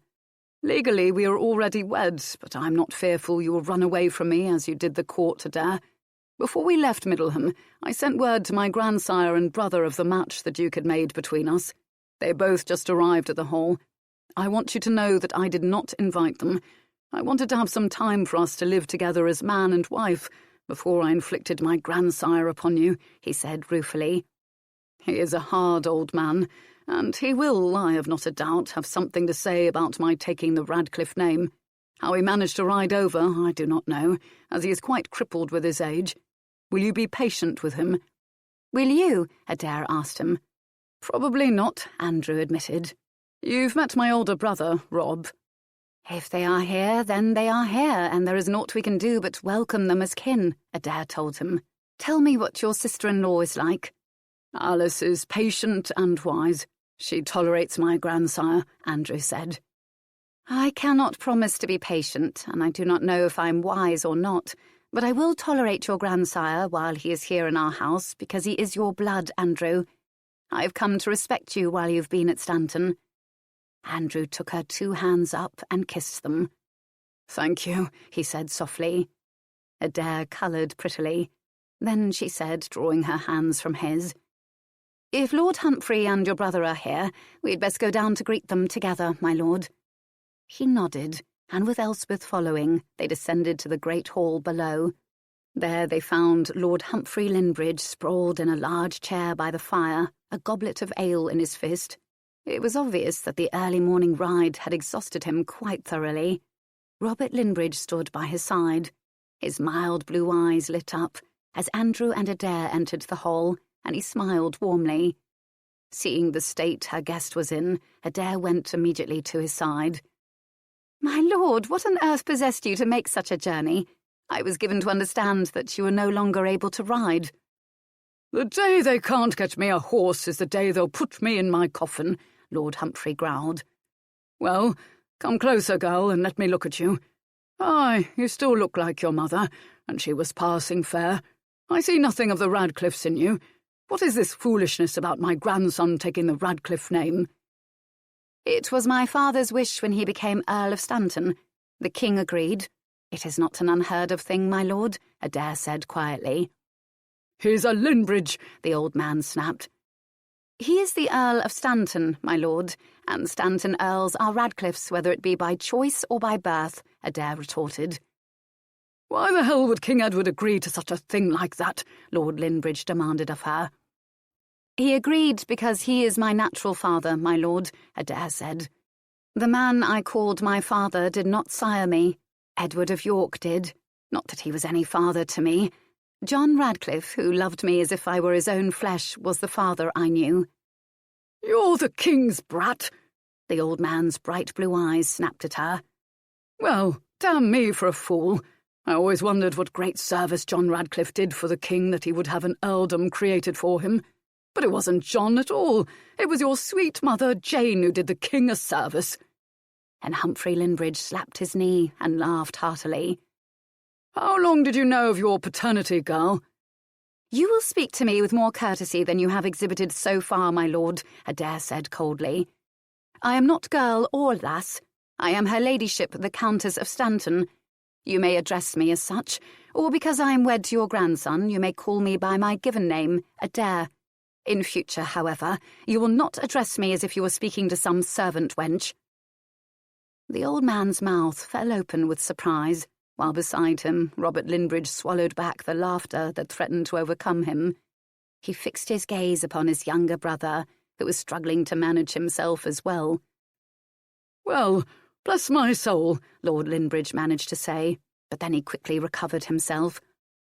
You have a fine opinion of yourself, my lady, he told Adair. Indeed, my lord, I do, she agreed pleasantly. So my Andrew's to be a Radcliffe and no more a Linbridge, he said.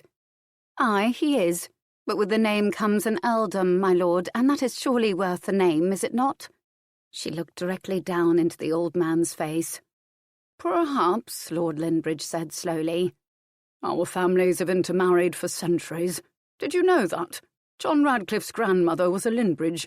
Andrew will sire no fewer sons on you, my lady, for changing his name. At least Fitztudor, for that was your first husband's name, didn't give you a child. Fitztudor was not allowed the privilege of my bed, Adair told him quietly. But my grandson will be, was the reply she received. Aye, Adair agreed. He will. Andrew and I have come to know each other. I did not know Fitztudor, and besides, he was a fool. Your grandson is not. He died conveniently, the old man said slyly. He died tragically and foolishly, Adair retorted. I did not have him murdered, but I did intend on returning him to his father and demanding an annulment from the church. The king had no right to send me a husband when I had already said nay. The king needs the borders held close, Lord Linbridge replied. Fitztudor could not have done it for him, and we have peace, Adair answered. There is never real peace in the borders, was the dour answer. His lordship, the Earl of Stanton, will hold this land, Adair said. Aye, my lady, he will, Lord Linbridge agreed. If there is one thing my grandson Andrew knows how to do well, it is fight. There is no better man in a battle than Andrew Linbridge. Andrew Radcliffe, she gently corrected him, and he nodded. Aye, Andrew Radcliffe. Then he looked at her and said, Robert tells me you keep a good table, my lady. I am famished. Am I to sit here starving? You will have your meal after the Mass, my lord. While we've been speaking, Father Gilbert and 2 lads have been setting up the altar on the highboard. While the marriage contract was signed at Middleham, the blessing of our union will be this morning in the presence of my Stanton folk. It is a fortunate coincidence that you have come now. I am glad Andrew's family will be here to witness our marriage. She signalled to Albert and said softly, Have 2 sturdy men take the old man in the chair and set it before the altar so he may be part of the ceremony." "At once, my lady," Albert said, and went off to do her bidding. "It is good to see you again, my lady," Robert Linbridge said, and he bowed. "Please, Rob, you will call me by name. You are now my brother, and I have always wanted an older brother." She gave him her hand, and he kissed it. "You handled the old man well," Andrew murmured low, and he slipped a proprietary arm about her waist. "He's a bully, if allowed." "I have never allowed any man to bully me, even the king," Adair said sweetly. Rob laughed. "Can it be you have met your match, little brother?" he teased. "Perhaps Adair has met hers," Andrew answered with a chuckle. "We shall see, my lord," Adair replied. The altar was now set up upon the high board. Old Lord Linbridge was carried before it so he might see all. The great hall was filled with the Stanton folk. The mass began. The candles flickered while the voice of the priest spoke and sang the ancient service. And when he had concluded the mass, Adair and Andrew came and knelt before him. Father Gilbert blessed the union that had been formally contracted almost 2 weeks back. Then he raised the couple up and turned them to face the Stanton folk, who cheered heartily, bringing smiles to the faces of both the bride and the groom. The candles on the altar were snuffed, and the servants hurried to clear the high board, while the Stanton folk brought the trestles and benches from the sides of the hall, where they had been pushed and stacked so the mass might be said. The house servants began hurrying forth with the food. Bread trenchers of hot oat stirabout were put on all the tables. The oats were sweetened with honey and bits of apples and pears. Platters of ham and hard-cooked eggs, along with freshly baked loaves, were brought, with tubs of butter and dishes of honey. Wooden cups were filled with October ale. At the high board, the eggs were poached in cream and Marsala wine. There were baked apples with honey and cream as well. Lord Linbridge had been carried to the high board and seated to the left of the bride. He said little, but the murmurs from him and the smacking of his lips indicated his approval of the meal set before him. Albert himself saw that the old man's goblet was never empty, Adair noted, well pleased. After the meal, Lord Linbridge declared that he and Rob would return home that same day, but Adair prevailed upon him to sit by the fire for a brief while. There, Humphrey Linbridge fell asleep.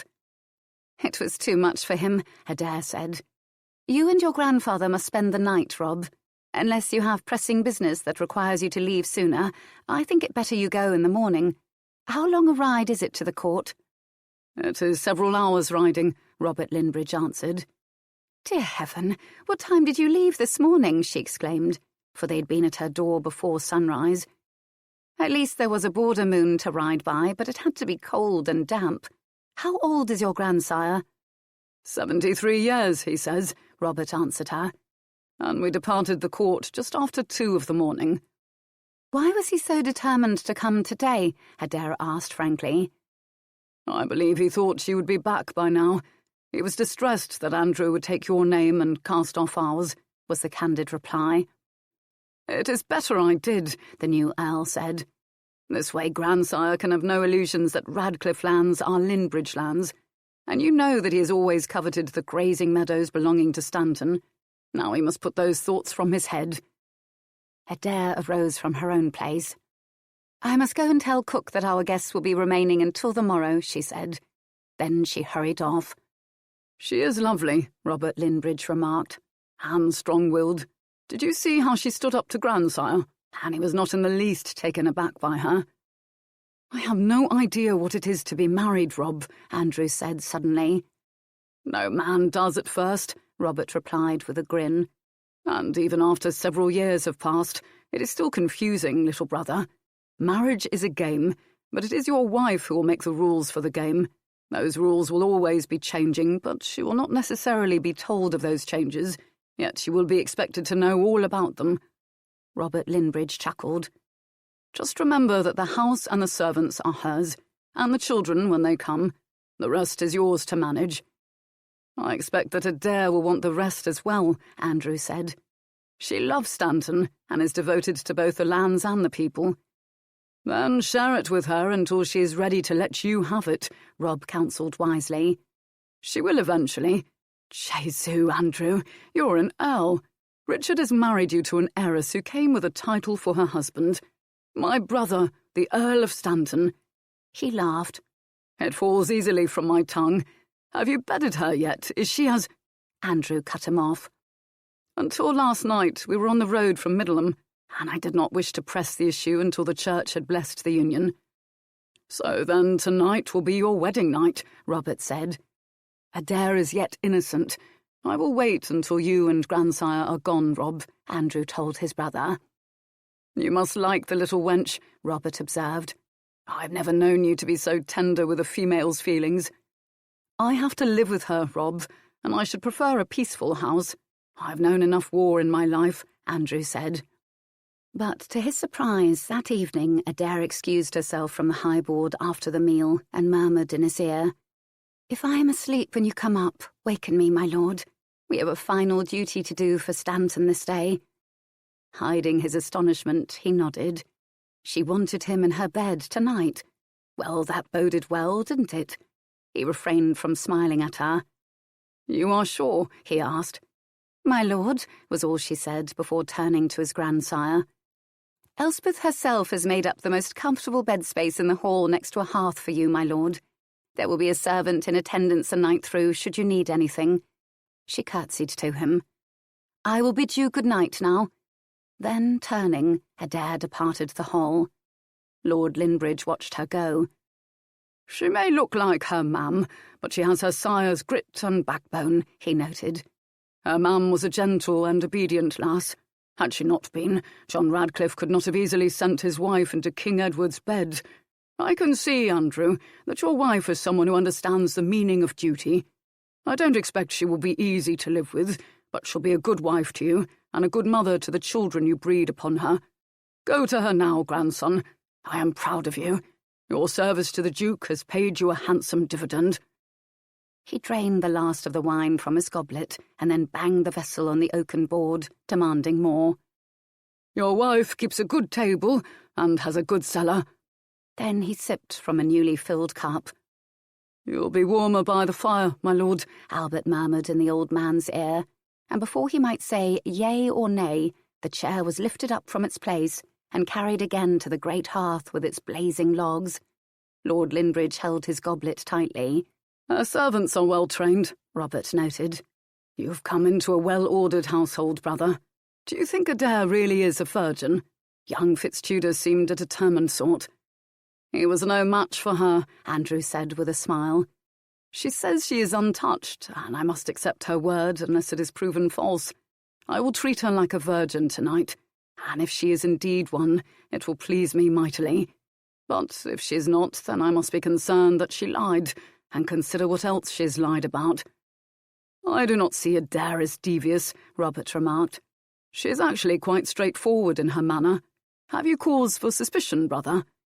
Andrew shook his head in the negative. "Nay." He stood up. "Good night, Rob. I will see you on the morrow before you and grandsire depart." The Earl strode from the hall and climbed the staircase up to the second floor of the house, where his bride would be awaiting him. When he reached the bedchamber door, however, he found Elspeth waiting. "Is Adair ready to receive me?" he asked. "When did you last bathe?" Elspeth demanded of him. "Bathe?" He looked surprised by her words. "Why?" "My mistress has a delicate nose, my lord. She bathes regularly. She says you must be bathed before you enter her bed. The master's chamber and the mistress's chamber share a little room my lady's mother had built. It is for bathing. Come along, and I will help you. You have no manservant of your own, but Albert will find a lad to suit you. Tonight, however, I will do what needs to be done," Elspeth said. "I am capable of washing myself," Andrew protested. "My lady says I am to do it," Elspeth retorted, in a tone that did not bode well, he thought, should he continue to argue with her. "Come along, my lord." She led him to the little room where the great oak tub was set up. Andrew was so fascinated by the accommodations that had been made to deliver the water that he did not notice at first that Elspeth had begun to pull his clothes from his lean frame. He sat to allow her to yank his boots from his feet, blushing as she chided over their condition. "You'll be needing new boots, my lord," she said. I'll tell Albert, and we'll get the cobbler to come and measure these big feet of yours." "How do you empty the tub?" he asked her as he climbed into it, gasping at the hot water. "Jesu, woman, would you scale the skin off of me?" "There's a plug of cork at the bottom on the side of the tub," Elspeth said. "We have a small hose that fits into a stone drain by the window." She climbed up the 2 steps next to the tub and, taking a small pitcher up, dumped its contents over his head. He sputtered with surprise, but Elspeth paid him no mind. Scooping a handful of soft soap from a dish on the tub ledge, she began to wash his dark hair. Her fingers dug strongly into his scalp, and he yelped briefly as she scrubbed at his head. Another pitcher of water was poured over his hair, then another bout of suds, followed by more water, and Elspeth began to pick through his hair. "No nits," she said, satisfied, and handed him a small, rough cloth. "You do the bits you should, and I'll take care of the rest," she told him with a grin. "Did you bathe Fitztudor too?" he asked her. "That bairn had his own man he brought with him from the south. I wanted naught to do with them. He was more perfumed than washed. They kept much to themselves once they saw the lay of the land," Elspeth said with a chuckle. "And how did they determine the lay of the land?" Andrew asked as she scrubbed his neck and shoulders. "Fitztudor snuck up to her chamber one evening and tried to force himself upon her. She hit him over the head with an earthenware pitcher. He fell to the floor, dazed, and then she called to Beast, who dragged the boy from her chamber by his velvet-shod foot." Elspeth cackled as she remembered the incident. "After that he gave her a wide berth, he did. She's a virgin, which is what you've been getting at with all your questions, my lord. You treat her gently." "Have you explained to her what is involved in a man and woman's coupling?" he asked the older woman. "Not my place, my lord," Elspeth said. "She has no mother, and so it is you as her husband who must guide her along love's path. Have you done the bits I cannot mention? If you have, then you are done, my lord. I'll leave you to dry yourself. That door," she pointed to a small portal, "leads into my mistress's bedchamber." She curtsied to him. "Good night, my lord." He remained in the tub, enjoying the heat from the water, until he realised it was beginning to cool. So young Fitztudor had attempted to have her and been soundly rebuffed. Well, he couldn't blame the lad. Adair was a toothsome morsel. She said she was a virgin. Her servant said she was a virgin. He sighed. A virgin. How in hell did one approach a virgin? And especially one as matter-of-fact as his new wife. He had not expected to bed her for at least several days, during which he'd planned to woo her with kisses and caresses that would grow bolder with time until she was curious enough and ready enough to be breached.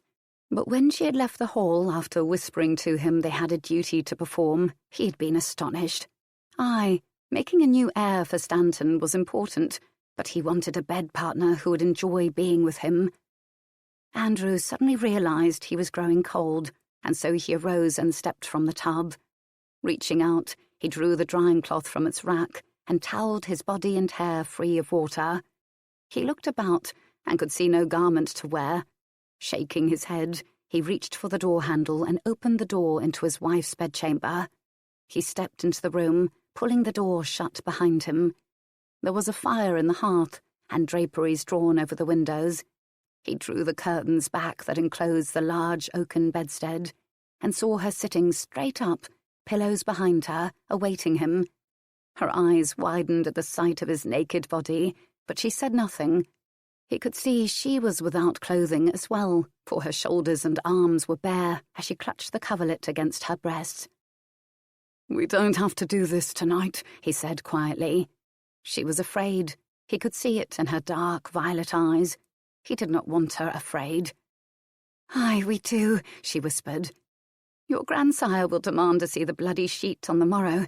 If we do not have one to display, he will assume I was not a virgin. And if you tell him you did not breach me, he will call you coward before everyone in the hall. I will not let him shame us before our Stanton folk, Andrew. It would erode our authority. Get into bed, my lord, before you catch the ague." She threw back the coverlet. He climbed in next to her, drawing the coverlet back over them. "Give me your hand," he said to her, and she slipped a hand into his. I am sorry to say you are correct, Adair. There is a bit of the bully in my grandsire. Your strength tonight won his grudging respect, and your understanding of our situation is well thought out. If my grandsire had not come this day, we might have had the time we needed to really become acquainted. But we do not. However, let me suggest something to you. Let us cuddle together until you feel brave enough for us to couple. We have until the dawn to do what must be done. We need not do it immediately, Adair. He slid down beneath the coverlet, drawing her with him, his strong arms wrapped about her. There. Isn't that better, wife? His lips brushed her forehead, and the scent of gillyflowers arose from her dark hair. I never expected to wed, he told her. I had nothing to offer a wife. The feel of her young, supple body against his was intoxicating. Andrew struggled to maintain a semblance of self-control. He could not allow his lustful body to overcome his common sense. This girl was the wife to whom he would be married for all his days. From what I have just now observed, my lord, you have more than enough to offer a wife, Adair said with a naughty giggle. She had looked well at him as he had come to her bed. He was the first naked adult man she had ever seen. She did not need a great deal of experience to know he was well made, and he was. Andrew chuckled. I couldn't tell how hard you were looking in the dim light. The light was bright enough for me to observe your attributes, my lord, she told him. I have naught to compare them with, but I suspect they are considered more than satisfactory by the ladies you have honoured. I believe I am safe in saying that I am the only virgin in this bed tonight. Her cheeks felt hot with her bold words. Aye, you are the only virgin here, he agreed. I lost my virginity when I was 14, and I have since known several women. But I'm not careless with my affections. Are you always so candid in your speech, Adair? I've never known a woman to be so open with her thoughts. Lady Margaret always advised me to be more careful in my discourse. She said those who did not know me might think me bold, or worse, wanton. But I have always said what I'm thinking. I was never any good at the games they play at court, Adair noted. I am too honest, I suppose. His body was firm, and there was a comfort being enclosed in his arms. She felt safe, for the first time since she had been a child, and his skin was smooth and smelled good. She wondered what Elspeth had put in his bathwater. She would have to remember to ask her. Why did you stay so long then at court? He asked her, unthinking. My lord, I was only 6 when Lancastrian slaughtered my family. I had no one else to go to but the king. My sire has great charm, as you must surely have heard. Most who enter into his presence are enchanted by him. His manners are flawless, and his memory for faces and names is incredible. He can make strangers feel welcome and mere acquaintances as if they are close friends, and he comprehends his duty as king of this realm. But I could not really like him, or the queen. Both are totally self-involved. The king indulges himself shamelessly with women and rich living. The queen's only interests lie in advancing the members of her family. They bred their children like a litter of puppies, and afterward ignore them, believing their duty done. Were it not for Lady Margaret Beaufort, we children would have been lost. It was she who provided us with a structured life, she who taught us our manners, our faith, and our morals. She saw that we were educated, as befitting our station as the king's children, and never once did she mistreat me or differentiate between me and my half-siblings. She is a good woman, Andrew. Yet you ran away from court, he said. Why? I have always felt my duty was to the king, but my second duty was to Stanton. I did not want to be treated like a possession to be disposed of by the king, and that is how he treated me. I tried to reason with him, but he would not listen. The Lancasters wanted a king's daughter for one of their own, and I am the king's daughter. But as I am bastard-born and not considered important, I was the one chosen for Fitztudor, who had also been born on the wrong side of the blanket, but dearly loved by his father. And because I brought my husband a title, the Earl of Pembroke could not be insulted or dissatisfied. It was cleverly thought out, but for one thing, no one thought to consider how I would feel being saddled with a husband I did not want. Yet that is how marriages among our class are arranged, Adair. Wealth and the advantages to both parties are the deciding factors in arranging matches among our kind. The Duke arranged our union, and you agreed. Why? Because I know I must have a husband, for even I am not foolish enough to believe I could hold Stanton alone against the Scots, Adair told him frankly. And as your grandsire pointed out, our families have intermarried before, and we are neighbours. And I know you, Andrew, and you know me. You were willing to have me, weren't you? And not just because Uncle Dickon asked you. He smiled to himself in the dim light. You know I plan to come courting you, Adair, he said softly, and kissed her brow. I did not know when I first met you that you were the Countess of Stanton, and that your husband would be the Earl. But you were the fairest lass I'd ever seen, and I wanted you. I still do. But had this not been so, I would have done the Duke's bidding, for I owe him my loyalty, having served him before. You should understand that I am a man who does what must be done. She was silent now. The fire crackled in the hearth, and there was the faint sound of wind beyond the closed draperies. He shifted their bodies so that she now lay on her back. Raising himself up on an elbow, he slowly drew the coverlet back, revealing her nakedness. She had perfectly round little breasts, each topped with a cherry of a nipple. Looking down on them, he felt a distinct tightening in his groin. Andrew swallowed softly and let his eyes meander down her body. Her waist was narrow and her torso long. Her hips and thighs were shapely. Her Venus mons was plump, pink and smooth. For a lady of the court, he knew, would have been taught to pluck the hairs from it, as was fashionable. She had dainty feet. Each foot was slender with a high arch. Her body was every bit as fair as her face, and Andrew found he was having difficulty looking away. "Am I pleasing to you?" her voice inquired softly. Aye, most pleasing, he told her. "I have heard it said that men like to touch women's breasts," Adair said. "Would it please you to touch mine?" Aye. He nodded, reaching out and cupping the rounded flesh in his hand. It nestled in his palm like a small dove. He fondled it and heard her indrawn breath. The ball of his thumb rubbed at the nipple, and he watched as Adair's eyes grew wide. "My touch should give you pleasure," he said, and, lowering his dark head, he kissed the nipple. "Oh, yes," Adair replied breathlessly as his mouth closed over that nipple and began to gently suckle on it. "Yes." Raising his head as he released the nipple, he said softly, "I need very much to kiss you, Adair." And his mouth closed swiftly over hers. The lips beneath his were sweet, and they softened beneath his as she attempted to follow his lead. He coaxed her to caress his tongue with hers, which she did shyly, shivering at first contact, and when he had decided that she had had enough, he drew her into his arms again, holding her close. "Why do you not just mount me and have done with it?" Adair asked him. "Did you not enjoy the kissing?" he responded. "Aye, but you have not answered my question," she said. "Animals mount one another when they breed. There is no emotion to it. Their need to fuck is pure instinct," he began. "But we are not animals, Adair. I want to enjoy possessing you, and I want you to gain pleasure from it too. Therefore we prepare each other with kisses and caresses." "Oh," she responded. "I may touch you, then?" "Aye," he said.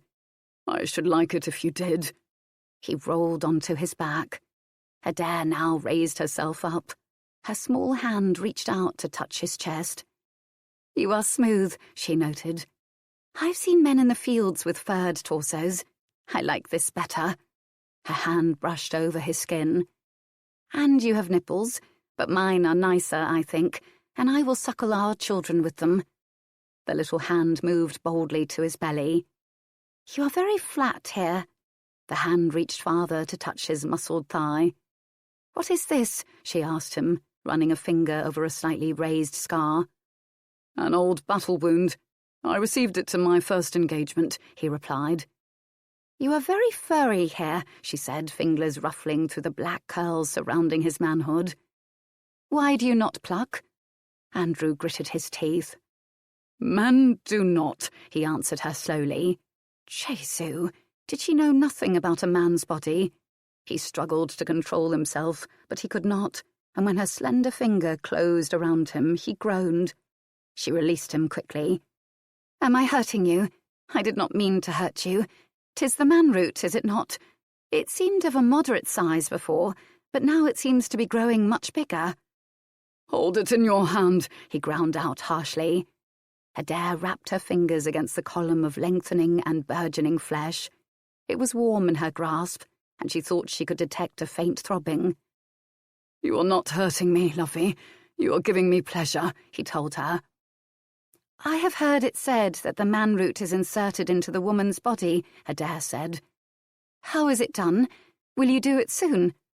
Lie upon your back again, he responded, and when she had complied, he ran his hand down her torso, her belly, and placed it for a brief moment over her mons.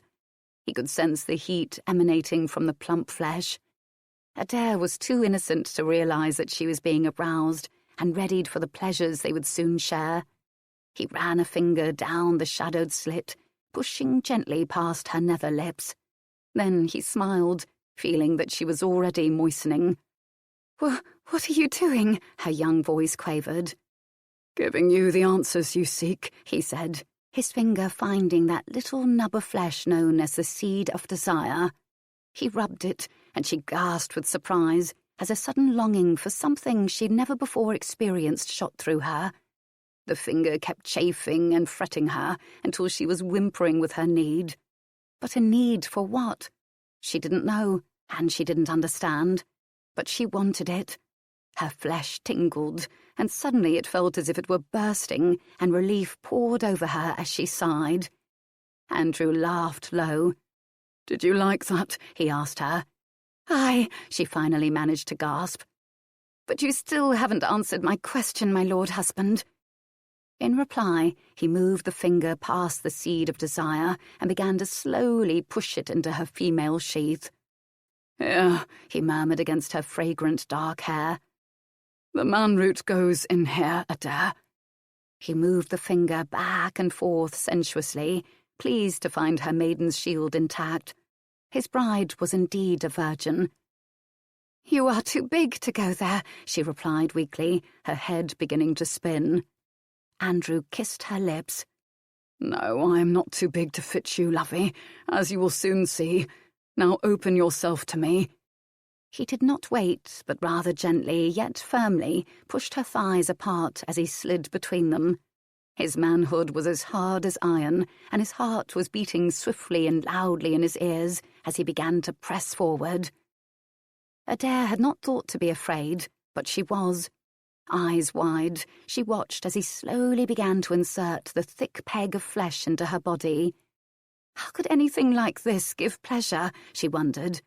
Her body was being invaded and pried open to satisfy his lust. He moved farther into her, and to her surprise, Adair felt her body seemingly opening to accommodate him. Then she gasped and cried out in pain as the tip of his man-root began to press against something within her. Please stop, she pleaded with him. Oh, please stop. It hurts, it hurts. He drew back to her relief, but then his manhood plunged forward, and Adair screamed as he seemed to fill her. The pain will ease, he assured her. It was your maidenhead, lovey. I am sorry.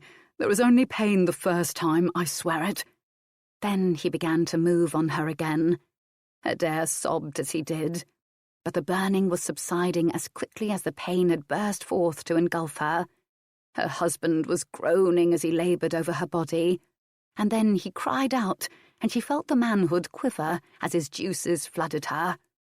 When he collapsed atop her, Adair instinctively put her arms about him in a gesture of comfort. He lay atop her for several minutes, and then Andrew rolled off of her, breathing heavily. "Why didn't you tell me of the pain?" she asked him. You would have been more frightened than you were, he replied. I was not afraid, Adair denied. Aye, you were, he said. But the deed needed to be done, and now my grandsire will leave Stanton content with us both. There was no pleasure, she said. You promised me pleasure. "You will have it the next time," he assured her. "You were fearful, and your deflowering was painful, for you were a true virgin. It would have been unusual for you to gain pleasure from our first coupling, Adair." "When will we do it again?" she wanted to know. He chuckled. "So you are brave enough to try again, are you?" He looked down at her and brushed a strand of her black hair from her face. "I am," she said. "Not tonight," he told her. "You will be sore, but Elspeth will know how to care for you on the morrow. And when you tell me you are ready, we will couple again, Adair. And next time I will strive to see that you have much pleasure. Now go to sleep, lovey. We'll have to face the old man soon enough." "I think I will be happy with you, my lord," Adair told him, and he kissed her lips softly. I believe we can be happy with each other," he agreed. And then he closed his eyes. When the morning came, Elspeth awoke them. Andrew went to his own bedchamber next door and found a man of middle years awaiting him. "Good morning, my lord. I am Chilton, and it will be my duty to serve you." "I must get dressed," Andrew said. "My grandsire and my brother will want to leave this morning, and they cannot go until the lady and I have bid them farewell." "I have water ready, my lord," Chilton replied. He was of medium height, with brown eyes and a bald pate. The young Earl already sensed that Albert had chosen well. Next door, Adair's needs had been attended to by the faithful Elspeth, and then the two women had stripped the bedsheet from the bed. Adair was shocked by the large stain, but Elspeth smiled proudly. "Well," she said, "that should certainly satisfy the old dragon. His grandson did a fine job, and your innocence is there for all to see." "I do not think I can walk," Adair complained. "I am too sore." "Nonsense," Elspeth said. A discreet knock sounded upon the door connecting the two bedchambers, and Chilton's head popped through. "If her ladyship is ready, his lordship is prepared to go down to the hall." "She's ready," Elspeth said, and she gathered up the sheet, handing it to Adair. "You have to carry it," she said, "and take it right to the old lord for his inspection." Adair and Andrew met in the corridor outside the bedchambers, and together they descended. Entering the hall, Adair walked straight to Humphrey Linbridge, who was standing at the large hearth. She flung the sheet open before him, her look a defiant one. "There, my lord, you should be well satisfied," she said. The old man looked at the large brownish bloodstain on the sheet. Then he turned to his younger grandson. "You have a mighty cock, like me," he said. "The stain on Alice and Robert's sheet was but half this size. She screamed." "Aye," the Earl said tersely. "Good. Now she'll not forget who's master in this house," Lord Linbridge remarked. He turned back to Adair. "You move gingerly, my Lady Countess of Stanton," he mocked her. "I am happy to see my grandson did his duty, and you yours. God bless you both." Adair was utterly speechless at his words. Finally she signalled to Albert to bring the morning meal, and when it had been consumed, she and Andrew saw their guests off. And at last alone, the newlyweds began their life together. Andrew went off to the cattle barns, and Adair called for her writing box. She had much to write her half-sister Bessie. She wondered if she should tell her all, for one day Bessie would have to face a bridegroom. It was unlikely the Queen would explain what was necessary. But then Adair considered that Lady Margaret would never allow her charge to go to the marriage bed unprepared.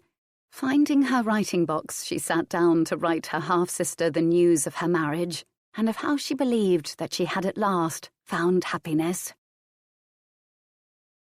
Chapter 7.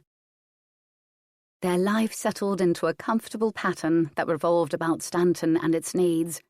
The winter was a quiet time for the estate. Christ's Mass came, followed by Twelfth Night. The snows had finally made travel impossible, which also meant that borderers on both sides of the border ceased their raiding. The cattle grew fat in their barns as the granaries slowly emptied, until the time came for them to go back out into their pastures with the return of spring. Andrew was amazed by Adair's abilities to manage Stanton, but to his surprise, she was more than willing to share her responsibilities and taught him all she knew. He realized that she trusted him implicitly, and that she did pleased him. When he mentioned it to her, Adair had demurred and told him that the estate was a man's domain. The house, the servants, and the children were her province. "I have done what I have done because I had to," she said. "I am happy to pass these obligations on to you, my lord. It is obvious to me that you have come to love Stanton and will care for it." They heard nothing from the king. He had sent his daughter no gift to commemorate her marriage. Part of Adair was angered by his dismissal. Another part was relieved. The Duke had sent to inquire after them before the snows. He had sent them a footed silver and gilt salt dish for their highboard, and he had sent Adair a delicate gold chain from which hung a small ruby heart. To Adair he had written, "My dear child, your uncle is so very pleased with you. May Jesu and his blessed Mother Mary keep you safe always. Uncle Dickon." Adair wept when she read the small parchment missive. "He's always been so caring." She sniffled against Andrew's shoulder. "He is the most honourable man I have ever known," Andrew said. And as the winter slowly passed, the intimacy they shared began to grow deeper. Andrew was a gentle and considerate lover to his young wife. Adair became bolder in her lovemaking.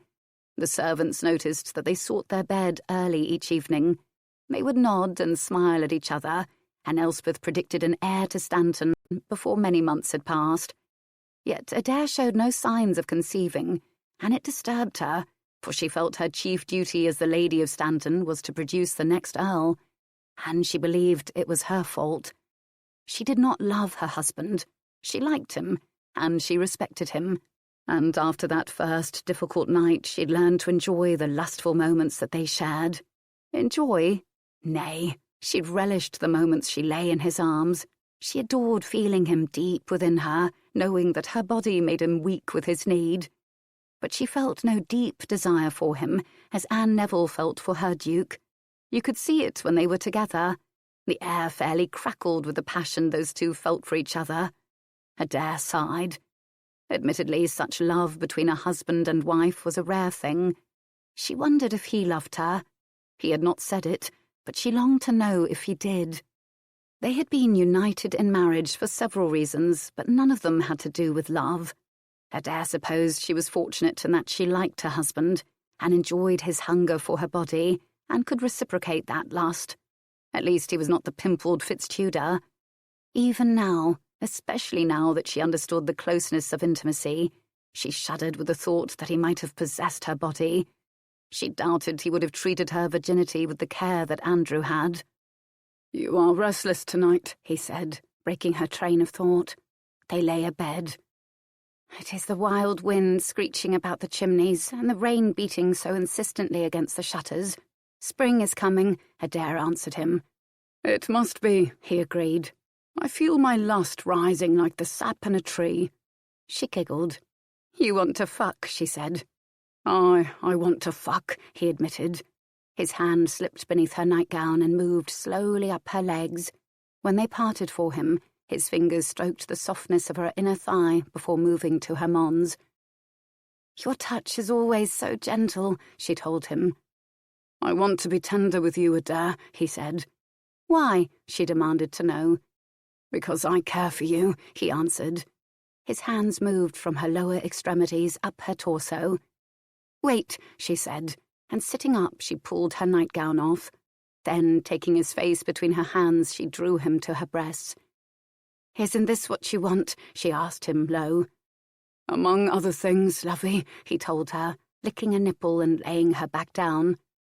"I want everything you have to give me, Adair, all of you." "Why?" she persisted. "I think I may be coming to love you," he answered her.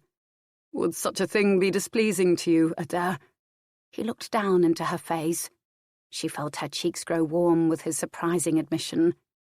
"Nay," she said. "It would not displease me, Andrew," she whispered. "I would like it if I had your heart." "Do I have yours?" he wanted to know. "Aye, you do," she replied, and realized as she said it that it was true. In a quiet way she had finally come to love him, if loving meant being happy and content in his arms, for she had been from the first night. What more was there to love? She had been a little fool, Adair thought. and then his lips met hers in a sweet kiss. "I love you," he murmured against her mouth, and she echoed his words back to him, even as he pushed himself into her body. "Oh, Andrew," she sighed. She loved the feel of his hard length filling her. "Oh, lovey," he groaned into her hair. They loved each other. Surely a child would come of it. But none did. Still, he did not berate her for it. And then, in the spring, a messenger arrived from the court with a letter for Adair from her half-sister Elizabeth. The king had caught a chill and died suddenly on the 9th day of April. Her half-brother Edward would be the new king, and the Duke of Gloucester was named his protector at the king's deathbed, much to the fury of the Queen. The priests had heard it and declared it so. "Mamma is furious," Elizabeth wrote. "You know how she and Uncle Dickon have always rubbed each other. She is rallying the Woodvilles as well as the rest of her supporters, and they have sent for our brother, who has been in the care of my uncle, Earl Rivers, and they have secured the treasury as well. I do not know how this will all end, but Mamma is preparing to take our younger brother, Dicky, my sisters and me into sanctuary at Westminster. Pray for us. The negotiations for my betrothal to the Dauphin have ceased. Mamma and Lady Margaret returned to the possibility of a marriage between me and her son, Henry of Lancaster. I think I should rather have an English husband, Adair, and remain in England. I will, of course, marry where I am told to marry. Uncle Dickon came in early December to see Papa. He told us that he made a good match for you, and that you are content. I am glad for it. Write me when you can, dear one. I remain your most devoted and loving sister, Bess." Adair showed the letter to Andrew. "We must send to Middleham to see if we can be of any help to Uncle Dickon," she said. "How typical of the Queen to want her own way. She and her odious family would rule through my little brother." "I'll go to Middleham myself," Andrew said. "But the Duke will already know that his brother is dead, and will have already ridden south to protect his interests as well as those of the young king." "Follow him," Adair said. "He will need all his good captains. I can manage here at Stanton." Her lovely face was anxious. The Queen would cause a civil war if it meant getting her own way in this matter. The Earl of Stanton nodded to his wife. "Aye, you're correct. I'll go, because I know you can keep Stanton safe in my absence, lovey, but I will miss you." Andrew Radcliffe departed his home the following morning. He rode with but 6 retainers at his side. Reaching Middleham, he learned the Duke had indeed gone south with all possible haste when he had learned of his brother's unexpected death. The Earl rode after him, as his wife had requested. Catching up with the Duke of Gloucester, he was welcomed. The news was not good. The Duke had received word from the late King's Lord Chamberlain of what the Queen had managed to do so far. Prince Edward had been proclaimed King Edward V, but 2 days after his father's passing. Preparations were already in progress for the boy's coronation, which was now scheduled for May. The Queen had sent to her brother, Lord Rivers, to bring young Edward to her with all haste. "Aye, the young princess wrote the same thing to Adair," Andrew told the Duke. Richard of Gloucester smiled. "Bess is a wise child. She understands the danger her mother puts England in, and would do her part in an attempt to thwart the bitch. My niece knows her duty, and will always do it. Do you not find it interesting that, in this time of crisis, a messenger was sent with obvious great haste to Stanton? Forgive me, Andrew, but neither you nor Adair is truly important in the scheme of things." The Earl of Stanton laughed. "Nay, my lord, we are not. And I believe I speak for my wife as well when I tell you that we are quite happy not to be important. But my loyalty is with you in this matter, and Adair agrees that with your other friends I should be by your side until the matter is settled." "Friends," the Duke mused. "If truth be known, Andrew, I have few men like you whom I can count upon as friends. I have not my brother's way with the people, nor would I now seek to be like him. And you know that I did not approve of his licentious behaviour, but I did love him. He knew it, else he would not have made me protector of his heir. And our first task will be to secure young Edward before his mother can cause any more harm with her machinations. We must ride hard to reach Lord Rivers before he reaches the Queen." There had been other news in Lord Hastings' missive. Not only had the treasury been secured, but so had the Tower of London. The city had been prepared for possible assault, and the Queen's brother, Sir Edward Woodville, had gone to sea with a fleet to protect the coastline from any possible attack. There was no doubt that the Queen was making a grab for power and attempting to exclude her brother-in-law from her plans. The Duke wisely swore a public oath of fealty to his nephew in the presence of 6 priests and his troop of 300 men. He sent a messenger with a letter to the Queen, reassuring her that all would be well. Then, joined by his ally, the Duke of Buckingham, they intercepted Lord Rivers and his party as they rode toward London. The Earl was arrested and his men disbanded. The Queen's plot had been foiled, and the resistance crumbled. Sir Edward Woodville sailed into exile, and his brother, Anthony, Lord Rivers, was imprisoned. The Duke's party arrived in London the first week in May. The Royal Council, the Parliament, and the people of London acknowledged and confirmed his place as protector of the young king. The Queen remained in sanctuary with her other children, not yet ready to give up. A month later, a conspiracy was uncovered that sought to replace the Duke of Gloucester as his nephew's guardian. Additional troops had arrived from York at Richard's request to help him secure the situation. The Queen's co-conspirators were arrested, among them, to Richard's sorrow, Lord Hastings, who had first come to his aid. He, Lord Rivers, and several others were, of necessity, and as a warning, put to death. Young Edward had begged his mother to send his brother to him, and she was forced to comply. Both boys were lodged in the royal apartments in the Tower. Richard had them secretly removed and sent to Middleham to be with their cousin. The powerful were now realizing the dangers of a child king with an ambitious mother. They sought for a way to put young Edward aside, and they easily found it with the aid of the Church. The late king, it appeared, had signed a marriage contract with Lady Eleanor Butler. The contract had not been rendered void, and the lady was still alive when Edward IV had eloped and married Elizabeth Woodville. Therefore, the king's marriage had not been a true or legal one under canon law. His children were deemed illegitimate. His sons were therefore not eligible to inherit. At the end of June, Parliament met and petitioned the Duke of Gloucester to take the throne. From her sanctuary, Elizabeth Woodville screeched with outrage, but she had lost her grab for power. At Baynard's Castle, where he was housed, the Duke accepted the petition brought to him. He considered it carefully, for he knew that if he accepted Parliament's request to rule, many slanders would be spoken of him. But who else was there? The heir to Lancaster? Never. On July 6, the Duke was crowned Richard III at a ceremony attended by virtually all the peerage, including Lady Margaret Beaufort. Andrew had watched the royal procession standing to one side in the front of the church. He wanted to be able to tell Adair everything. The new king had graciously dismissed him from his service once again. When Richard had been declared England's legitimate ruler, the Earl of Stanton took horse and rode north for his home. Arriving, he found his fields green and thriving. His cattle were fat, and the haying was already in progress. The warm greeting he received from his wife convinced him that he'd been missed. They kissed each other heartily before the eyes of their delighted servants. The Earl's horse was taken off to the stables, and Adair led her husband into the hall, giving orders as she came for food and wine to be brought for him.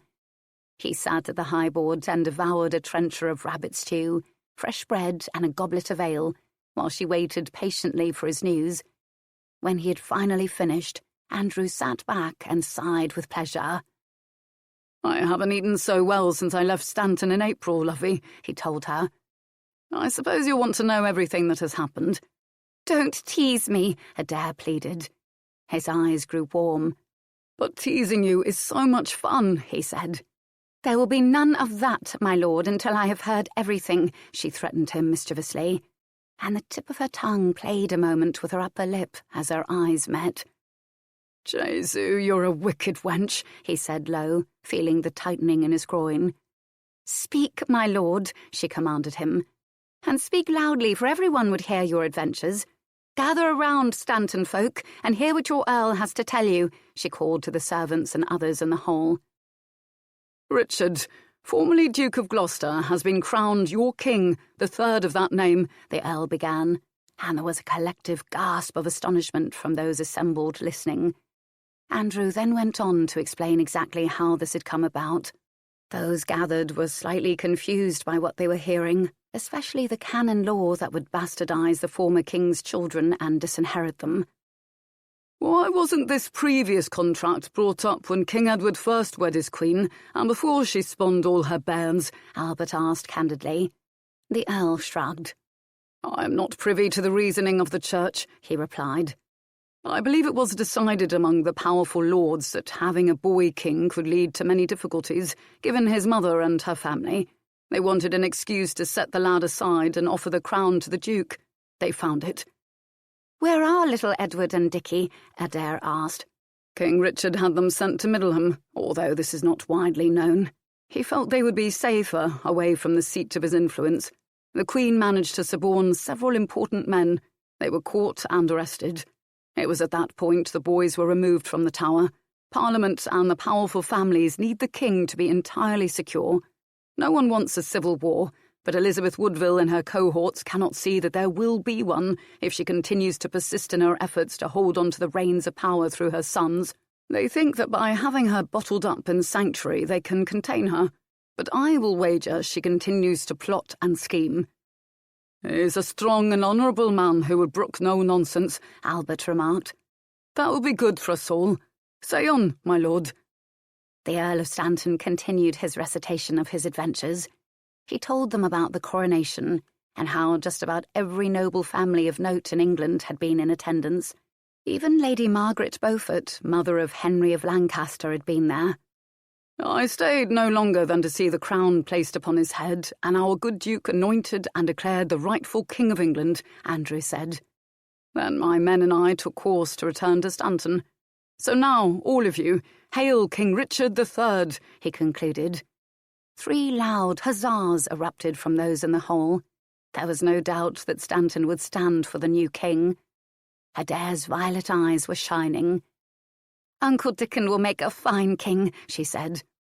He still has much to overcome, I fear, Andrew answered her. Elizabeth Woodville hates the king with every fibre of her being.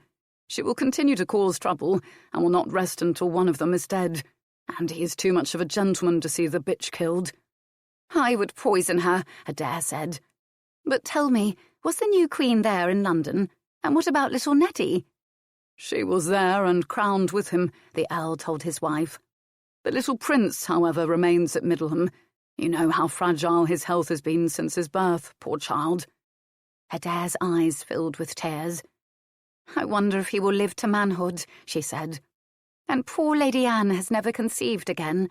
Uncle Dickon may have to one day declare Henry of Lancaster, or one of my half-brothers, his heir, for he will have no other choice, though Buckingham thinks his claim is equal or greater. Enough, lovey, of things that do not really concern us, the Earl said. I would take my wife to bed after so long an absence from her. You need a bath, my lord, Adair told him. I know you've not had one since you left Stanton, for you are rank. Let me bathe you, and then we will go to bed. Only if you will bathe me with your own little hands, he told her, his eyes twinkling lustfully. Elspeth is too rough with me. Adair giggled. It is my duty to care for you in all ways, my lord. She arose from the high board where they were still seated.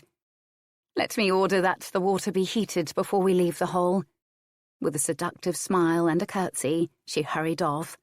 He sat, watching the gentle swing of her hips beneath her gown as she went, thinking to himself that he was a fortunate man indeed to have been given such a wife. And he would have had her even without the title she brought him. He tilted his goblet in the direction of the standing server, and it was filled again with ale. He sipped it slowly, awaiting her return, but instead it was Elspeth who came and murmured in his ear. My mistress awaits you in the bathing room, my lord, she said. Without a word, Andrew got up from the high board and, leaving the hall, climbed the stairs to the corridor above. Opening the door to the bathing room, he was greeted by a cloud of scented steam. The fire in the little hearth leaped with a draught from his entrance. He quickly shut the portal. Adair, he called to her. I am here, she answered him. He peered through the steam. Where, lovey? Here, she giggled. In the tub. If you do not get your clothing off soon, my lord, the water will cool. I can hardly bathe you with my own little hands if I am not here in the tub with you. Did you not think of that?" It was all the encouragement he needed. He tore his clothing off, his boots, flinging them carelessly aside. Then, walking to the tall oak tub, he climbed the steps and climbed into it, coming face to face with his wife as he did so. "There," she purred at him. "Isn't this nice, my lord?" And taking up a sea sponge filled with soap, she began to wash him.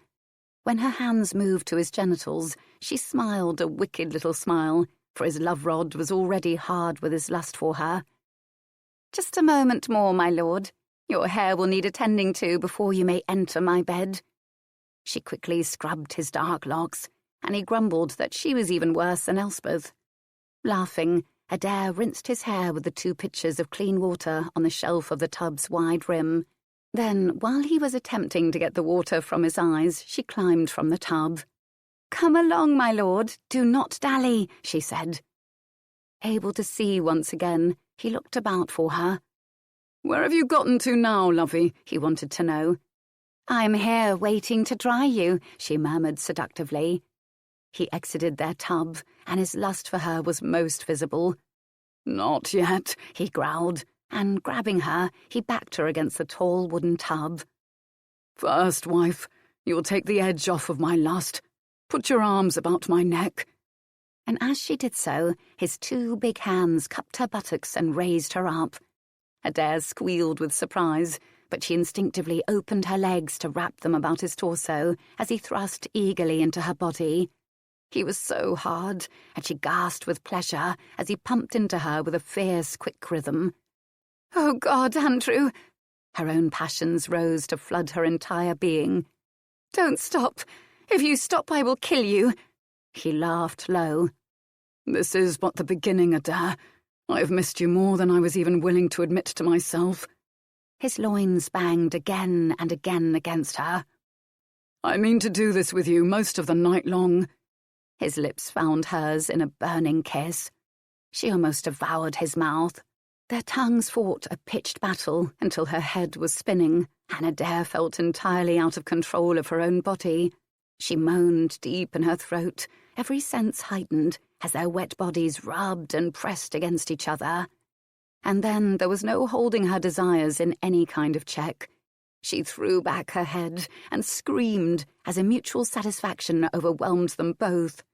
Together they collapsed onto the stone floor of the bathing chamber, their combined breaths coming in sharp, quick pants that slowly, slowly grew quieter. He found his voice first. "I am sated for a few minutes," he said with humour. Adair laughed weakly. "May I dry you now, my lord?" she inquired of him mischievously. "That is, if I can make my legs stand up." He struggled to his feet first, and then drew her up beside him. "Attend me, wife," he told her, holding her up. For a moment she clung to him, but then as the strength seeped back into her body, Adair took up a small wet cloth and bathed his manhood, then dried it. Next she lifted a large cloth from its rack before the small hearth and dried him carefully. When she'd finished, she said, "Go and get into bed, Andrew. I don't want you catching the ague. I will join you when I have attended to myself." She gave him a quick kiss upon his lips and a gentle shove toward the door to her bedchamber. And when she had washed her own sex, she dried herself before hurrying to join him. He lay upon their bed, his manhood gracefully limp upon his muscled thigh. When he held out his arms, Adair ran to join him. There were no words spoken between them for some time. None were really necessary. They lay together, leisurely exploring each other's body, to their mutual pleasure. His absence had changed something between them, Adair realised. Their marriage, begun a few months ago for practical reasons, had blossomed into love. Perhaps, she thought, it was not the wild passion shared between the new king and his queen, but a different, special love between Andrew and her. She ran a finger down his chest and, leaning over him, kissed him. "I believe I can say with all honesty that I missed you too, husband." "Did I say I missed you?" he teased. "A moment of weakness, lovey." "Villain!" She yanked at his mop of dark hair. Vixen! He pulled her back into his arms, kissing her soundly, and with each moment their desire for each other rose once more. Andrew buried his face in her scented hair. God help me, Adair. I've never wanted any woman the way I want you. He put her beneath him, and his mouth began to both taste and explore her sweet flesh. His lips closed over each of her nipples in turn, licking, suckling, and then he was nipping with his teeth at the tender buds.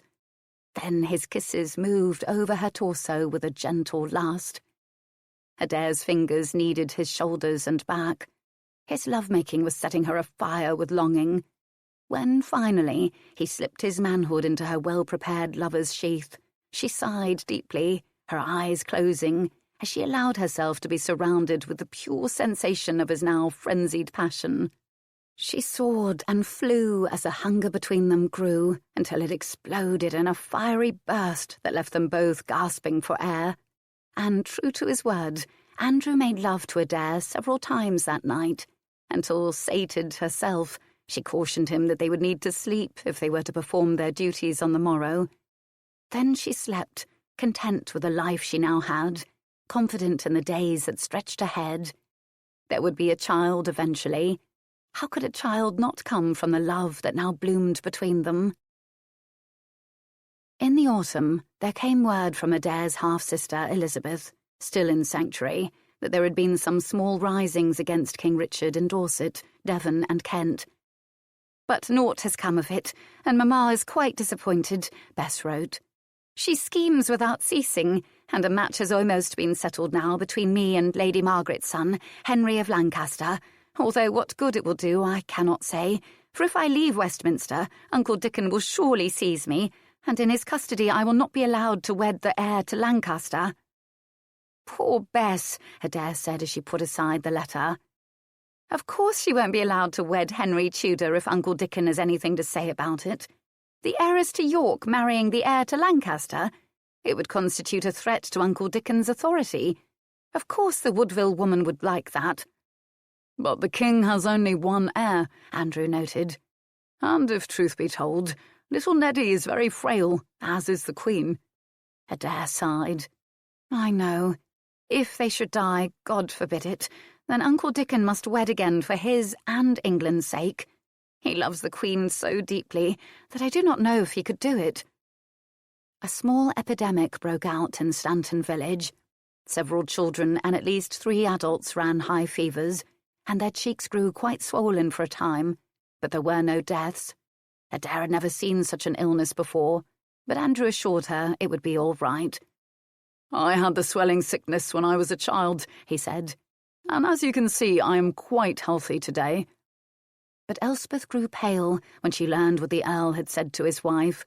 She took Adair aside, saying, "It is said that men who have had the swelling sickness at any time in their lives are unable to sire children afterward. I believe this may be why you are not conceiving a child, my lady." Her eyes filled with tears. "Do not say it," Adair cried, and then she began to weep. "We must have a child for Stanton. The difficulty is with me, Nursey. I did not love Andrew when we wed, but I love him now. Children are created from love." Elspeth took the young woman in her arms and comforted her as best she could. She did not say that Adair's maternal grandmother had produced 11 children, and her mother's 2 sisters an equal number of offspring. Jane Radcliffe would have had a house full of bairns had her husband been able to give them to her. And considering the amount of time Adair and Andrew spent in their bed, Adair should already be great with child. But she was not, and in the months to follow, her belly remained flat. In late April came the terrible news that King Richard's little son, Prince Edward, had died. A hue and cry arose over the king's 2 nephews, who had not been seen in many months now. Few knew the boys were at Middleham. Gossip said the king had murdered them the previous summer. But Adair knew the deeply religious and moral Richard adored all his brother's children. The messenger who brought Stanton the latest news also brought Adair another letter from her half-sister Elizabeth. "I am betrothed," Elizabeth wrote. "The negotiations between Mamma and Mags were concluded in late autumn. On Christmas Day, my Henry went in procession to the cathedral in Rennes and proclaimed before both God and man that he would have me as his wife. Many do not believe our marriage will take place, but I know it will. Marrying me strengthens the Tudor claim to England's throne. Word has only just come that our cousin Neddy died at Middleham. Queen Anne is prostrate with her grief, and the whole court is in mourning. There is a rumour that the king will appoint his sister Elizabeth's son, John de la Pole, the Earl of Lincoln, as his successor, now that Neddy is gone. The queen is too frail to bear another child. My brothers are overlooked, I fear. A new growing season had come to Stanton, and life burgeoned everywhere except in Adair's womb. She began to wonder if what Elspeth had told her was truth. Had Andrew's seed been rendered lifeless by a childhood illness? Everyone in the village had recovered nicely, but Adair noticed that the wife of one man who'd been quite ill and who produced a child regularly each year was not now with child, nor did she bloom with life in the months that followed. England remained at peace that summer. Adair relied on Elizabeth for all the news, and her half-sister did not disappoint her. Mostly her letters were filled with the minutiae of her daily life, but now and again she would write of some event, news of which might or might not reach Northumbria.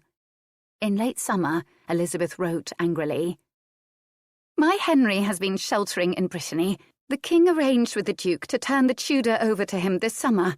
It is said he means to charge him with treason. Fortunately, my Henry was warned in time and escaped into France, where King Charles VIII has graciously offered him shelter." Adair laughed when she read this to Andrew. "Of course the French will give Henry Tudor shelter," she said. "They do whatever they can to irritate England." November came, and they had been wed 2 years. Neither she nor Andrew could address the subject of their childlessness.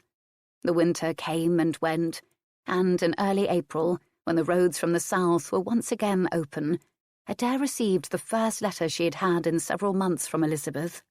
"The Queen is dead," Bess wrote. "She died at Westminster Palace on the 16th of March. The king is devastated and heartbroken. In less than a year's time, he has lost both his wife and his only child. The Queen never really recovered from Neddy's death.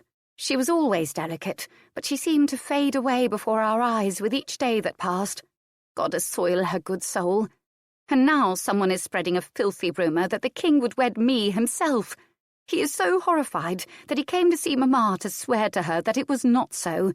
The two of them have made a peace of sorts. But the horrible result of this disgusting rumour is that our uncle will not see any of my sisters or me again, lest the gossip ignite once more. Proud Cess, our grandmother, is furious that such a thing should be said of her favourite son." Adair shook her head. Why would people say such a dreadful thing of the king? On the 15th day of August, as the harvest was being brought in, another letter, a brief one, arrived from Bess. "My Henry has landed at Milford Haven. The Lancastrians are rallying to him, and I do not know what will happen next. Pray for England." "Is the letter dated?" Andrew asked his wife. "Aye, the 10th, Adair answered, and then she said, 'You must go to him.' "I know," the Earl answered her. "I will take 30 men with me and leave you 20, lovey." He stood up from his chair by the hearth where they were sitting. "I have to go and find Darkwater. I want to leave before the sunrise on the morrow." Adair nodded, but she was suddenly afraid for the first time in a long while. She pushed the feeling back. Stanton was to be in her hands once more, and she had to be prepared for the worst. What if the Scots came raiding? Their section of the border had been relatively quiet of late, but she knew that once news of a civil war filtered through into Scotland, their borderers would take the opportunity to come raiding. They knew that with the throne in difficulty, the local English authorities would be at 6s and 7s, and many of the small castles and halls would be lightly defended. Damn, she swore under her breath. They finally had Stanton prosperous, and now the Lancastrians were causing trouble again. She silently wished them all to hell and gone. But had Bess not written, they would never have known the king needed their help. Adair hoped that this time her uncle would banish the bloody traitors for good and all. Andrew came to bed late, but Adair was waiting for him. He wanted nothing more than to sleep. I'll get precious little sleep in the next few weeks, he told her. We will make us a fine son when I get back, lovey. Then he kissed her, rolled over, and was soon snoring. Adair lay awake for some time, finally falling asleep in the hour before dawn. But when he departed their bed, she was instantly awake. They dressed together and descended into the hall, where the men were already at the trestles, eating porridge from their trenchers. Andrew ate quickly, and then, with a shuffling of benches and a stamping of boots, everyone went out into the courtyard, where the horses were saddled and waiting. He bent down from his mount and pulled her up to him, kissing her hungrily. Be good, lovey, and keep Stanton safe for my return, he told her. Then Andrew lowered Adair back to the ground. Raising his gloved hand, he signalled his troop of men forward. Dark Walter was by his side as they rode off. Adair watched as a cloud of dust stirred up by the animals thickened, and then thinned with their passage, until the Earl of Stanton and his party could no longer be seen. Turning, she walked slowly back into the house. How long would he be gone? She already missed him. But she had a duty to do, and she would do it. She had never in all her life failed Stanton or its people. She would not fail them now. 2 weeks went by, and then one afternoon a young boy on an obviously exhausted horse arrived at Stanton Hall asking to see the lady. Adair received him in the hall and immediately recognised him as a page in the service first of the Duke of Gloucester and later the King. Seeing her, he knelt. Lady, I beg shelter and sanctuary of you, he said. I know you, Adair answered him, but I do not remember your name. I am Anthony Tolliver, the boy answered. You were at Middleham, were you not? Adair inquired. I was. When my master became king, he gave me the responsibility of serving his 2 nephews, Prince Edward and Prince Richard, Anthony Tolliver replied. I remained at Middleham. Then my brothers are alive and safe, Adair exclaimed. No longer, my lady, was the terrible answer, and the lad began to weep. What could I do, my lady? I was won, and I was afraid. Adair signalled to Albert. Bring wine, she said, and led Anthony Tolliver to a chair by the fire. Sit, she commanded him, and she sat opposite him in her own chair. Tell me everything. Do not leave out any detail. The boy took the goblet that Albert handed him and drank deeply of it. Then, drawing a long breath, he began. Several days ago, one of the king's men returned to the castle to tell us that King Richard and his forces had been defeated at Market Bosworth. The king could have escaped, but he would not go. I will not budge a foot. I will die King of England, is what they say he said. He was finally unhorsed and killed. They took his body, stripped it of its armour and carried him to Leicester, where they buried him in the Grey Friars Abbey. When the crown fell from his helmet, it is said Lord Stanley picked it up and placed it on the head of Henry Tudor, who is now declared King of England. Lord Stanley is Lady Margaret Beaufort's husband, Adair told her servants who were gathered about listening to Anthony Tolliver. Henry Tudor is his stepson. Go on. The battle was but 2 hours, but many were slain, and those lords who were not were gathered up and executed on the spot, Anthony Tolliver said. Adair felt a cold chill sweep over her, and she heard the soft gasp of her companions, for they all knew without doubt that the Earl was among the dead. King Henry immediately ordered the arrest of his chief rival, Clarence's son, the Earl of Warwick. Henry is proceeding to London, where he will be anointed and crowned. After the messenger had delivered his news, many of the servants in Middleham fled, but others remained. Several nights ago, as I slept in my master's chamber, the door opened stealthily. There were 2 men, and they wore the badges of the Earl of Pembroke. I saw them quite clearly when they turned to depart. The room was dark, but for the light from the antechamber. They came purposefully forward, and together they smothered the princes in their bedclothes. Then they removed the boys' bodies from their chamber. Why did they not see you and kill you as well, so there were no witnesses? Adair asked him. The princes were afraid to sleep alone, but they were also too proud to admit to it. King Richard knew this, and so it was arranged that I sleep within their room in a far dark corner each night. Few knew, and the light from the antechamber did not penetrate to that corner. But when I was certain these assassins had gone, I crept from the prince's quarters, went to the stables, saddled my horse, and fled Middleham through a postern gate. I do not know if these murderers remained at the castle, but I could not take the chance that someone who knew where I slept each night would speak of it. I remembered that you lived several days' ride from Middleham, and that you were the king's niece. I thought you would want to know what had happened, and that perhaps you could make a place for me in your household, my lady. I am an orphan, and have nowhere else to go." Adair nodded. "You may stay," she said. "Albert, take Anthony to the kitchens and see he is well fed. From the look of him, he hasn't eaten in several days." The young boy jumped from his seat, almost spilling the wine remaining in his cup. He caught up her hand with his free one and kissed it fervently. "Thank you, my lady, thank you." Adair smiled briefly, then said to Albert, "Come back when you have settled him." "Aye, my lady," Albert replied. She was a widow once again.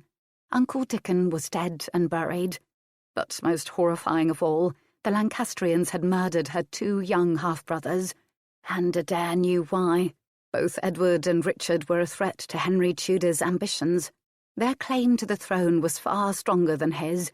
His claim could be traced only through his mother, a descendant of John of Gaunt, King Edward III's son. True, Henry's paternal grandmother, Catherine of Valois, had been the widow of King Henry V, but when she had remarried it had been for love, and she had chosen a Welsh knight, Owen Tudor, who had no royal connections at all. The Yorkist claim to England's throne was far stronger, and so the 2 princes who had been kept in safety at Middleham had to be removed. Adair wondered bitterly if Bess knew, and if she knew, would she still be content to marry Henry Tudor? Then she laughed harshly at herself for being a fool. Of course Bess would marry Henry, and she would do it with a dutiful murmur, for there was no other choice. She would be Queen of England. And then, suddenly, the sadness and grief Adair had been struggling to contain burst forth, and she began to weep. Andrew was dead, and probably all of the Stanton men with him. She wondered if anyone had bothered to tell Robert Linbridge and his grandfather. She had not seen either of them in months, but she would send them a message tomorrow out of courtesy. Her shoulders shook with her sorrow. Andrew was dead, Uncle Dickon was dead, and the hated Lancastrians would soon be enthroned. It was not to be borne. She had no husband, she had no child. She was alone. She sobbed harder and harder. Elspeth came, and drawing a chair next to Adair's, took her hand and began to stroke it. "There, there, lambkin. We have suffered worse and prospered in spite of it all. We will overcome this too, my chick." "He would not make love to me before he left me," Adair sobbed. "He said we would make a fine son when he returned. Now there will be no son for Stanton." "Nonsense," Elspeth said. "When your mourning is over, you will seek another husband and marry again." "I have not even his body to bury," Adair wept. "We'll put a marker on the hill with your parents and young Fitztudors to commemorate him," Elspeth suggested. "Many a lord has died in battle and been buried where they fell. There is nothing unusual about it. It is difficult, surely, for the widow, but there it is, my chick. There is naught to be done about it." "I cannot start again," Adair whimpered. "I'm so tired, Nursey. I can bear no more tragedy in my life." "Come," Elspeth said, standing and raising her mistress up. "I will put you to bed, and in the morning everything will look different." She led Adair from the hall. "Nothing will ever be the same again," Adair said. "Nothing. I will waken in the morning and Andrew will still be gone, and I will still have no child to mother for Stanton. I tell you I can bear no more." Chapter 8. Stanton was again without a master. None of those who'd fought with Andrew at Market Bosworth returned home, and were assumed dead. Adair was not the only one to mourn, but she could not give way to her despair publicly. If they were to survive the winter, there were things that still needed tending. The cattle were brought in from the high meadows by the cowherds and their dogs. Repairs were made to any buildings needing them. The grain had been harvested, threshed and stored in Stanton's stone granaries. Adair gave permission for the Stanton folk to glean what they could from the fields. Her small orchard had yielded a bumper crop of apples. On Martinmas, she divided the fruits among her villagers, keeping a few for herself. There would be no visitors at Stanton once the winter set in. No need for hospitality. Before the bad weather set in, Adair rode over to Hillview Court, for she knew that her brother-in-law and his grandfather would have probably not yet heard of the king's demise, or Andrew's. Entering the hall of the house, she was greeted by Robert Linbridge. Old Lord Humphrey was nowhere to be seen. Seeing her face, Rob came forward, asking, "What has happened?" "Where is your grandsire?" Adair replied. "I can speak of this but once." "On his deathbed, I fear," Robert said. "'Tis better then. He need not know. King Richard has been slain, and Henry Tudor reigns over England, Rob. There was a battle at Market Bosworth. Andrew, Darkwater, and 30 Stanton men are among the dead," Adair told him. "God's blood," Rob swore softly. "Aye, 'tis better the old man not know." Then he put his arms about her. "My God, Adair, you are alone again. What will you do?" "What I have always done, Rob. Survive," she answered him, drawing away from the comfort of his embrace. She would weep if she didn't, and Adair knew that if she began to cry, she would not stop for some time. "I have my Stanton folk to care for, and I will." "Darkwater and 30 men gone. How will you protect yourselves if the Scots come calling? There have been rumours of several parties of raiders lately." "Stanton has a reputation of being strong, thanks to Darkwater, goddess soil his good soul," Adair told her brother-in-law. "Hopefully they will leave us in peace, being unaware of our sudden vulnerability. By spring I can have enough men and boys trained to make up for those we lost. What else can I do, Rob? I will not leave my Stanton folk alone or unprotected. We have 20 good men for now." He nodded understanding, but still looked worried. One large raiding party could wipe out her small defences. Still, she was right. There was no other honourable choice open to Adair. Stanton was her birthright, and its people were her responsibility. "You'll stay the night," he said. "Alice will want to see you."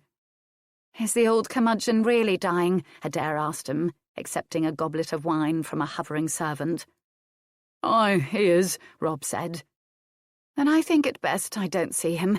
Let him go in peace," she said with a sigh. "He'll know soon enough that my Andrew went before him."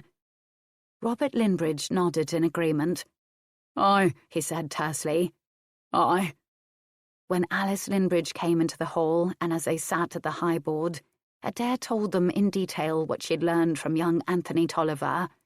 She did not, however, tell them what the young page had told her about the prince's murders. This information was much too dangerous, for Adair did not know if the new king had ordered the deaths of Edward IV's sons. She strongly doubted it, for his own mother was one of his strongest influences, and Lady Margaret Beaufort would have never condoned such behaviour. She was not so sure about Jasper Tudor or Lord Stanley. Still, she would take no chances in the matter. She explained young Anthony's arrival by saying he was her Uncle Dickon's personal messenger to her, and had been for the past year. When word of the king's death had come to Middleham, he had ridden to tell her, and she had asked him to remain for his own safety, as he had no family. She left Hillview just as the late autumn sun came over the horizon, returning with her escort of 2 to Stanton. The weather grew colder, and several days later there was a light snow that just dusted the ground. Looking out from her bedchamber window, Adair saw the moon was almost full, and reflecting itself against the snow-lit night landscape brightly. She sighed. It was so beautiful, but it would have been more beautiful if Andrew had been by her side sharing it. How odd. She loved him more now that he was dead than she had when he had been living. December came and went. There was little celebration at Stanton. Their mourning was deep and lasted the winter long. She had not heard from her half-sister in many months, not since before the battle that had brought down Richard of Gloucester and put Henry of Lancaster and Elizabeth of York upon England's throne. But one bright, early spring day, a party of horsemen arrived at Stanton Hall. "I have a message for your mistress from my Lady Queen Elizabeth," the captain said to Albert, who greeted him. My mistress is out in the near meadows counting the calves, Albert said. I will send for her immediately. And he dispatched a servant to find Adair. When she came into the hall, the captain jumped from the chair by the fire, where he had been seated enjoying a cup of ale. He bowed to her. "I am the Countess of Stanton," she told the captain. "You have a message for me from my lady the Queen." She held out her hand. The message I bear is a verbal one, madam. I have been ordered to escort you with all due haste to the Queen at Windsor, the captain said. "It will take my servant several days to pack," Adair replied. "Nay, madam." The captain looked uncomfortable. "We must leave on the morrow, and you can bring no one with you. A woman from the Queen's household has travelled with us to serve you." "Is the Queen all right?" Adair asked anxiously. "Aye, madam, her health is excellent. The Queen is with child, or so the rumour goes," the captain said. "Praise God and his sweet mother for that blessing," Adair said. "Albert will see to your men, Captain. I will be ready to depart at sunrise. Will you send the serving woman who travelled with you to me?" Elspeth was most put out that she was not able to travel with her mistress. "As much as I dislike those long days on the road, I do not like leaving you alone with strangers," she grumbled. "Why, I should like to know, must you travel without me?" "I think that the Queen wishes to see her ladyship as soon as possible," the serving woman who'd been sent to escort Adair said. Her name was Clara, and she was a bit dour. "Her Highness did not share her reasons with me." "Well, you'd best take good care of my mistress," Elspeth said. "I have had her in my charge since she was born." Clara was fed and given a bed space for the night. "I don't like her," Elspeth grumbled. "I don't understand why Lady Elizabeth didn't want you to travel with your own servant. She knows me." "Perhaps she remembers how much you disliked travelling when we moved from palace to castle and back again," Adair suggested.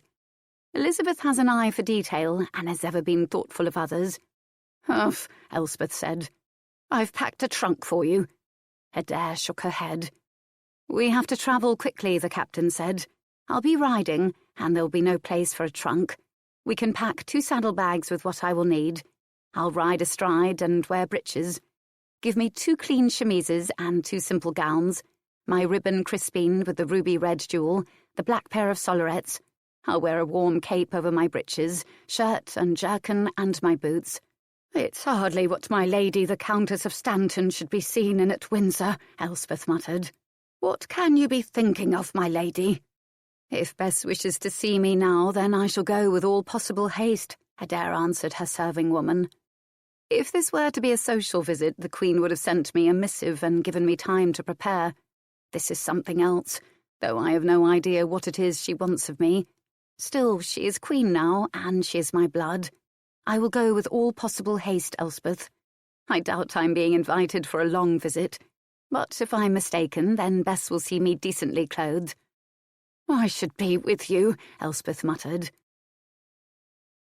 The trip south was quick. The Queen's captain was delighted that Adair could ride astride, for it allowed them to cover more miles each day. The serving woman, Clara, hiked her skirts up and rode astride as well. When they finally reached Windsor, she brought Adair to the servants' dormitory, where Adair did not recall ever having been. Asked, Clara provided Adair with a basin of warm water and a rag. Adair took the worst of the dirt from her face, neck and hands. She longed for a bath. Opening one of her saddlebags, she drew out a gown of orange-red velvet and carefully unfolded it. It showed scarcely a wrinkle, for Elspeth had a special way of packing garments. Carefully Adair shook the velvet out, donned a clean chemise, and slipped the gown over her head. It had long, tight sleeves and a small square neckline. Its hemline was neatly bound. Elspeth had thought to pack a small cloth of gold girdle that was embroidered with pearls and clear, sparkling stones. Adair affixed the girdle about her hips. Her hair was dusty, but vigorous brushing brought its shine back. Seeking the ribbon crispine with its scented ruby stone, she drew it over her head and down over her forehead. She wished she had a glass in which to observe her preparations. Pulling out her sollerets, she slipped her feet into them. It was already the noon hour, and Adair hadn't eaten since a breakfast of porridge and stale bread, early this morning at the convent in which they had overnighted. She was hungry, but Clara was insistent that they go to the antechamber, outside of the royal receiving rooms. "Are you not to take me to my lady the Queen?" Adair asked the woman. "I was told to bring you where I'm bringing you," Clara said. And when they had arrived, Clara departed, leaving Adair amid a crowd of strangers. Amid the crowd of petitioners, Adair knew she would be received when she was wanted. But still, she went to the major domo, keeping the door, and said to him, "I am the Countess of Stanton. The Queen sent for me." The major domo nodded an acknowledgement, and Adair stepped away. She found a discreet corner with a bench and sat down to wait. Around her the crowd waited and gossiped. She didn't recognize anyone from her time at court. "Well," she heard a nearby voice say, "I have it on the most reliable source that he murdered them himself." "No. Who told you that?" a second voice asked. "I cannot say, for I should betray confidence, my lord, if I did," the first voice replied. "He strangled those two poor innocent little princes with his own hands." "The monster! Where was it done?" "In the tower, even before he set the crown upon his own head," voice one said. "But I had heard he'd moved them to Middleham," voice two remarked. "Did you?" voice one was doubting. "Not according to my sources, sir. Did you hear he attempted to bed his own niece, now our queen, in an effort to save his throne? And I've heard he practiced some rather lustful perversions with his own son, and that is why the child died," voice two remarked. "Well, we are well rid of Richard the usurper. He was obviously a most evil man, and is surely already roasting in hellfire for his wickedness," the first voice said. "Have you heard the rumour that the young queen is with child?" Adair sat, shocked by the conversation she had just heard. She'd wanted to leap up and deny the filth the two men were spewing forth about Richard of Gloucester to those gathered about them and listening avidly. But instead, she bit her tongue and remained silent. She had lived at court long enough to know when to fight a battle and when not to. It didn't matter what these nobodies thought. Adair Radcliffe knew the kind of man her Uncle Dickon had been. He had been honourable, decent and kind. He was a man of great faith, and while she didn't really know who had sent their minions to Middleham to murder her half-brothers, she knew it wasn't Richard of Gloucester, for he was already dead when the princes had been killed. The day waned, and finally the major domo announced, "Their Majesties will receive no one else today. Come back tomorrow." The chamber began to empty, but Adair remained where she was. Surely Bess would send someone for her soon. The lights in the antechamber were dimmed, and the major domo came to say that she could not remain. Adair got up and slowly walked from the room. She had no idea of where she should go. On the occasions she had stayed at Windsor, as a part of the royal nursery, they'd been confined to their own apartments and a small garden, unless they were invited to ride. Adair had no idea where she was. She was tired, and she was hungry, and she was confused. Why had Bess sent for her only to ignore her? "My lady?" She turned to see a serving girl. "Yes," she replied. "Are you the Countess of Stanton?" the girl asked. "I thought I remembered you." "I am she," Adair answered. "Can you help me? I have no idea where I am or what arrangements have been made for me for the night. The Queen sent to Stanton for me to come." "Of course, my lady. Come with me and we will find someone who knows," the girl said. "The Queen is most thoughtful of her guests." But no one knew where Adair belonged. No chamber had been set aside for her. "I have left my belongings in the servants' dormitory," Adair told the young serving wench. "Take me back here, and then will you be kind enough to go to Lady Margaret Beaufort and ask her where I am to go?" "Of course, my lady," was her reply. The girl took Adair back to where she changed and hurried off. When she returned, she could not meet Adair's gaze at first. "Lady Margaret's woman says you are to remain here for the night, my lady." And the servant girl blushed with her embarrassment. Shock rippled through Adair. What was wrong? She had been sent for and not come uninvited. She drew a long, deep breath.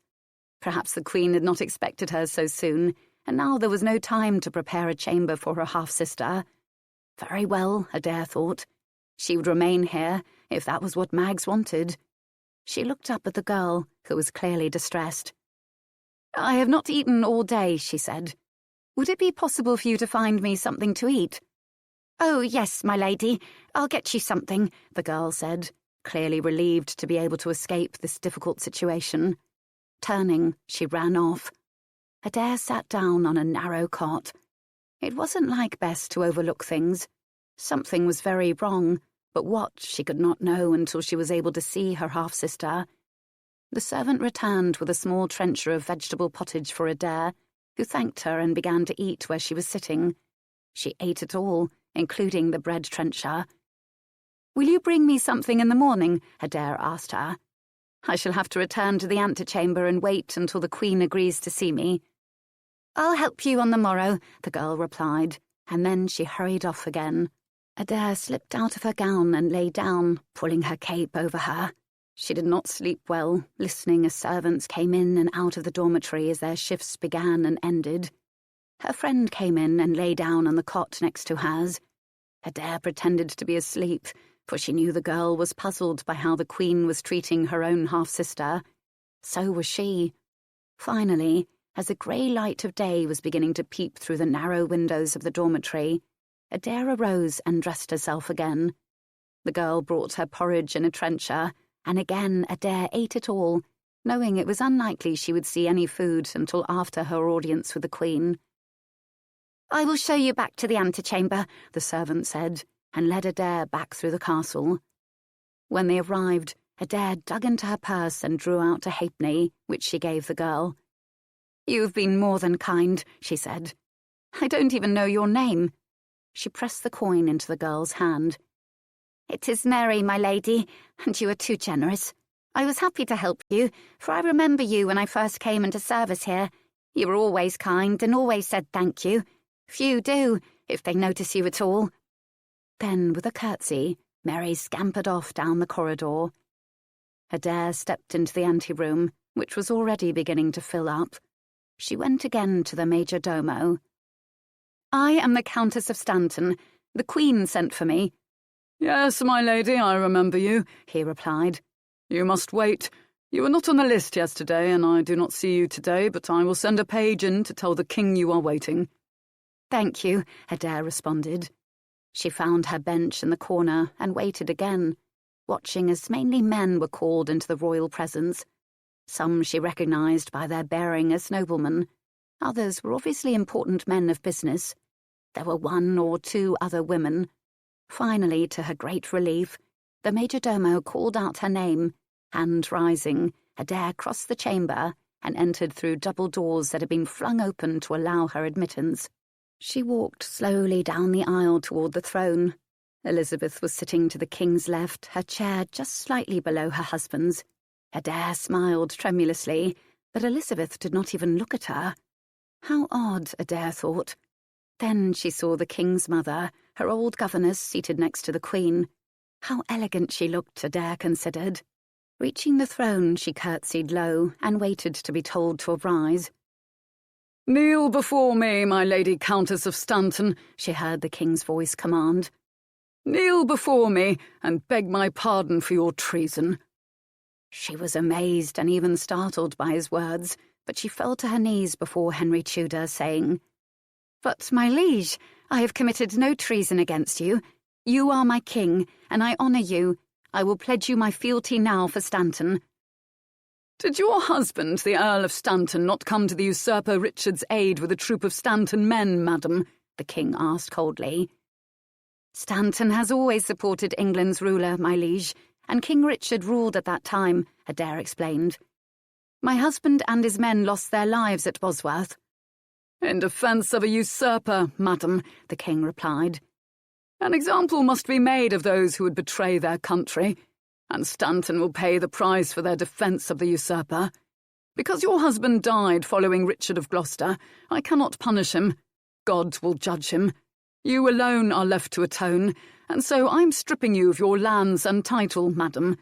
The title will become extinct. The lands I will give to someone who will be loyal to me and to England." "But Stanton was not my husband's," Adair cried out. "Stanton is my birthright as King Edward's natural daughter, my liege. Please, I beg of you, do not take it from me. Adair turned to the young queen. Bess, you are my blood. We have been friends since the day I arrived at Westminster. Intercede for me, I beg you. Elizabeth of York remained silent. She would not even meet Adair's eyes. Tears were streaming down Adair's face now. Lady Margaret, I beg you to help me, she pleaded with her old governess, the king's mother. But the king's mother remained silent as well, turning her head away from Adair. Let this woman be an example to all who would betray their king, Henry Tudor said. I am England's ruler, and I will remain so until my death. The conflict between Lancaster and York is now over and done with. We will speak no more on it. I did not betray you, my liege, Adair said. Nor did my people. It is unjust to punish us. Has England not suffered enough over the years, caught in this war between Lancaster and York? Aye, you are England's new king, but that does not mean that those who followed England's old king are traitors to you. This marriage between my royal half-sister and your majesty settles the matter between your families, brings peace to England at last. The king stared coldly at Adair, and she felt her anger beginning to get the better of her. She knew better, and yet she could bear no more. Her husband was dead, and now they would take Stanton from her. She rose to her feet. Yesterday, my liege, I sat in your antechamber waiting for my half-sister to receive me. I listened to the foulest slanders against King Richard, and I remained silent. Why do you allow such vile mouthings to be spoken of your predecessor? Your own wife's beloved uncle. It is not worthy of you, for I know the mother who raised you, my liege. She raised me as well.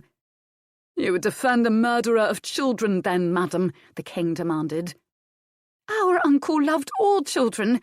Bess, how can you believe this of Uncle Dickon? You know he would not hurt any child. He kept my half-brothers safe at Middleham. It was only after his death, Adair cried, stopping at the king's thunderous look. You forget yourself, madam, and you forget to whom you speak, Henry Tudor said in measured tones. You will leave our presence and never come into it again. You are banished from the court. You will not refer to your connections again on pain of further punishment should we learn of it. You are bastard-born, madam, and this day you've shown your true and traitorous colours, despite the many advantages that you were given. The king nodded to two of his men-at-arms. Escort this woman from the castle. She may take with her what she brought. My liege, Adair spoke again. If you take Stanton from me, what am I to do? Where am I to go? We do not care where you go, madam. As for what you should do, you can whore for your bread, like your mother before you, the king told her brutally. The two liveried men-at-arms stepped up to stand on either side of Adair. With an elegant curtsy, for she would not allow them to say she had no manners, Adair turned and left the chamber where the king had been receiving petitioners. My belongings are in the serving women's dormitory, Adair told them. My horse is in the stable. They escorted her to the dormitory, waiting outside while Adair changed from her fine gown back into her riding garments. She didn't care what the king said. She was going home to Stanton. It was all she knew, and while she might no longer be the Countess of Stanton, Stanton was her home. The king would neither know nor care where she had gone. Her lands would be given to someone in Henry Tudor's favour, who would probably never lay eyes on them, but would just enjoy the possession of them. Lifting her 2 saddlebags up, she exited the chamber to rejoin her guard. But they were gone, and instead she found a serving woman. You're to come with me, lady, the woman said. Adair did not argue, but followed the servant through a series of dimly lit corridors, until they reached a door that opened into a small room, where Lady Margaret Beaufort was waiting. Mags! Then Adair curtsied. Forgive me, madam. It is just that I'm relieved to see you. Come in, Adair, Lady Margaret said. I am sorry for your troubles. If you would but intercede for me, my lady. I don't care about the title, but it is Stanton that means so much to me. You know I am loyal. Sit down, Lady Margaret replied. She handed Adair a small goblet. Drink. I think you need to calm your nerves. She turned to the serving woman. Wait outside, and when we are done, escort Mistress Radcliffe to the stables where her horse is awaiting her. When the servant had left the little chamber, the king's mother turned back to Adair. "Now, my dear, tell me what you meant that the princes were alive at Middleham after Bosworth. How can you possibly know this?" "Uncle Dickon removed my half-brothers from the tower after he was crowned.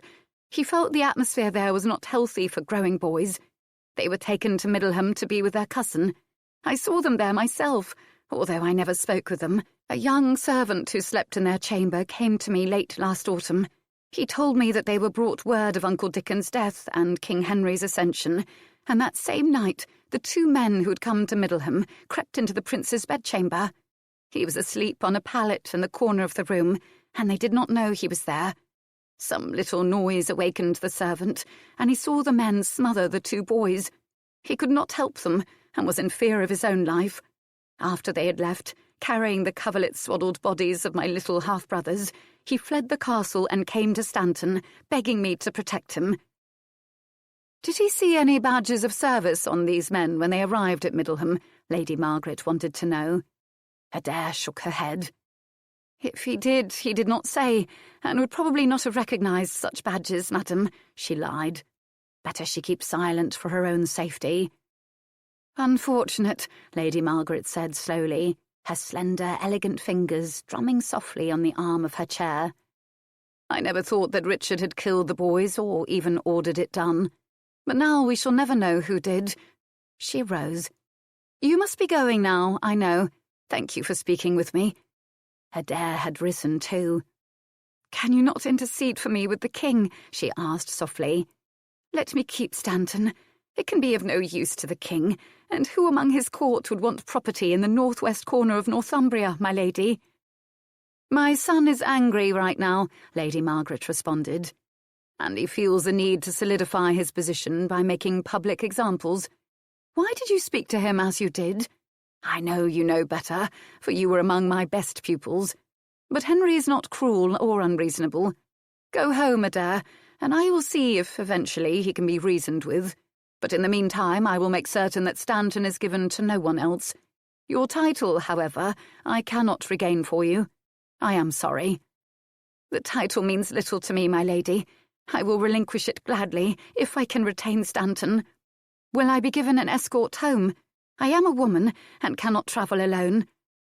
"It is barbaric, I will admit, but I dare not order such an escort in defiance of my son's rule. You must make your way on your own, I fear. God go with you, child." Adair curtsied. "Thank you, Lady Margaret," she said. "You will tell my sister Elizabeth that I will pray she delivers a son. She is with child, I am told." "She is," was the reply. "And I will pass along to her your good wishes. Do not think harshly of Bess, Adair. She was raised to do her duty. She will always be loyal to my son first. I even believe they are growing truly fond of each other. You are unlikely to hear from her ever again." Adair nodded. "Tell her I understand," she said. And then, with another curtsy, she left the little chamber to find the serving woman awaiting her. "I'll take you to the stables, mistress," she said. Adair followed the woman through another series of corridors until they finally emerged into the stable yard. "Have you Mistress Radcliffe's horse ready?" the servant called out. And Adair's horse, saddled and ready, was brought forth. The woman stepped close to Adair and said, "My mistress told me earlier to tell you to tuck your hair beneath your cap, mistress. You can pass for a lad at a distance, then. She says to beg shelter from convents, and asks that I give you this bag of coins." The servant pressed a small chamois bag into Adair's hand. Then, turning, she hurried off. "Thank you," Adair called after her. She tucked the bag into her breeches waist and, taking her cap off, stuffed her braid beneath it.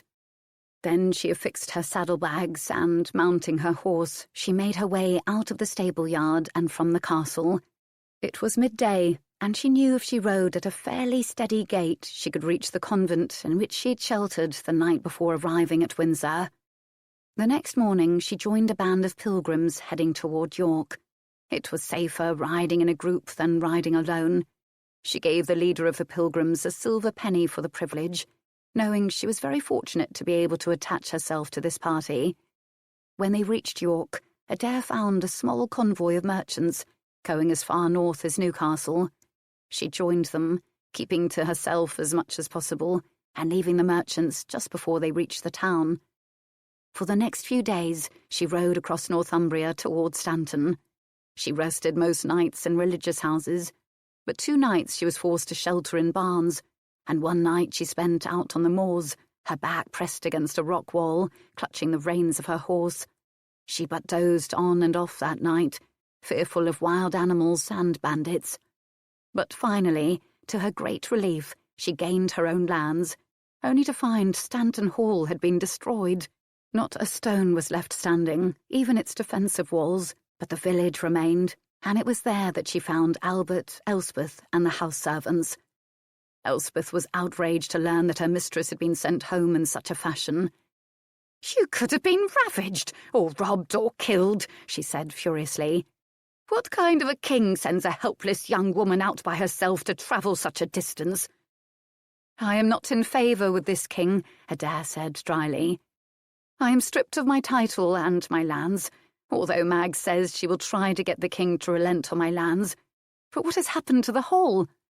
"The Lancastrians finished what they started back when they slew your parents," Elspeth said bitterly. "A great party of men arrived shortly after you had gone south. They had orders, they said, to destroy the Hall, and they did. Albert got them to give us a bit of time to get out your personal belongings, and we managed to save a bit of the furnishings before they began their destruction. They carted away the stones themselves, so, they said, the Hall could not be rebuilt. They looted what we couldn't take.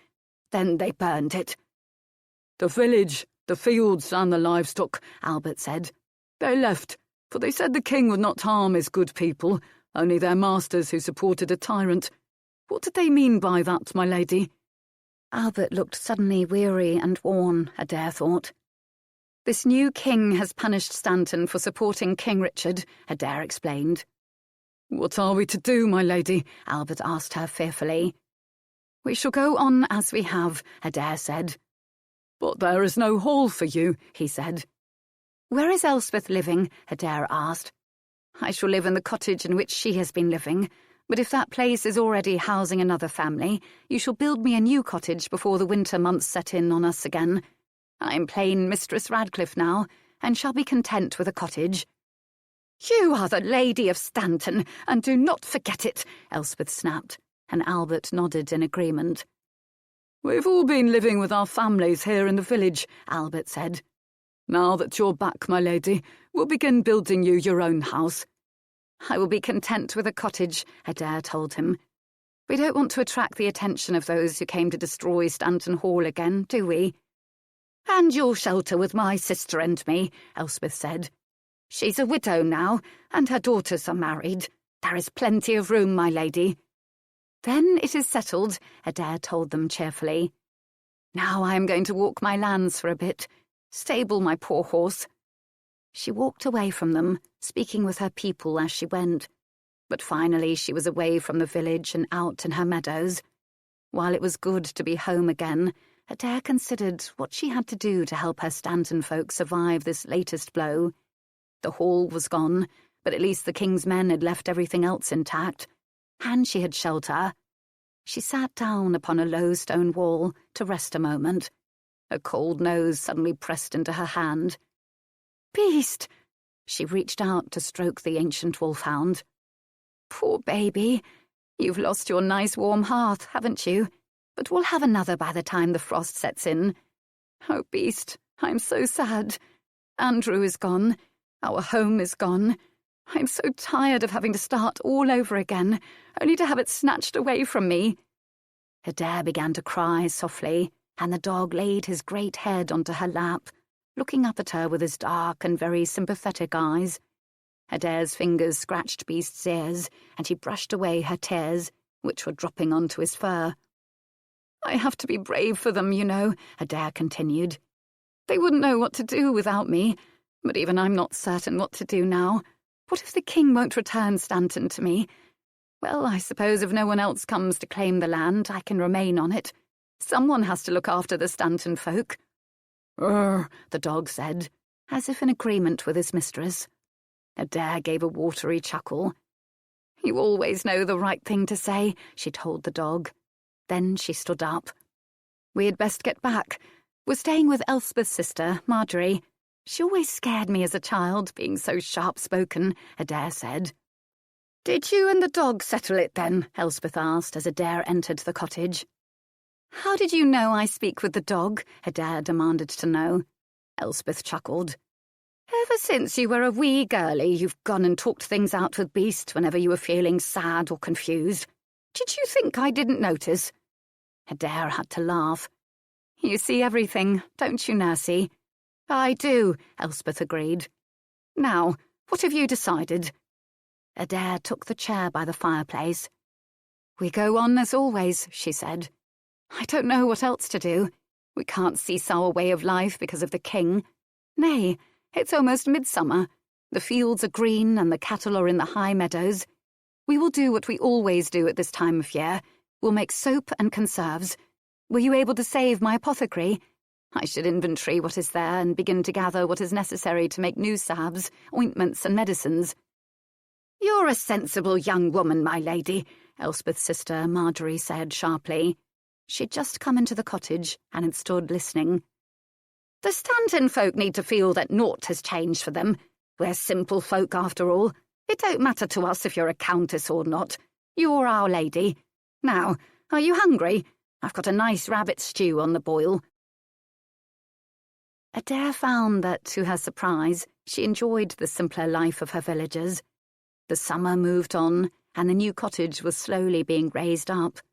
It was a bit larger, she could see, than the other homes, but she said nothing, for Adair realised that, as the Stanton folks' lady, she was considered different from them. Still, until she knew that the land was hers again, and no one could take away her new home, she could not rest easily. But no word came from Lady Margaret. The grain ripened in the fields and was cut and threshed. There had been a bit more rain this summer than in the past, and so the granaries were not as full as Adair would have liked them.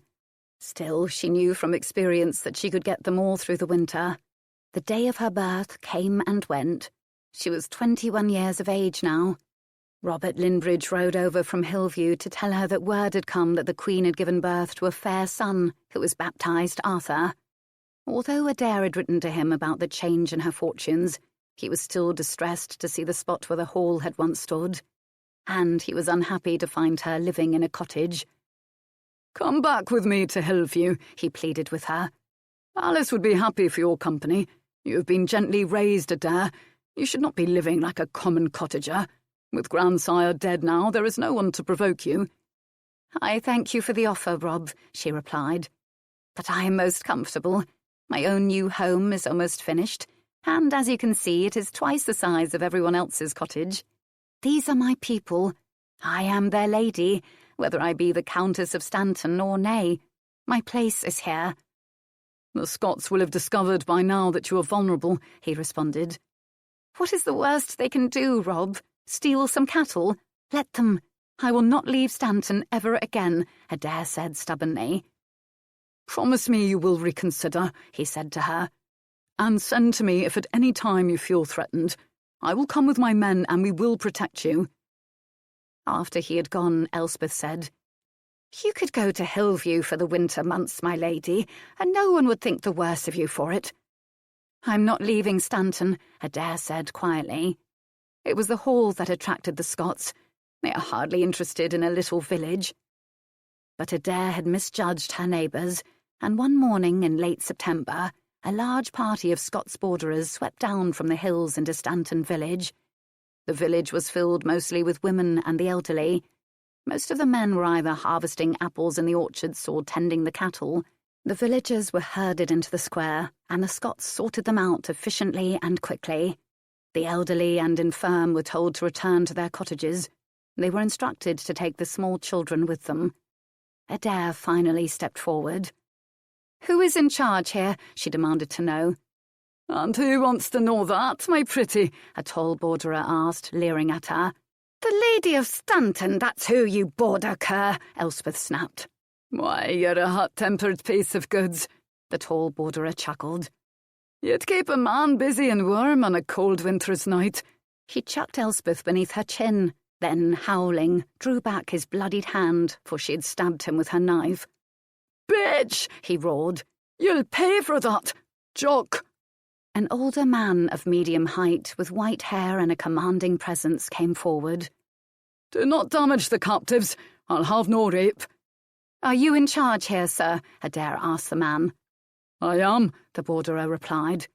"I am William Douglas, and who be you?" "I am Adair Radcliffe, the Lady of Stanton," Adair responded. "I assume you've come for my cattle, sir. Please take them and leave us in peace." "Your cattle, your grain, now that you've so nicely threshed and stored it, and captives, lady," William Douglas answered pleasantly. "While the cattle have more value, of course, there is a good market for slaves at the Michaelmas fair in the Borders. I will, of course, be happy to accept a ransom for you, if you'll direct me to where I may apply for one, lady. Where is your husband?" "Dead," Adair said. "But recently." "And your bairns?" "We were not wed long enough," she replied. "Your parents?" "On the hillside, sir," Adair answered. "And your relations?" "Alas, I have none living, sir," she told him. "Have you gold hidden away that can buy your freedom?" he inquired politely. "If I had gold hidden away, sir, and I do not, what would my guarantee be that you would take it and leave us all be?" she asked him. "I am a man of my word, lady," he told her with the utmost seriousness. "But if you have no gold, then I have no choice but to take you with me and sell you at the Michaelmas fair. I am a poor borderer, and must make my living where and when I can." "Sir, I beg you, leave us be," Adair said softly. William Douglas smiled gently at her. His face, in contrast with his white hair, was a youngish one. Tipping her chin up, he met her gaze. "Madam," he said, "I regret I must refuse someone as fair as you are, but I must." His blue eyes were as cold as ice. Turning away from her, he said to Jock, "Are we ready to go?" "Aye, my lord, we are," Jock replied. "A signal for the carts to be brought. It's a good haul of strong women and younglings. You'll make a pretty profit on this lot." Hearing the tall borderer, Adair thought to herself, "Why am I standing here letting this happen to us?" She bolted from the group and dashed up the village street. "Run!" she shouted to her Stanton folk. "Run!" Behind her she heard the others scattering, the Scots swearing, and then a great deal of shrieking. Where were the men, she wondered? Why hadn't they come to her aid? She heard the sound of hoofbeats behind her as she reached Marjorie's cottage. She screamed as she was scooped up and deposited across William Douglas's saddle. Then, to her dismay, Beast came forth from the cottage with a fierce roar. He leaped for the horse's throat, but he was old and missed the mark. Still, his devotion to Adair bade him act to save her. But as he jumped again at the horse, William Douglas severed Beast's head from his shoulders with a single clean stroke. Adair caught but a glimpse of her dog, dead in the street, as William Douglas rode back with her to where the 3 wagons were now being filled with sobbing women and older children of both sexes.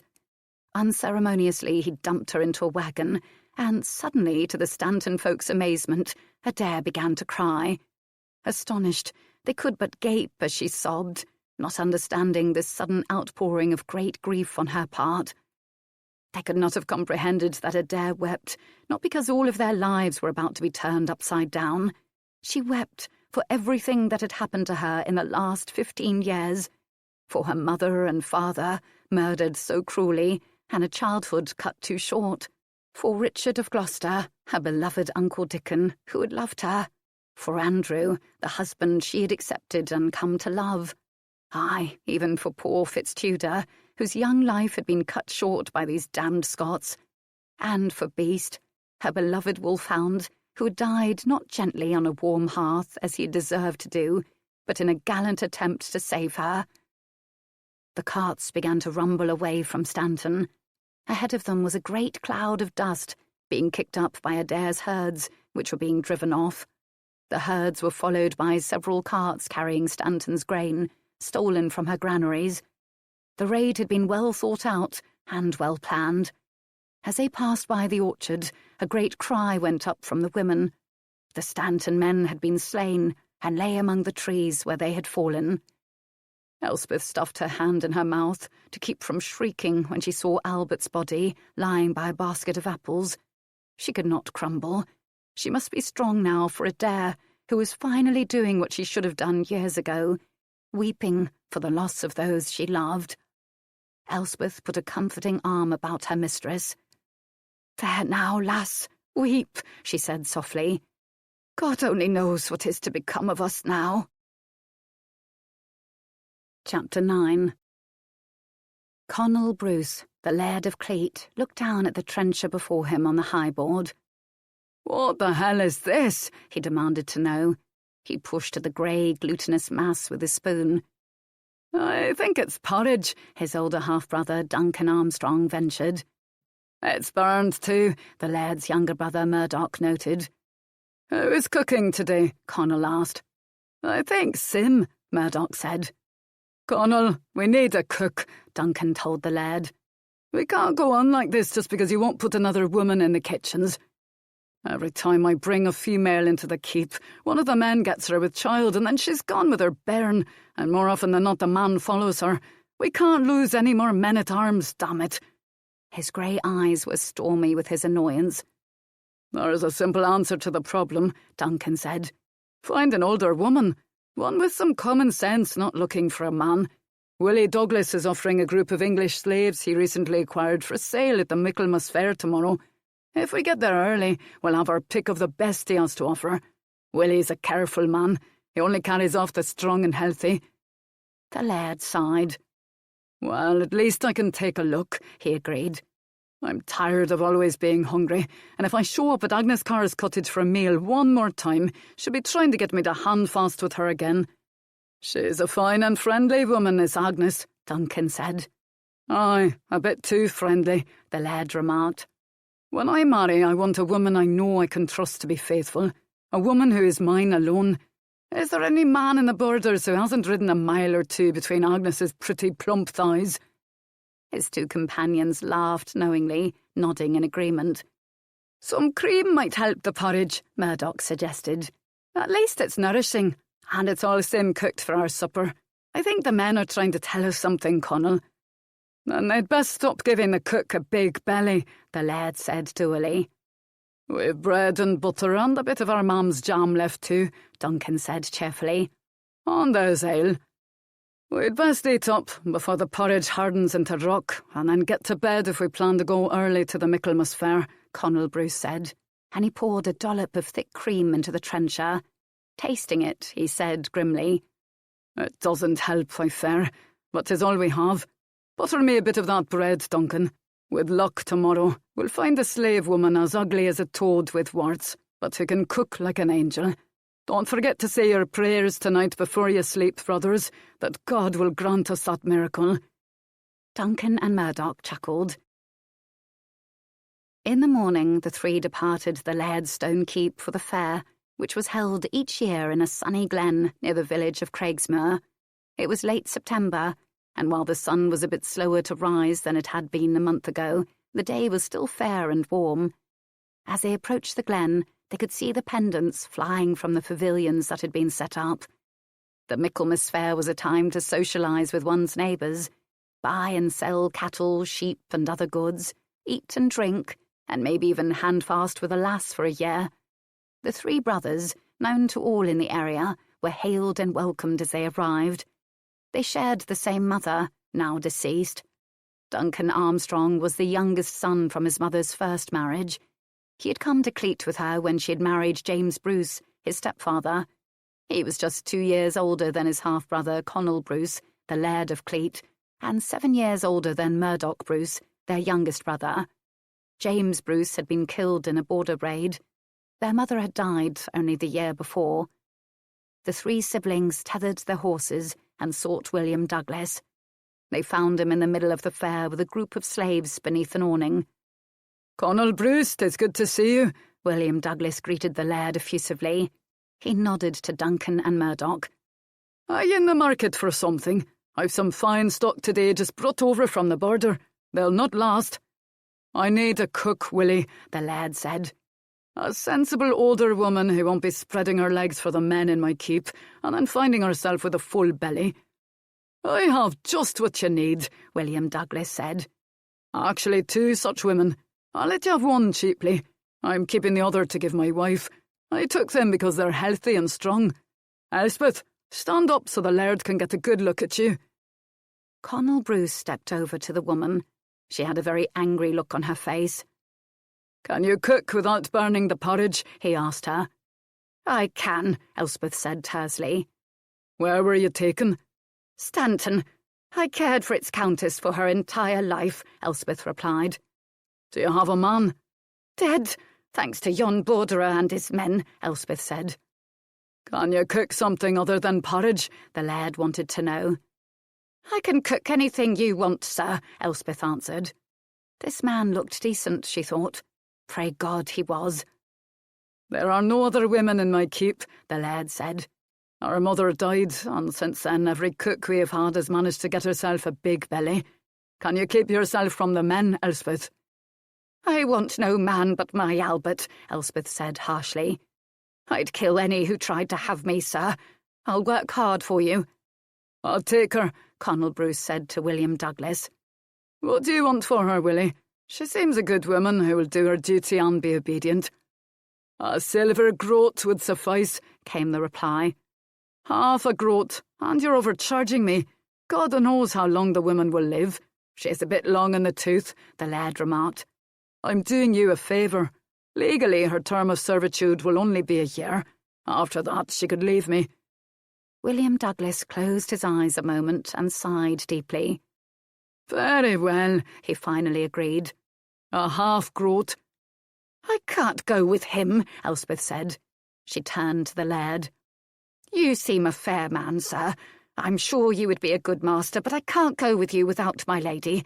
I've hardly left her side since her birth, and I'll not leave her now. She stood straight, looking him in the eye, her hands on her hips. Please, sir, buy my mistress. Why would I need another woman in the keep? The laird wanted to know. Well, sir, Elspeth said cannily, if there's no other woman in the keep, who has kept it clean for you? Who has done your laundry? I can see from the colour of your shirt has not been washed properly in a long time. Who makes your candles, your soap, your conserves? Who makes the salves, the ointments, the syrups, and the other medicines necessary to keep you and your people healthy? And another woman would be company for me, sir. A lonely woman, no matter her resolve, can often fall prey to temptation. The laird and his brothers laughed at this none-too-subtle threat. She's right, Conal, Duncan Armstrong said. The keep is a pigsty, and if Elspeth is to spend her time in the kitchens cooking for us, we could really use someone else to clean and wash and do all those other things she has mentioned. Very well, the laird said. I'll buy the other woman. Willie, what do you want for her? And do not say 3 silver pennies, for I'll not pay it, and if Elspeth won't come without her, then I'll take someone else or seek elsewhere. William Douglas looked thoughtful for a long moment. Then he reached down among the seated captives and dragged a woman up. She was dirty like the others, her dark hair matted, but her face was swollen and bruised, and she was shackled at her ankles. She pulled back from him like a scolded cat, hissing imprecations at Douglas. Her name is Adair, and I curse the day I took her, he said. She's given me naught but trouble since that moment. If you take her, you'll not thank me, Conal Bruce. Scurvy Scot, Adair shrieked at him. I'll kill you if I can. And she would too, Douglas said. She's attempted to run away 3 times now, which is why she's shackled. What happened to her? The laird asked. The girl had bruises on her arms and her legs, as well as her face. She'd been badly abused, yet she was still defiant. I had to bait her, came the taciturn reply. It was the only way I could control her. She's as hot-tempered a wench as I have ever known. He did not treat my lady with respect, Elspeth spoke up. And he tried to bed her. Imagine, a border cur attempting to have my precious child with her noble blood. Well, you did not, did you? His cock shriveled like a dried leaf, and he beat her for it, sir. I'd kill him myself, given the chance. Duncan Armstrong and Murdoch Bruce snickered at this. The old bitch lies, William Douglas said angrily. Give me the half-groat and a silver penny, Conal Bruce. You can have the pair of them and good riddance, I say. I am not a slave, sir, Adair said, drawing herself up to her full height. I am her ladyship, the Countess of Stanton, half-sister to the English Queen. I wish to be returned to my home at Stanton as soon as possible. Conal Bruce reached out and, wrapping his hand in Adair's long black hair, yanked her to him with a single sharp motion. Be silent, madam, he murmured against her lips, or Douglas will sell you into a stew where you would not last a week. He turned and, digging into his purse, drew out the half-groat coin and the silver penny. Unshackle the wench, Willie. I'll take the pair of them, and I suspect I'm paying you too much, but I need the damned cook, and if the girl makes her happy, then so be it. He handed the borderer his coins. William Douglas bit each coin and tested the weight of them in his palm. He smiled and said, You've got a bargain, Conal, and we both know it. The girl will warm your bed this winter, and the older woman will keep your belly full. Pocketing the coins, he spit in his hands and held it out to the laird. Done, he said. Conal Bruce spit in his own hand and clasped the borderer's hand with it. Done, he agreed. Now unshackle my property, Willie, and we'll be on our way. I'll be wanting a decent dinner this day, and the kitchen will have to be cleaned first. William Douglas took a key from his belt and, putting it in the padlock on the shackles binding Adair, unlocked it.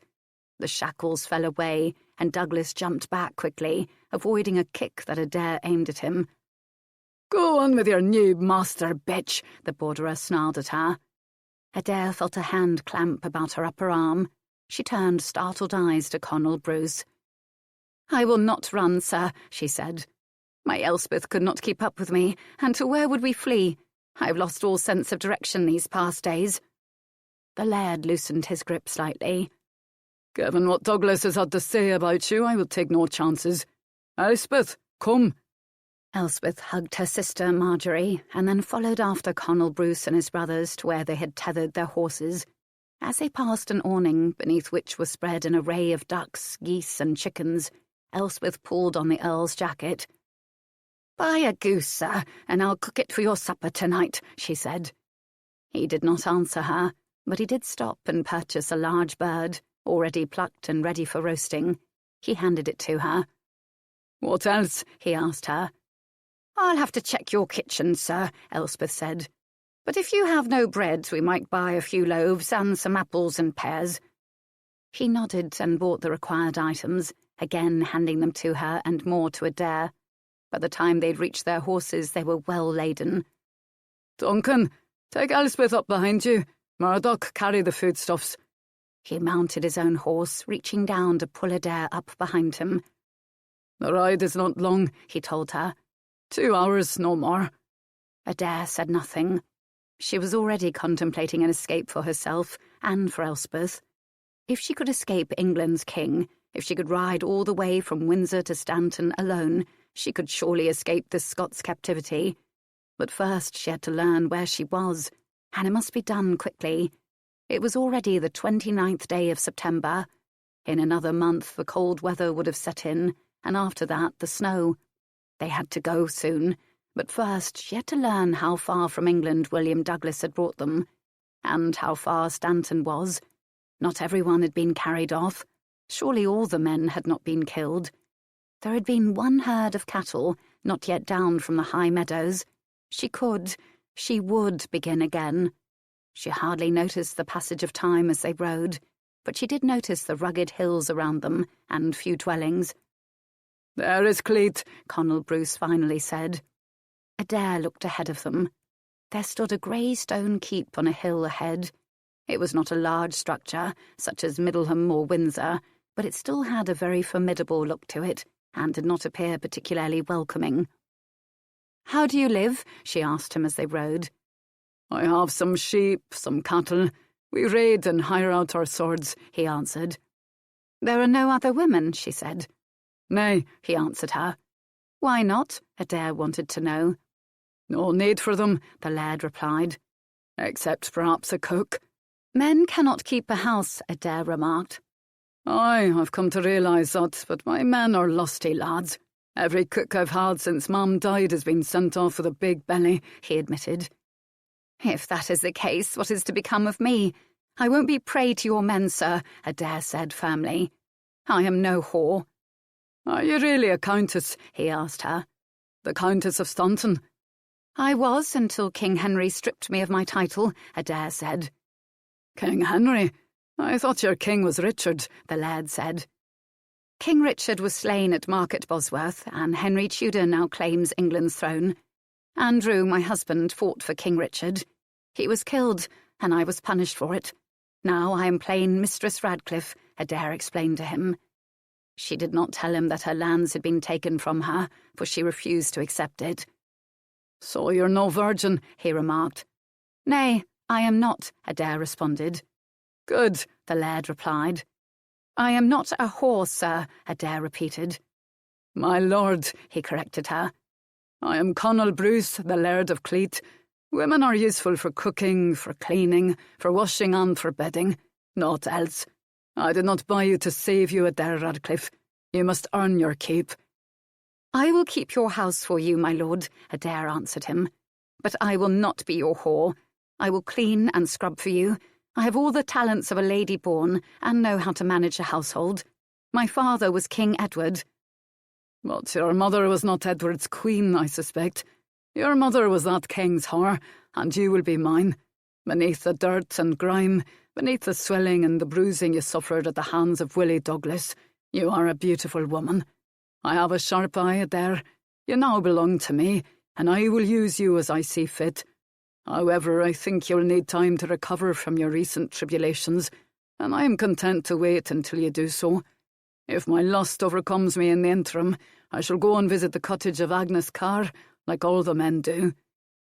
How reassuring it is for me to find you are such a gentleman, my lord, Adair said pithily. And in the meantime, you will give me leave to be your housekeeper, I assume. I shall do my best to serve you. He laughed as they crossed the little drawbridge of the keep and entered beneath the portcullis into the courtyard. I shall expect nothing but the best from you, Adair. And, pulling his horse to a stop, he slid easily from his saddle, turning to lift her down. Welcome to Cleet, Adair Radcliffe, he said. It was not Stanton, Adair thought, looking about the dusty courtyard of the keep. It was grim and dirty. The stable did not appear particularly sturdy, and the scrawny chickens scratching about in the dirt had obviously not been well cared for in recent weeks.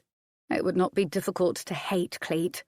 Murdoch, the laird called to his younger brother, who was now struggling with all the supplies they'd purchased at the fair. Show Elspeth and Adair to the kitchens. He looked at Elspeth and said sternly, I'll expect that roast goose for my supper. Young Murdoch gestured to the two women and led them into the keep. He's not as hard as he sounds, he told them. Serve him well, and you'll find he's a good master. He doesn't beat his servants, Murdoch reassured them. They followed him down a small flight of steps from the outside of the keep and into a kitchen. There was no fire in the hearth, and much of the equipment was dirty and in a jumbled heap. The two women looked about despairingly. You'll need some wood for the fire, Murdoch said, seeing their distress. And water, Elspeth said.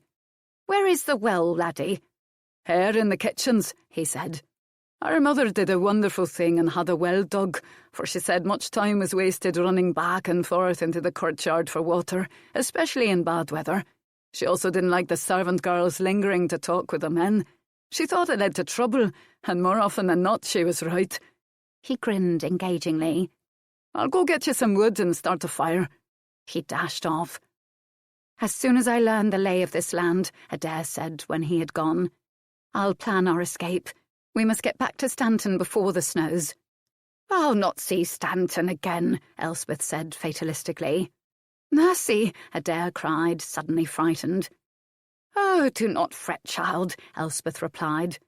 I'm not dying, nor am I likely to any time soon, but I know in my heart that I'll not see Stanton again, nor will you. There is nothing to go back to, Adair. The hall is gone. Not a stone of it remains, and there are weeds growing where it once stood. The few Stanton folk remaining are old, infirm, or too young to help you rebuild. If they survive the winter, it will be a miracle, and most of the men were slaughtered in the orchard or by the cattle barns. The king has not relented in his punishment. Your lands are gone. Your title is gone. Stanton is gone." "Then what am I to do?" Adair cried, feeling the tears pricking at her eyelids. "For now you will help me clean this kitchen and prepare the laird his roasted goose," Elspeth said. "I'm too tired to think beyond that, and so are you. Come, and let us look about to see where we may begin." They discovered a pantry where dishes and food could be stored, but it was empty of any foodstuffs. Elspeth shook her head but said nothing. There was a cold larder where game could be hung, but there was no game hanging. Elspeth muttered something beneath her breath that Adair could not distinguish. When they re-entered the kitchens, young Murdoch had returned and begun a fire for them in the great hearth. He was stacking more wood in the wood-box. "Thank you, laddie," Elspeth said. She turned to Adair. "Find me a cauldron so I can begin heating some water, and we can begin to clean some of this muck. 'Twill not all be done in a day, but I'll need enough things to cook supper. Where is the spit?" "Let me help you," Murdoch said. "I'll get the water for you." Adair sought among the jumble of cooking equipment and finally found a large cauldron. It was heavy, and she struggled to bring it over to the hearth. Together she and Elspeth hung it, and Murdoch drew bucket after bucket of water, which he then brought across the kitchen and poured into the great kettle. When the kettle had been filled, he brought a bucket of water and set it on the big kitchen table along with the foodstuffs. Then he left them. "Well brought up, laddie," Elspeth noted. They cleared the table briefly and scrubbed it with boiling water. They had no sand or soap, and Elspeth mumbled that this kitchen was poorly fitted and things were going to have to change. The table finally cleaned, Elspeth set Adair to crumbling one of the loaves while she chopped apples and pears. Murdoch returned to say that his brother, the laird, wanted to know if they had all they needed. Elspeth exploded. "Nay, laddie, we most certainly do not. I need butter and cream, among other things. There isn't a scrap of food in the pantry, not even an onion." "I can go into the village over the hill and fetch you butter and cream, Mistress Elspeth. I think there might be some onions, leeks, or shallots in my mother's old kitchen garden. You'll find it through the larder door," Murdoch said. "I'll go," Adair said. The little garden was overgrown, but amid the weeds she found a treasure of herbs and root vegetables. Adair resolved to weed the garden on the morrow, and, discovering a row of onions, pulled a few to bring inside. "The garden is there, and I'll start to restore it tomorrow," she told Elspeth. "We'll harvest what we can and prepare the garden for next spring," she said enthusiastically. "Good," Elspeth responded. "Now clear away all this clutter for me, dearie, and I'll begin to prepare the goose." She was relieved that Adair had stopped speaking about returning to Stanton. It did not mean she was not contemplating it, but for now at least she would not act rashly or foolishly. There was nothing left at Stanton for her mistress, and while she had not been born and raised to be a servant, at least Adair was safe for the time being. Elspeth had seen the way the laird had looked at the girl. Who knew what could come of it? But at least that was a new direction, and all the old directions that they had once followed had come to naught. Adair gathered up all the kitchen accoutrements and moved them to the pantry, since there was nothing in it at this point.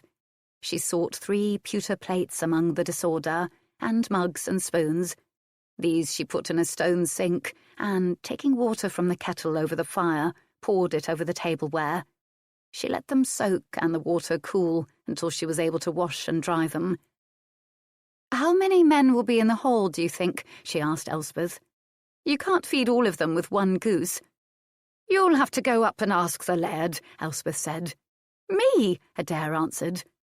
"I'm trying to cook here, child. Go on now. The man won't eat you. Not the way you look and smell," Elspeth said bluntly. "You're hardly an enticing treat." "I know," Adair replied. "Do you think I can get a bath after everyone has been fed? And where are we to lay our heads, nursie?" "Go and ask the master how many in the hall for supper, and then we'll have another look about. Usually there's a sleeping space or 2 for the help." Adair was saved a trip to the hall at that moment by the arrival of young Conal Bruce, who was accompanied by 2 boys. "I've brought cream, butter, and a wheel of cheese," he announced, very pleased with himself. He directed his companions to place the requested items on the big table. "Bless you, laddie," Elspeth said. "Now tell me, how many must I feed tonight? This poor wee goose is barely enough for you and your brothers." "Oh, Lord, Mistress Elspeth, there will be at least 20 men besides my brothers and me," Murdoch said. "What can you do?" Suddenly Adair spoke up. "Can you fish, sir?" Murdoch grinned. "Aye, 'tis only after the noon hour. I'll go and catch a few trout. Can you make do with some fish, Mistress Elspeth?" "I can," she told him, and with a wave he was gone, taking the 2 boys with him. "Go into the kitchen garden and see what you can find to put in the pot, child," Elspeth told her mistress. "And then you'll have to find something to serve the food on, as we have no trenchers, and utensils." Adair went into the pantry and found a hanging basket. Taking it outside with her, she searched the little garden. She found carrots and some small cabbages, and dug a few more onions. She also picked some parsley and dill. Someone had obviously kept the garden for a time after the death of the laird's mother, or else there would have been no vegetables. She had spotted both spinach and lettuce among the weeds. Taking her finds back into the kitchen, she prepared them at Elspeth's direction. Adair wasn't entirely unfamiliar with cooking. Stanton had not been an overly formal household. She'd finally finished paring and cutting the vegetables, and then dusted off a stack of wooden plates she discovered on a high shelf in the pantry by the time Murdoch returned, carrying a goodly string of fish. And while he cleaned the fish for Elspeth, Adair took a cloth and small bucket of water and crept up the stairs into the hall. To her relief, it was empty. Hurrying to the highboard, she scrubbed it down as best she could. When the Laird of Cleet sat down to his table that night, he was very surprised to discover the meal set before him.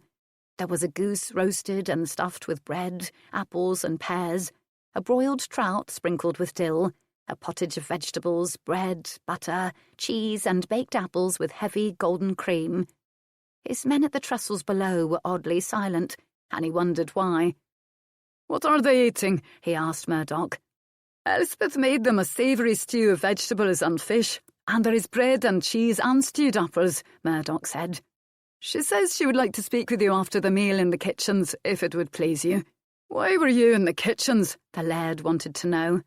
"You're not to go sniffing around either of those 2 women. I'll not have it." Murdoch burst out laughing. "You need not worry, big brother," he said. "Elspeth is more maternal than seductive. As for a companion, I saw the way you looked at her, though I cannot see what you find so alluring about the wench. She's sharp-tongued, short-tempered, and smells like a cesspit. But part of your good dinner is thanks to me. I brought the wood and started the fire in the hearth again. It had been allowed to go out, and I caught the fish you so enjoyed and that our men enjoyed." "Oh," Conal Bruce said. Duncan Armstrong chuckled as he spooned the baked apples and cream up from his plate.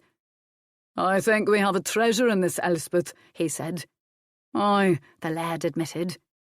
"Perhaps she was worth the half-groat Willie Douglas wanted, though I should never tell him that." In the kitchens, Elspeth and Adair ate a supper of vegetable pottage and toasted cheese and bread. They were tired, not just from their long day, but from the last few days. Adair had wept for several hours after they left Stanton, but since then she had hardened herself to whatever was going to come. Finally, Elspeth stood up. "I'll go up to the hall and collect the plates and spoons," she said. "You get some hot water in that stone sink." She bustled off up the stairs. When she returned some minutes later carrying a pile of plates, she was followed by young Murdoch, who was aiding her and had an armful of goblets and spoons. "Thank you, dearie," Elspeth said to him. "Now run along back upstairs and join the rest of the men. I do thank you for all the good help you've given us today." "Your dinner was the best we've had in months," Murdoch said enthusiastically as he left the kitchens. Elspeth chuckled, pleased. "The water is hot for washing," Adair said. "I'll wash you dry," the older woman replied. "You don't want your hands all roughened and unladylike."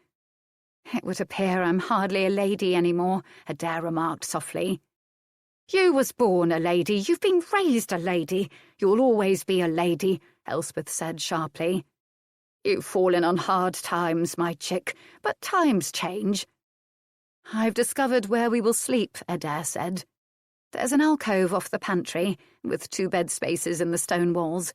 The pallets seem clean and free of vermin, but I took them outside and shook them out nonetheless, and I've scrubbed the stone spaces. But there are no coverlets. We'll have to use our cloaks tonight. You wish to see me, Elspeth?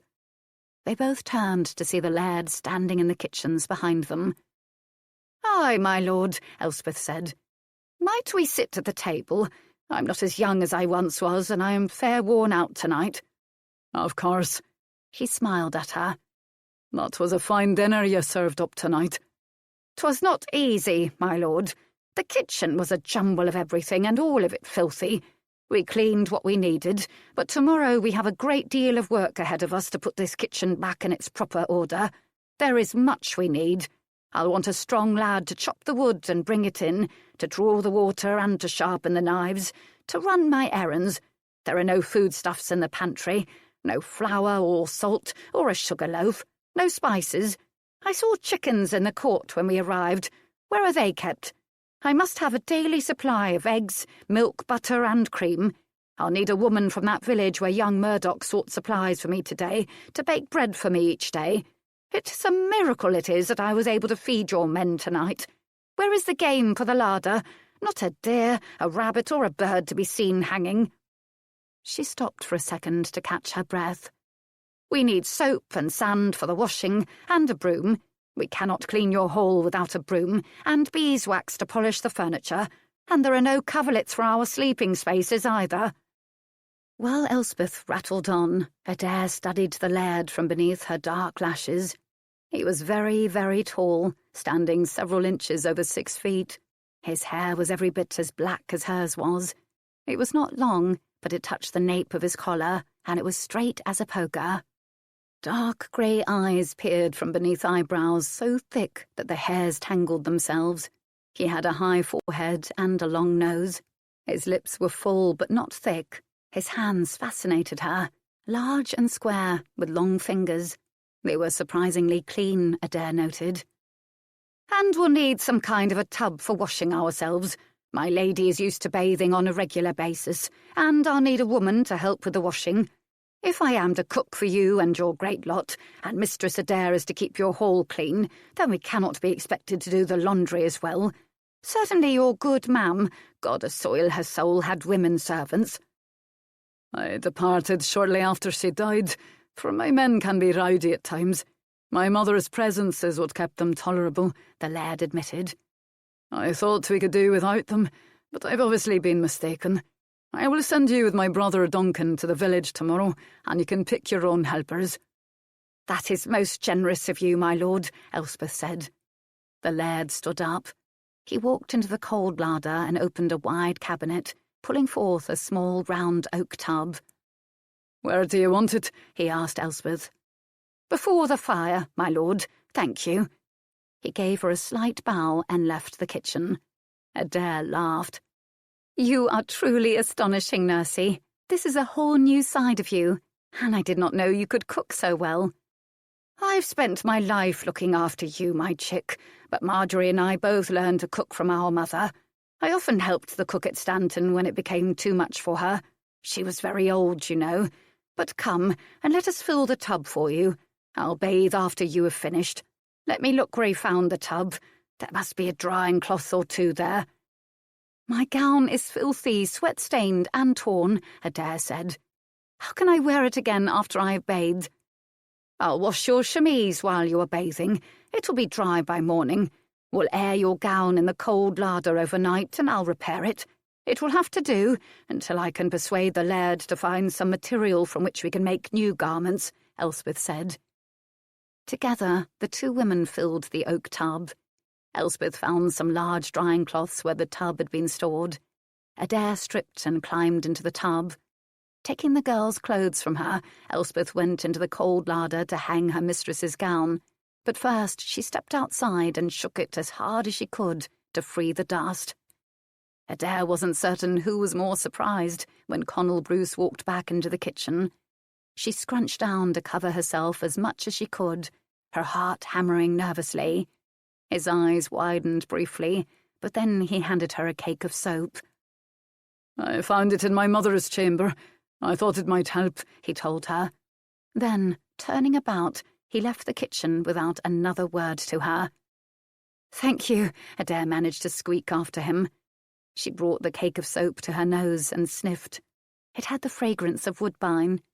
Dipping it in the water, she lathered herself and scrubbed with a little cloth Elspeth had given her. The dirt began to slough from her body, and Adair began to feel better. She bent over and splashed water onto her head. She rubbed the soap into her hair. "Where did you get the soap?" Elspeth asked, returning into the kitchen proper. "The laird brought it," Adair said. "And saw you like that? As naked as your mother made you?" Elspeth gasped. "I scrunched down, Nursey. He saw nothing, and he did not linger. He said the soap was his mother's.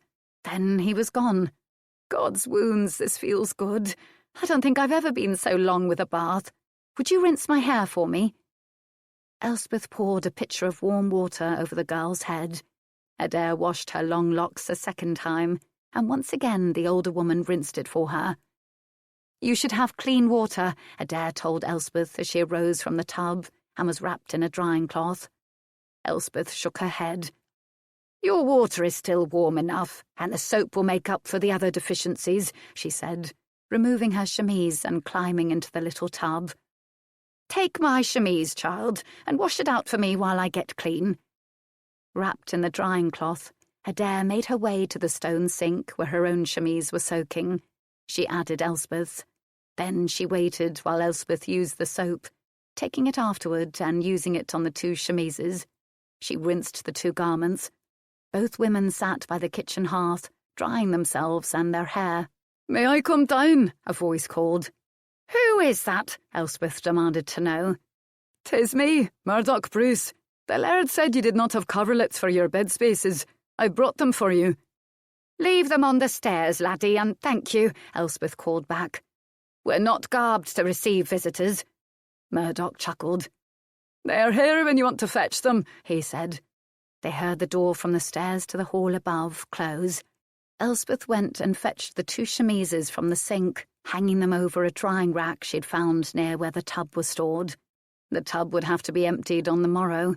She ran halfway up the stairs to fetch the coverlets that Murdoch had brought them. Adair's dark head was already nodding as she sat by the warm fire. "Come, my chick," Elspeth said, helping her mistress up. "We must get to bed." She led Adair to one of the sleeping spaces. "Get in," she said, and then spread one of the coverlets over the girl, who was already asleep. Elspeth went back into the kitchen. She moved the drying rack, setting it before the fire, to which she added several logs. It would last and not go out in the next few hours while she slept. Tomorrow was going to be a busy day for both of them. She would send Adair to choose several servants for the keep, while she restored the kitchen to its proper order. And it was time the laird and his men went hunting. Winter would be upon them soon enough. The cold larder needed to be filled with game. She would mention it to him once again. She couldn't be expected to feed Conal Bruce and his great lot of men without the proper supplies. Elspeth took up the other coverlet and lay down to sleep. When she awoke again, she could see the sky through the larder window, dark yet but lightening to grey with every passing moment. Elspeth sighed. She was still very tired, but she knew she had to get up. The keep would soon be stirring, and the men would want their breakfast. The laird was once again surprised by the meal put before him. Eggs poached in cream and dusted with parsley, warm bread, cheese and ale. He watched as, below the high board, Adair brought his men loaves of bread, hard-boiled eggs and cheese. She did not speak with any of the men, nor did she make eye contact. When one of his men reached out to catch at her skirt, she slapped the hand without hesitation and gave the man a look that should have frozen him where he sat. "Keep your paws to yourself, you border cur," she snarled at him, and made to move on with her pitcher of ale. There was a ripple of laughter from the man's companions. Stung, he reached out swiftly and yanked her onto his lap. Adair never hesitated. She poured the ale over the borderer's head and then hit him with her pitcher as she leaped from his lap like a scalded cat and fled back to the kitchens.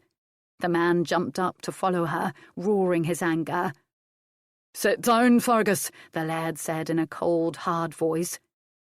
"Just so you all understand me, the wench is mine. She is not to be tampered with, bullied or threatened by any of you. Do I make myself clear? As for her companion, the same rules will also apply. I do not intend to go back to burned porridge again for every meal, because you men cannot control your randy cocks. And now, I suspect, you will all go without your ale, because it is unlikely the girl will venture above stairs again for a while." Conal Bruce sat back down. "She's feisty," Duncan Armstrong murmured. "She'll tame. All women can be tamed eventually," the laird said. "You'll need patience with this one, brother," Duncan replied. "I think you know that I'm not a patient man," the laird remarked. "She's a real beauty," Duncan continued. "She's obviously bathed now. The hair is glorious, and her features are perfect. I've not gotten close enough yet to see what colour her eyes are. Have you?" "They're like large violets," the laird said quietly. "I can see now that she's cleaner that Elspeth has not lied. Adair is obviously a lady. You'll have to do something about her clothing, Conal. The gown she is wearing has suddenly seen far better days. I imagine the cook, Elspeth, could also use a new garment or two. Didn't Mum have a small storage compartment where she kept materials? I'm sure I remember that she did." "It's in her bedchamber," Murdoch spoke up. "That's right," Duncan agreed. "I will tell the women that they may take what they need from the compartment," the laird said. "And now, brothers, I have errands for you this day. Take a cart and fetch supplies for the kitchen. There is nothing. Elspeth will want flour, salt, a sugar block, spices, a daily supply of milk, cream and butter, several wheels of cheese, a broom, for she says there is none, beeswax, soap and sand," the laird finished. "She gave you quite an earful last night," Duncan chuckled. "Was there anything else she wanted or needed of you, brother?" "A baker, a boy to chop wood, haul water and run errands, and perhaps a maidservant to help Adair," Conal Bruce said. "Duncan, you choose. Make certain the women are sensible and old enough to avoid the blandishments of the men, and the lad strong enough to do what he will need to do." "And what will you be doing, my lord?" Duncan asked. "While we are following your instructions?" He grinned at his brother mischievously. "I'm taking the men and going hunting. Mistress Elspeth also told me the cold larder is bare and a disgrace, and she can't feed us all if she has no meat." Duncan and Murdoch laughed. Then Duncan said, "It would appear for now that our new cook is running the keep, Conal. As long as the meals are on time and as tasty as the last two have been, the woman may have her way with me," the laird told his brothers. His brothers laughed again. "I'll go to the kitchens and make certain that Mistress Elspeth needs nothing more before we start off," Murdoch said. "And I'll go and harness the horses for the cart," Duncan replied. In the kitchens, Elspeth assured Murdoch that for now she needed nothing more than she had asked for, and she thanked him. When he had gone, she turned to Adair, saying, "I'm sorry, my chick, that you won't get a bit of an outing today, but Lord knows this kitchen will be done faster with the two of us." The two women set to work cleaning and organising the kitchen. By the time Duncan Armstrong and Murdoch Bruce arrived with the supplies and 3 servants, Elspeth was ready for them. There was Flora, a widow, and her young son, Jack. Flora would be doing the baking. The other woman, Grizzle, would help Adair in keeping the keep clean and tidy. It wasn't quite midday when they arrived. Murdoch and the boy lugged a side of beef into the cold larder and hung it there. "Why, bless you," Elspeth said. "We'll have several good dinners from that." "If you have the help you need, Nursey, I will go to the hall with Grizzle to see that it is ready for the laird when he returns from hunting," Adair said quietly. She turned to Grizzle, who was an older woman. "Bring the beeswax and the broom. You sweep and I will polish." Grizzle wielded the broom with vigour, and soon the stone floor of the hall was swept clean. "Will there be rushes?" she asked Adair. "Nay, there were none before, and I don't particularly like them. They attract vermin, and the dogs feel comfortable peeing in them. The hall will only stink. Go down to the kitchens and see if you can help Elspeth. I will finish the table myself. 'Tis almost done, Adair told her. Then she set about polishing the last end of the table. When she'd finished, she stepped back and smiled. The high board looked quite nice. It was old, and it had seen many a supper upon it, but it had been previously well cared for, she noted. "I have not seen the bard look as well since our mother died," she heard the laird's voice say. "If you are a lady, how is it you know how to polish a table so well?" "Even England's queen knows how to polish a table and cook a meal," Adair replied as she turned to face him. He moved closer to her. "How would you know that?" he said. "Because she is my half-sister, and I spent 10 years, from the time I was 6 until I returned to Stanton, in the royal nursery with her, my lord," Adair answered him. He moved closer. "Are you telling me the truth, Adair, or is this just some flight of fancy you have concocted?" She drew herself up and looked him straight in the eye. "I do not prevaricate, my lord. Until I was 6, the only father I knew was John Radcliffe, the Earl of Stanton. When our home was attacked by the Lancastrians, I was sent away with Elspeth, and only then told that King Edward was my natural father. The title of Stanton devolved upon me. I was the Countess of Stanton in my own right.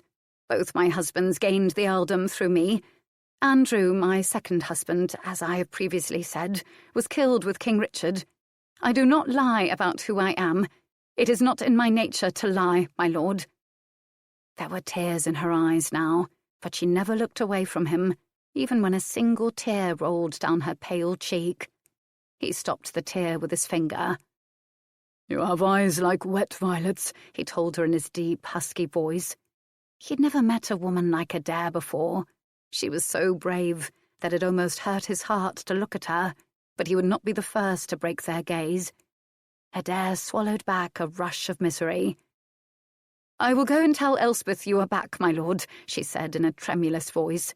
She would not cry, not before him, not ever again. She would not cry. She turned to leave him, but he put a hand on her shoulder.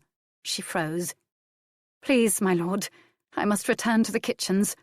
She would not face him. "You know that I want you," he said quietly. She shook her head wordlessly. She could not answer him. "When I saw you among Willie Douglas's captives, your defiance burned bright. It was like a beacon beckoning me onward, and I followed. I have probably been a fool to bring you into my keep. Eventually your beauty and spirit will cause me difficulties, and I am a man who prefers peace and quiet above all things." She whirled about. "Then let me go. Help Elspeth and me to return to Stanton." "No," he said fiercely, and yanked her into his arms. "I will never release you, Adair. You are mine, and I will have you sooner than later."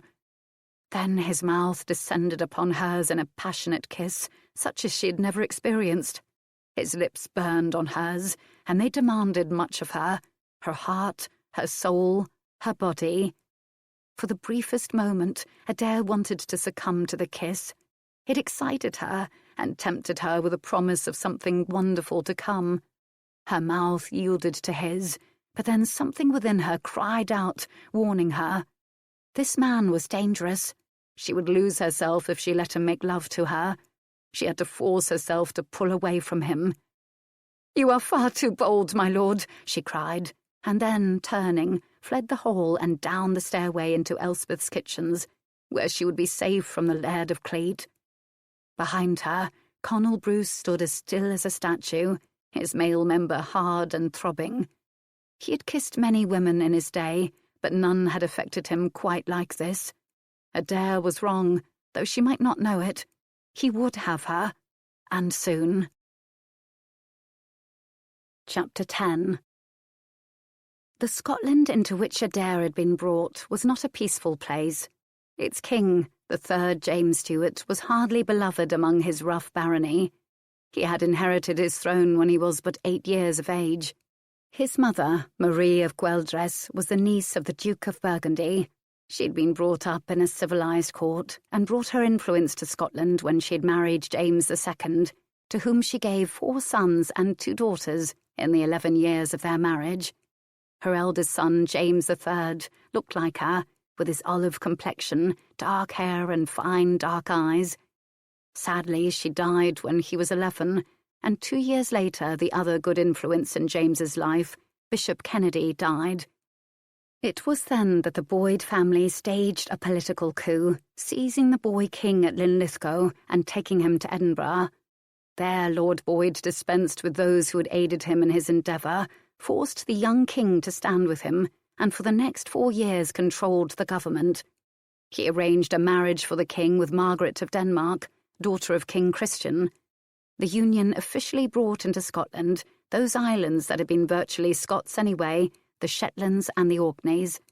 The marriage took place in 1469, and while the king had been deemed by Parliament capable of ruling 4 years earlier, it wasn't until his marriage that James III took up the reins of government. One of his first acts was to drive the Boyd family from their power base. But James III was not a man who gloried in